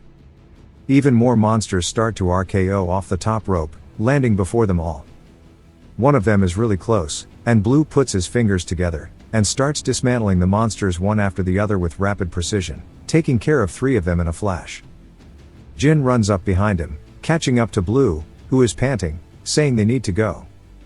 Again, Jin just feels inferior. Blue explains that he gets better each and every time he uses his life force. If he uses his life force to strengthen his body, he can sustain the buff for a while before his power starts to decrease. In other words, his power is at its strongest just after he strengthens it, and if he charges his life force for a moment before he attacks the enemy, he can deal more damage. As he ducks underneath one of the monsters, hitting it in the head, cracking it. Blue explains that the power of his life force increases in proportion to how long he charges it for. That means he also consumes his life force that much faster, and back then, the longest he was able to last was about 2 minutes. He's controlling the amount he's using now, so he has some leeway. He asks Jin in which direction the base is, and Jin goes to answer, but so does Glasses. Jin says this means she knew, and it turns out Glasses was just playing them. Jin then notices something, though, as the ground beneath them begins to crack. A monster on the far side of the canyon is digging into it, causing the ground to collapse beneath them, and them all to fall down into it. Blue gets up, and Glasses is panting, looking at a rock, saying that she almost was crushed. Blue looks surprised, as we see Haru actually got caught underneath one, as it caught her leg. He throws it off, asking if she's okay and if she can walk. She says that she can try, but it's obviously too much for her. Glasses looks up, seeing more monsters, and screams, saying that she doesn't want to die, then starts running away. Blue tries to tell her to wait, but then we see Jin standing up, and Mohawk says his back hurts. The scammer asks what happened to the little kid, and Jin starts to panic, wondering if he was crushed to death. He hears Glasses saying that she doesn't want to die, which means that they're probably all together and they just got separated. The scammer begins to feel anxious, saying without that kid, they won't be able to escape, and Mohawk says not to worry, as he will protect her. She asks what he means, and he says that he promised he'd become her friend, and there was that other promise, that she'd also get a mohawk. I can't believe it was just for a mohawk. Bro is wholesome. She yells, telling him not to think about that. As a monster begins digging behind her, she turns to see it, only to catch a stray, as it pierces straight through her stomach, cutting off her arm, and pretty much splitting her in two. As her vision starts to go hella blurry, she starts drawing her final breaths. Mohawk is overcome with emotion and stone faces it. The monster begins running at him, and Jin yells, telling him to watch out. Mohawk holds up his bat, blocking the attack, but it's still so powerful it sends him flying into the nearby rocks. And the Mohawk that's held its height for the entirety of the series then goes deflated. The monsters start surrounding both Haru and Blue, and we see she's barely even able to stand up. Blue says it's going to be impossible to get out of here at this rate. He decides to pick up Haru, which catches her off guard, and he crouches down, as he bounces both him and her from the bottom all the way up to the top of the canyon. As they're getting higher up, he notices something, because a monster is coming in for an attack. He turns his body to shield it, and gets hit, causing them to fall back down, as they land nearby. He manages to cushion her with his body. But he struggles to get back up. As another monster starts to come in, he uses his life force and instantly hits it in the stomach, but we don't see it unravel. The other monster starts to take this chance to collapse onto him, and Haru looks worried as they're getting completely surrounded. Back to Jin, we see his feet sliding across the ground. He says he never expected things to end up like this, as there are too many monsters, and that he'll only end up using his stamina if he keeps dodging. But if he had the same power Blue had, he could have gotten out of this on his own. A bat comes flying in, hitting the monster in the forehead. Jin looks surprised, as Mohawk walks past him. We see the bat unraveling the monster, as he is completely pissed. Character growth is a W. He explains that the scammer used to be his friend, even though it wasn't for long. Jin though just wonders what had changed about him, as if he's become another person. Mohawk then calls out to him, saying that he should not even think about fighting alone, since they are friends. Jin is still just caught off guard by the character development, and Mohawk raises his bat into the air, asking the monster if it's ready, because it's time for him to get payback. Back to Blue, all the monsters get closer as we see him putting up his arms to block an attack. It sends him sliding backwards, and they begin taking the chance to get closer, two monsters coming from his left and his right. He starts fighting them back with the good old 1-2, and then looks for their weak spots, hitting one with his fist, and then kicking the other one. They both begin to unravel, and we see him panting, but he does his sign once more, saying that he's starting to run low on life force. Some of the attacks begin going through his guard, cutting him, as we see him still doing his best to hold them off. Haru tells him that he should run away on his own, and that she is fine. Because at this rate, he'll also die, as we see him still walking forward. She starts screaming, asking why. She recalls all the torture he endured from Predator in the prison cell, and begins crying, saying that it's all because of her. And she recalls his words of how it was back when they first met. That was when he started to learn more about humans. And the words echo through her head about him saying that if he had not met her, this never would have happened. She screams, saying that it's all her fault because she met him that day, that he's suffering like this. He gets sent flying back from one of the attacks, then says that's true. If he had not met her that day, this never would have happened. She starts to feel hella guilty, and he tells her that's not a bad thing, but because he doesn't regret it. We see her look instantly relieved, and is that a heart in her eye? But Blue continues, saying that because he met her, he learned about human kindness. He learned the feeling of being connected with someone else. He also learned the feeling of warmth when someone worries about him. Now he can trust humans. Rather, it's not only humans, but he can trust people because he found some good ones. One of the monsters starts screaming, running forward directly towards Haru. Jin puts up his hands, blocking it. And as he's losing strength, he yells, begging Haru to run away. She begins bawling her eyes out, asking why. Why he's going so far to protect her. He starts to recall all the memories they've shared so far, which we have been here in the backseat for every single one of them. He grits his teeth and starts crying, saying that it's because she's precious to him. And we see her blushing because of the words he just said. As he throws the monster away and still does his best to fight them off, we see an image of his father appear behind him, asking if he really trusts humans. And it's Blue recalling his father telling him that he'll only continue to suffer as he has been, and that he'll get hurt, and that he'll be betrayed, and all of these scars will consume his soul. Blue says that it doesn't matter. He trusts their kindness, and he trusts the warmth they showed him. From this moment on, he does not care if he suffers, and he will walk a different path from the one that his father chose. And his eyes start to light up brightly. He lets out one hell of a scream. As the monsters begin dogpiling him, he turns over, seeing that they're not going for only him but also Haru. And he with no hesitation begins to burn his life force. But for some reason, it looks a lot more vibrant than usual. He hits some of the monsters back and then dashes quickly through them, doing his best to avoid them while getting closer and closer to Haru. As we see him embrace her, he sends the monsters flying, and she just looks so surprised. He then looks her dead in the eyes and yells her name, saying that he won't ever let her die. As the monsters begin jumping at him once more, Blue then readies himself and starts fighting for his life, but also Haru's. Using the remaining bits of his life force to punch and kick and rip apart the monsters.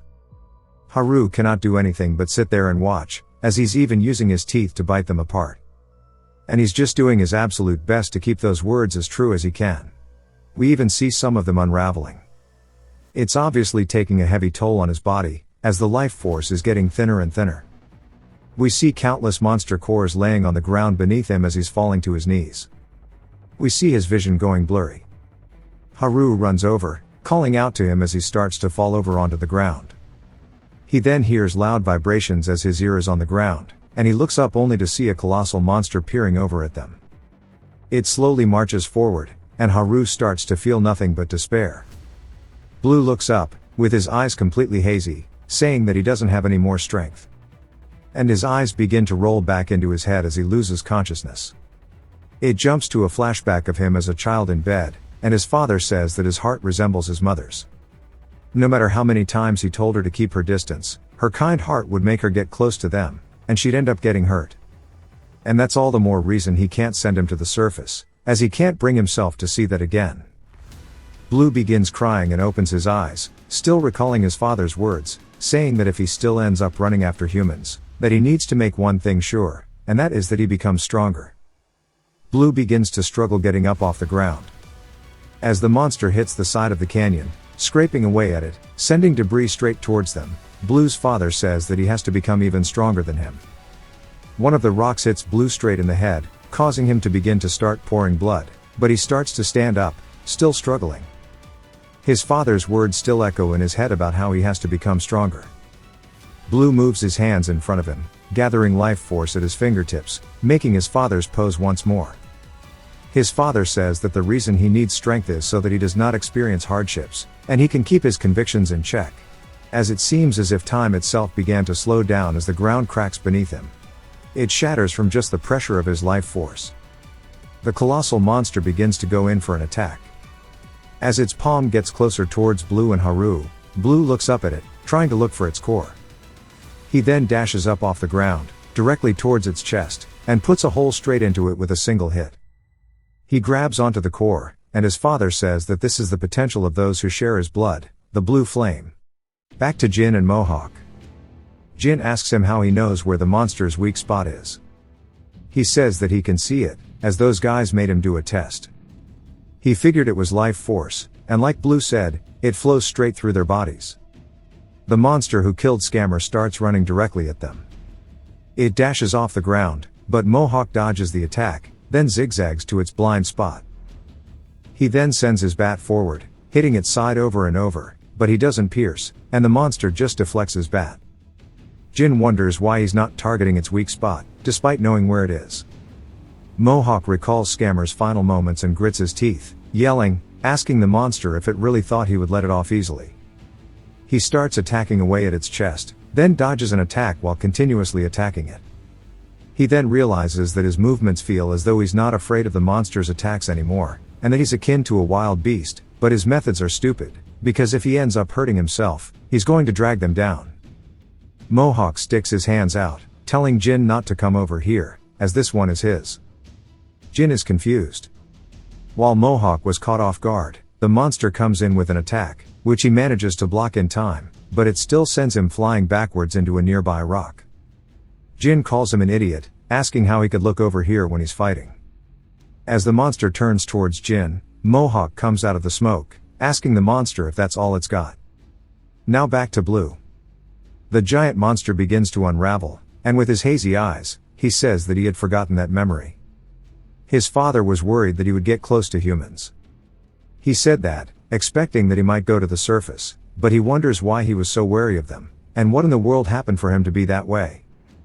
Haru then walks over, comforting him, and Blue can't move at all. His father says that he told him why he put him in the basement. He had to do this to protect him completely, so he could survive the apocalypse, but there's also another thing that he did not tell him. The day his dad made that honest confession, Blue was not actually sleeping. His father says that he thought that he would not actually believe him. Blue says it was partly out of curiosity, partly out of rebellion. He didn't even know what he was going to talk about, but he listened without saying a word. His father tells him the truth is, it's not about protecting him from the apocalypse, but rather from humans. The moment they learn of his existence, every single human will be after him, because inside of him, but everything goes silent, as if there was an existence stopping him from hearing it. Blue says that he can't hear his father. It's as if his memory was severed, and he wonders what this feeling is, as he has an incredible thirst. He can tell his life force is withering away, and he looks forward, spotting the giant monster's core. He slowly stretches his hand out, poking it. Then he feels an incredibly odd sensation, as if he was sucked into a whole new world. What he sees in front of him is surprising, as there is an entity slowly walking towards him that is very reminiscent of the spaghettified monsters. It stretches out its hand, starting to grab onto Blue's, and slowly starts enveloping him. He's completely taken aback by this, as Haru yells, telling him to wake up. He then sees in front of him a shadow, as there is a monster coming to finish him off. Blue looks over, panicked, because he knows he can't dodge it from this distance. A bag then flies in from the side, hitting the monster, coincidentally unraveling it. As it starts to spaghettify, Blue is relieved, and Glasses says that surely she's not late. Back to Jin and Mohawk. Even more monsters begin pouring in, and Jin says there's no end to them. He can't find the right timing to look at their backs, but he can also feel that he's close to his limit, and that they're different from Blue. They're helpless if they surround them, and they have to get out of here before that happens. Jin yells, telling Mohawk now, and Mohawk agrees, as they start making a run for it into a different part of the canyon. We see Mohawk stop moving, and we hear him let out a grunt, and when Jin turns, we see his arm restrained, as he's yelling, telling Jin to run, and that he shouldn't die like everyone else did, and he has to go. Again, Jin is feeling helpless, asking why he would go so far. Mohawk asks what he means, saying that he doesn't need a reason, because they're friends. Jin is surprised, calling him idiotic, asking if he's really putting his life on the line just because they're friends. He tightens the grip on his knife, saying that everyone around him is just a complete fool. One of the monsters leaps over Mohawk, going straight for Jin. Mohawk notices this and yells, telling him to be careful. And Jin starts fighting it off. He follows the red string of fate, saying that he can see it. There's only a single possibility for him to survive. If he runs away before they're surrounded, just like Mohawk said, he could survive. As he starts to think about doing so, he says that he's not too sure, because if it were Blue, he would walk his own separate path, and he wouldn't follow the one laid out before him. But he has the power to do that. Just like back then, when Jin's line was severed, and the other time where he defeated all three of the monsters that were in front of him, he's left helpless, only able to watch. And he wonders how long he must keep chasing the path of possibility when his sister is wasting away. He just gave up, having already exhausted every possibility. If the path determined for him leads to tragedy, he wonders if he really has no choice but to keep walking. His nose begins to bleed, and he notices an attack coming in, barely blocking it in time. His legs now shaking, he says that he would have been able to overcome this if he had Blue's power. And he would have been able to create his own possibility as his eyes begin to light up. Mohawk, strained, asks why he didn't run away. Jin stands his ground, saying that if only he was Blue, and he keeps repeating this as he screams. His string of fate then completely fades out as we see his eyes looking hazy. He accepts the fact that he's just powerless. He's different from Blue. He can't make his own possibility. We see a couple monster cores behind him. And he's back up on his feet, walking, following the path of possibility, as that's the only thing he can do. Then we hear the bat come into contact with one of the monsters, and it turns around as we see Mohawk throw it. Jin says that's the only way he can survive, as he starts to leave Mohawk behind. He then wonders why in the first place he was trying to survive, because now that he thinks about it, he has no idea why he's trying to live. He then recalls his sister saying that he promised.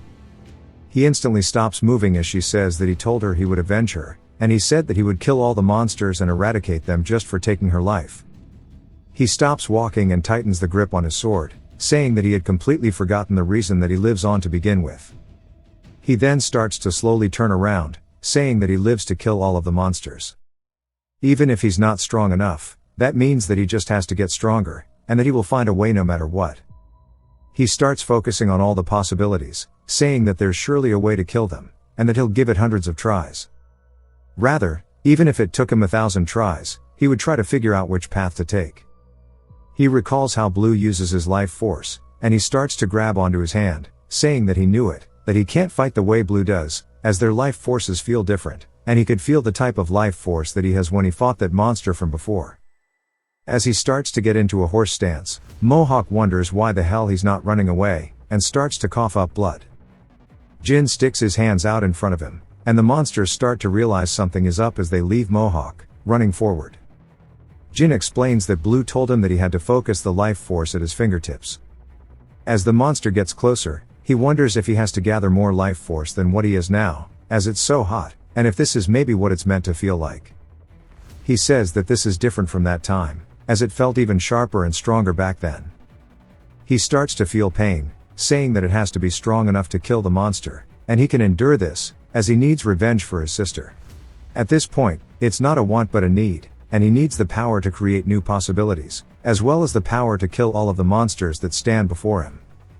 As they're now directly in front of him, he looks completely panicked, as if the path of his life has completely come to an end, and he's about to walk off of it. He then feels his sister holding onto his arm. As she starts to move towards his fingers, she starts to hold his hand. As he continues to gather life force, he then raises his foot, and we see it's also gathering a ton of life force, as he's now walking forward the same path that Blue would have taken if he were here. Jin raises his 2 fingers up while looking dead ahead. As the monsters start to reach out their hands towards him, we get a hella cool POV shot of a beam attack that obliterates the 2 monsters in front of him, as if the monsters fell into pieces just from colliding with him. Mohawk is shocked, asking how he did that. Jin then starts to spit up blood as the monster unravels behind him. The other monsters realize he's in a weak state, leaving Mohawk, going straight towards him. As we see the core spaghettifying behind him, the 2 monsters start charging directly at him. He tightens the grip on his sword and looks up towards them. He then raises his finger like before while putting life force into his sword. He swings it forward in a diagonal motion, cutting both of the monsters, getting a clean strike through both of the monsters, even destroying some of the ground behind them. The monsters then begin to fall into 2 halves. But it's not just the ones in front of him, but also the ones crushing Mohawk get chopped up too. We then see 3 people walking, as Glasses is helping carry Blue, saying that he's so heavy and she shouldn't have come back. She's then surprised, as we see Mohawk and Jin in front of them. She says they look awful, asking what happened. Mohawk says that he just barely made it out alive, thanks to Jin. She'd be surprised to hear what happened. Glasses then asks where Scammer went, which makes Mohawk look depressed as hell. Haru realizes this, saying they should get out of here first. Mohawk says that Jin is out cold, asking how they'll find their way back, because he mentioned that he's got someone waiting for them on the way to the base. Glasses says that she kinda knows how to get back, and Haru says she knew it, and that she just didn't say anything, even though she knew where the base was. Predator appears behind them, asking if that's so. Mohawk and the rest all turn around, asking how she's still alive. As she walks forward, she says she trusted Glasses because she looked like an idiot, but she ended up being a traitor. But she's sure that she understands just how they end up.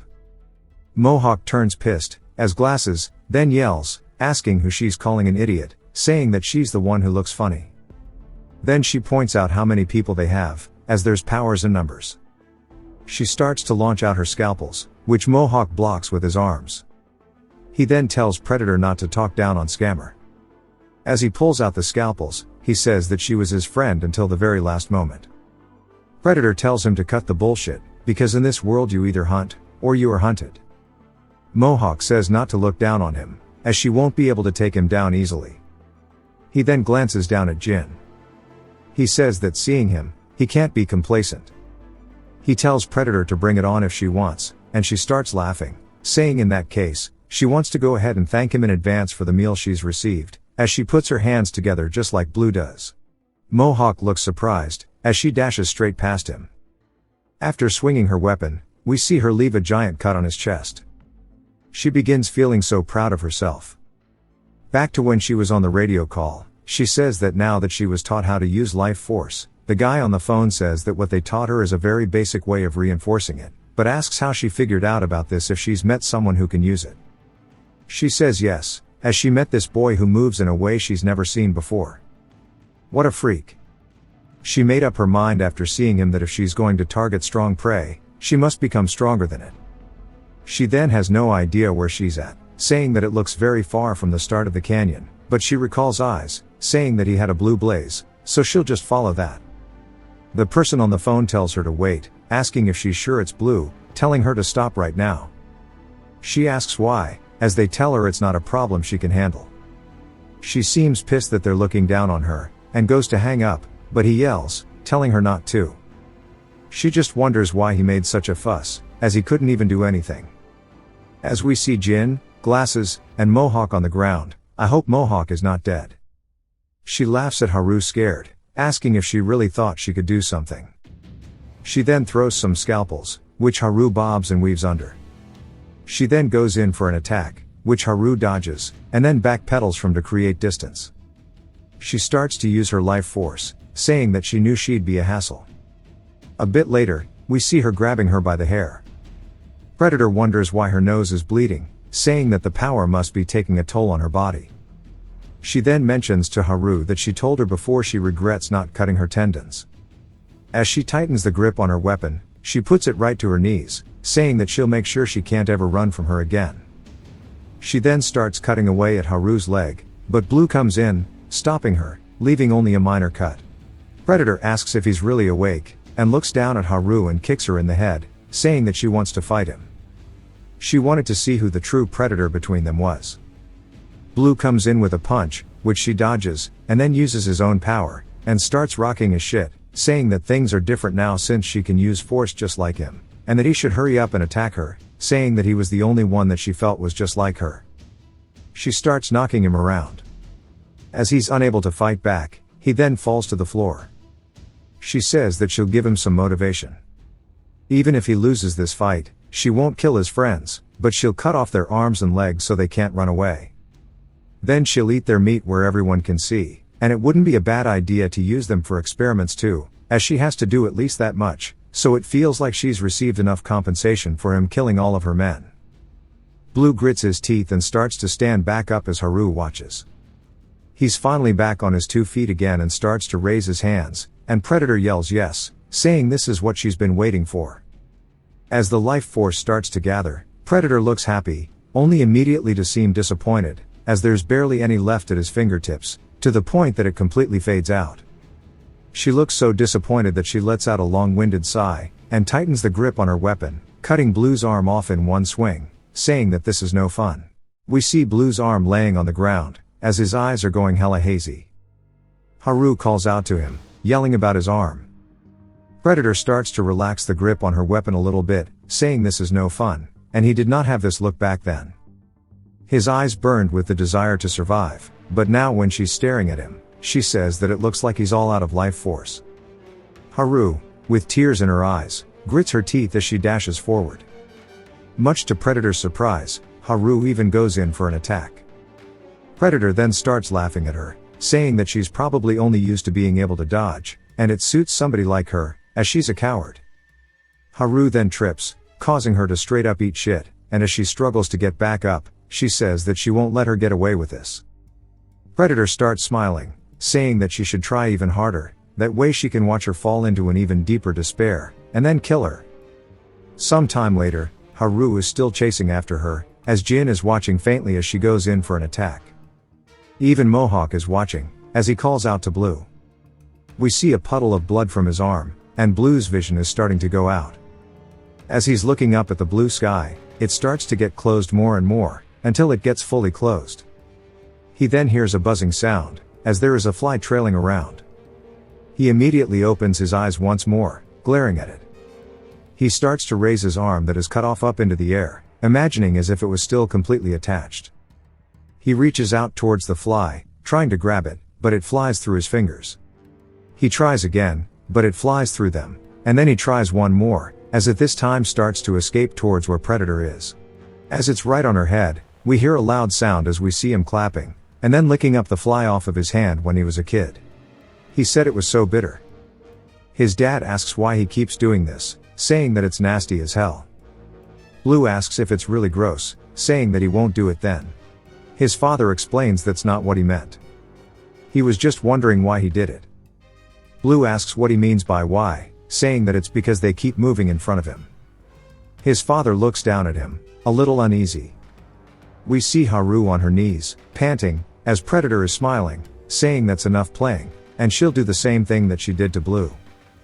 Blue then starts to walk forward, and Predator turns, surprised that he's back up on his 2 feet. She starts to sweat a bit nervously, as he's releasing hella killing intent. He then slowly raises his arm up into the air. As we hear a weird sound, something begins to sprout from his wound, forming a whole new arm that looks very monster-like. His hair then begins to change shape as well, as he's now raising up both of his arms. Haru is completely confused, but so is Mohawk and Jin. Blue explains that whenever the flies buzz around like that, it's as if they're saying where they are. It then begins forming around his face, creating some kind of face mask. Blue laughs while explaining it to his father, and then smiles in the present very widely, revealing some very monster-like teeth. Blue says of course he'd want to catch and eat it. We don't even get to see what happens next, as Predator's dismembered corpse lays on the floor, and her last expression was pure fear. As Blue is holding up her arm, even Mohawk and the rest are speechless, as Blue's mouth is now covered in blood from having eaten some of her. One of the monsters then runs in towards him, and as it goes in to hit him, he slightly moves his arm, absolutely deleting this thing. But it's not just that, as the attack was so powerful, it shatters the terrain behind it, creating an absolute crater from where it was sent out. He then holds up the monster's core, and puts it to his mouth, as he bites down into it. Mohawk and Jin are both still speechless, and Mohawk starts to sweat nervously. As he starts to see Blue's core, but it's not just one, as there are countless of them, formed all around his body. Jin asks Blue if he's a monster, and then starts to lock in, trying to find his core, saying that he fooled him. He raises his hands, shooting out an attack towards Blue.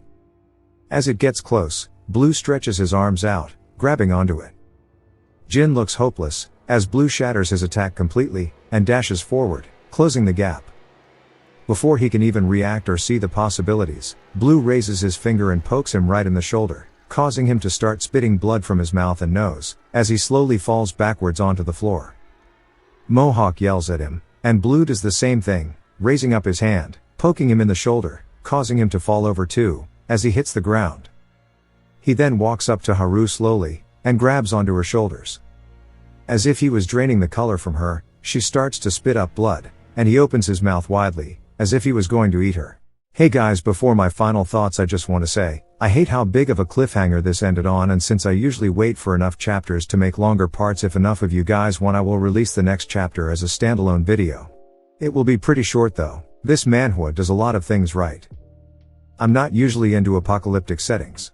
They tend to feel repetitive or overly bleak. But this one, it immediately felt different. It opens with Blue trapped in a basement, killing a fly just to eat it.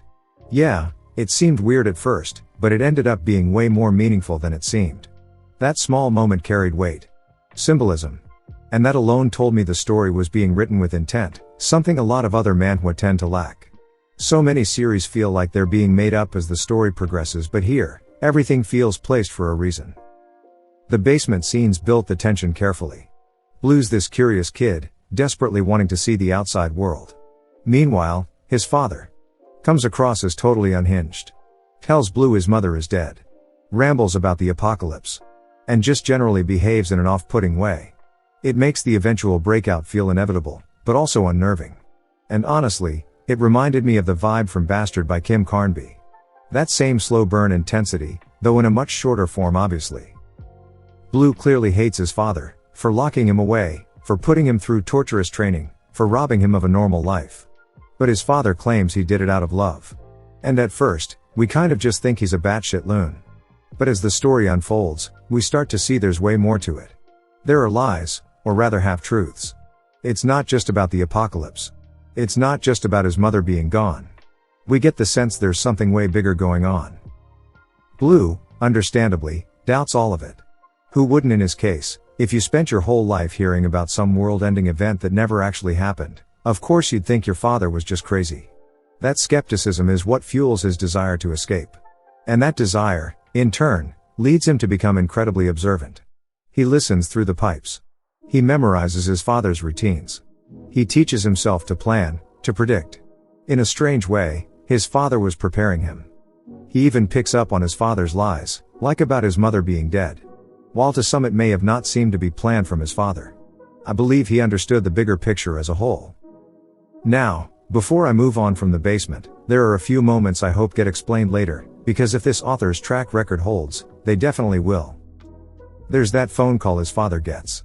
He asks the person on the other end to let Blue live. Then we cut to a future scene with Predator, using that same kind of phone. After the call, his father breaks down crying in the hallway.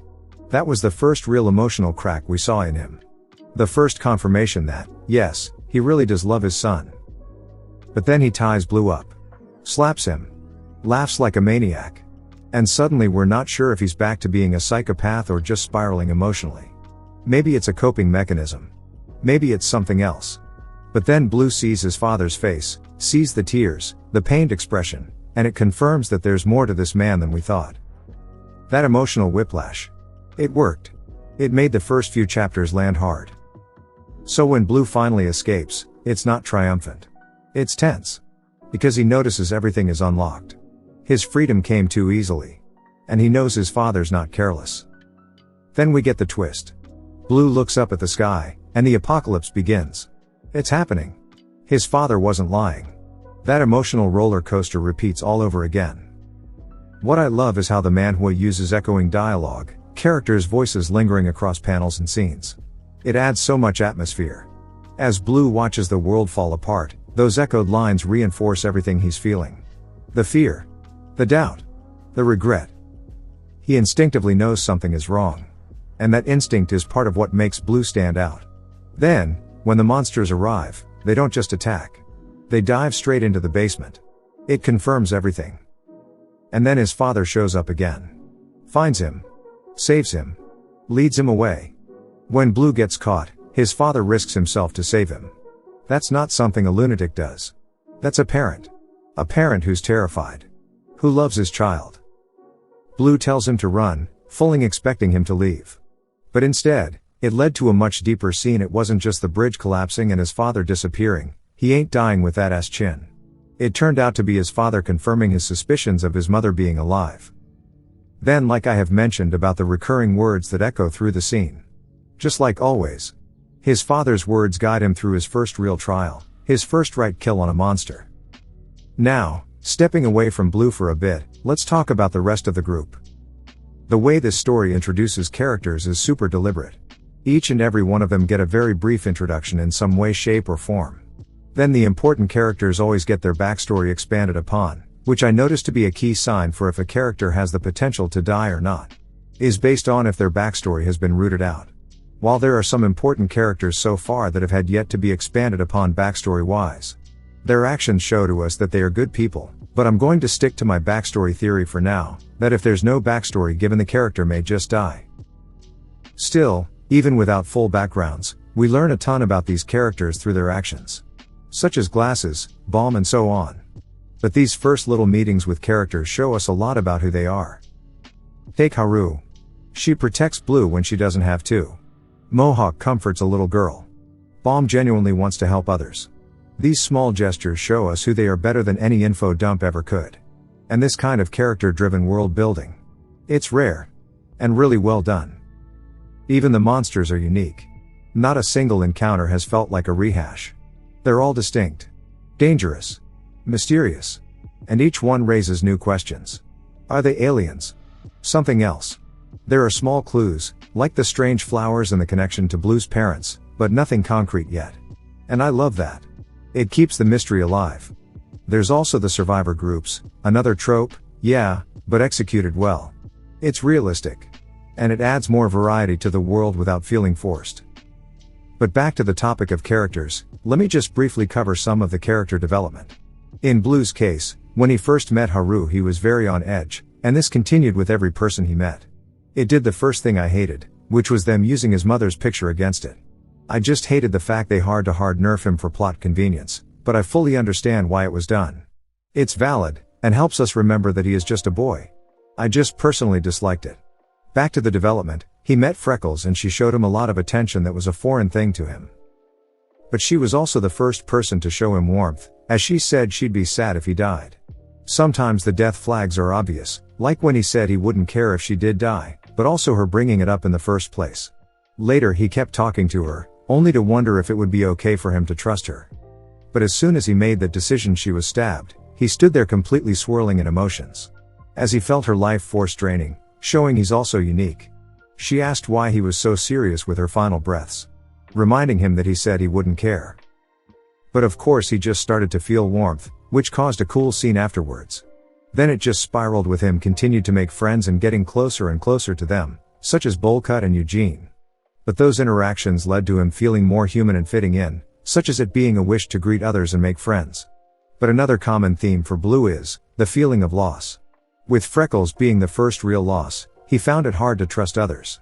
But slowly he did get used to them, so when Bollcut and Eugene died, he put it all on the line to protect Haru. But this changed Haru too. Haru starts off timid, scared. She has no reason to be brave. But Blue's actions, his willingness to protect her even at great cost, begin to reshape her. One of my favorite moments is when she lights her shoes on fire to distract the enemy. It's small, but it's symbolic. It's her stepping up. Later, during the Predator arc, we see it come full circle. She stands firm. No fear in her eyes. It's not about how much she changed, it's about how well it was done. A slow burn. Earned, not rushed.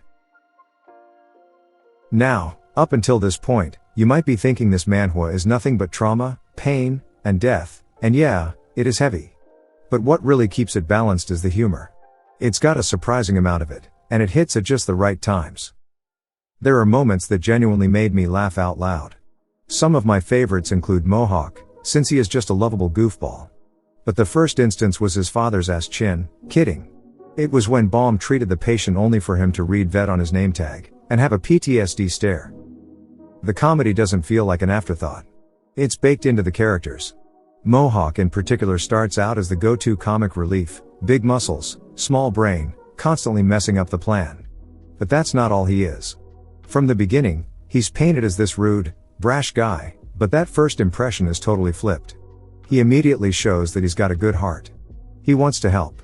And when he realizes he's dragging the group down, he doesn't wallow, he throws himself into the fight, willing to die alongside the others, as he puts himself into the experiment willingly. He keeps being a goofball right up until Scammer dies. And that's when something in him shifts. He locks in. He gets serious. You can tell he's not just trying to survive anymore, he wants to be someone the others can rely on.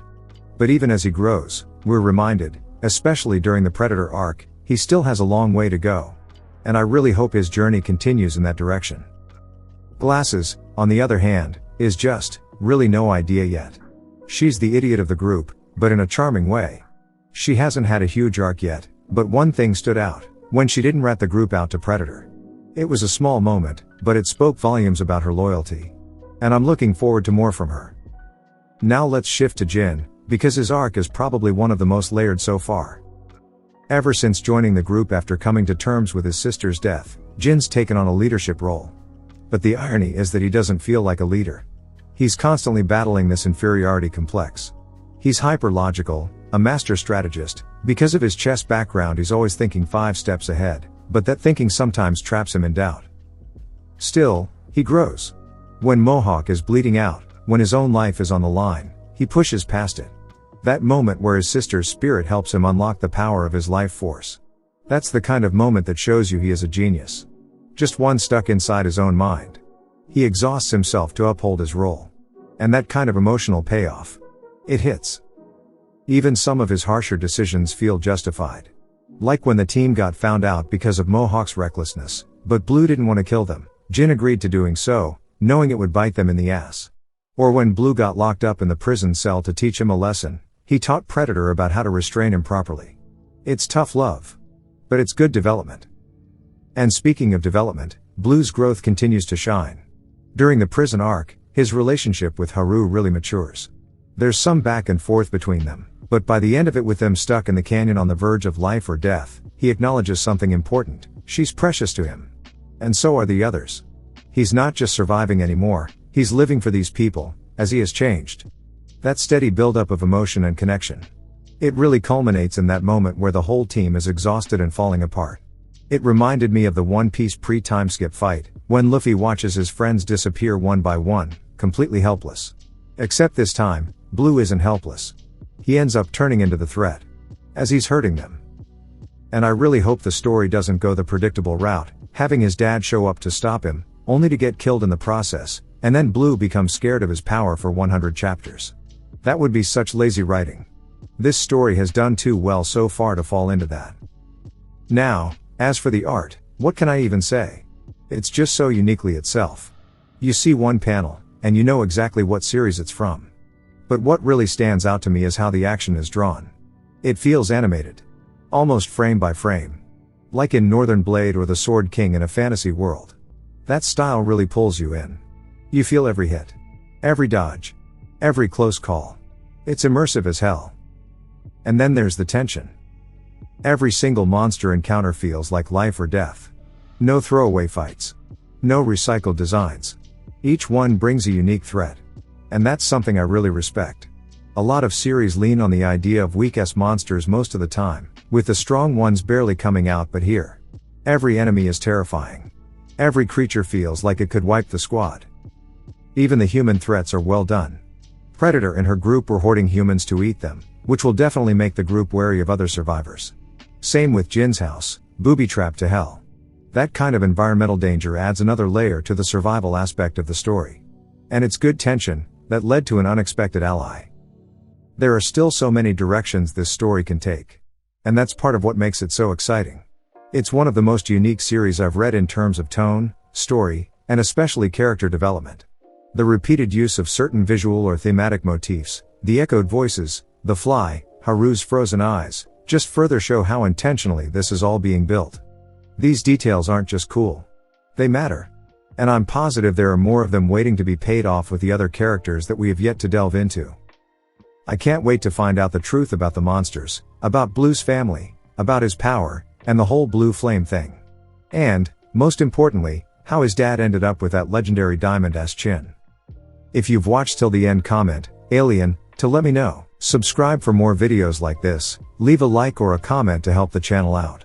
Thanks for watching.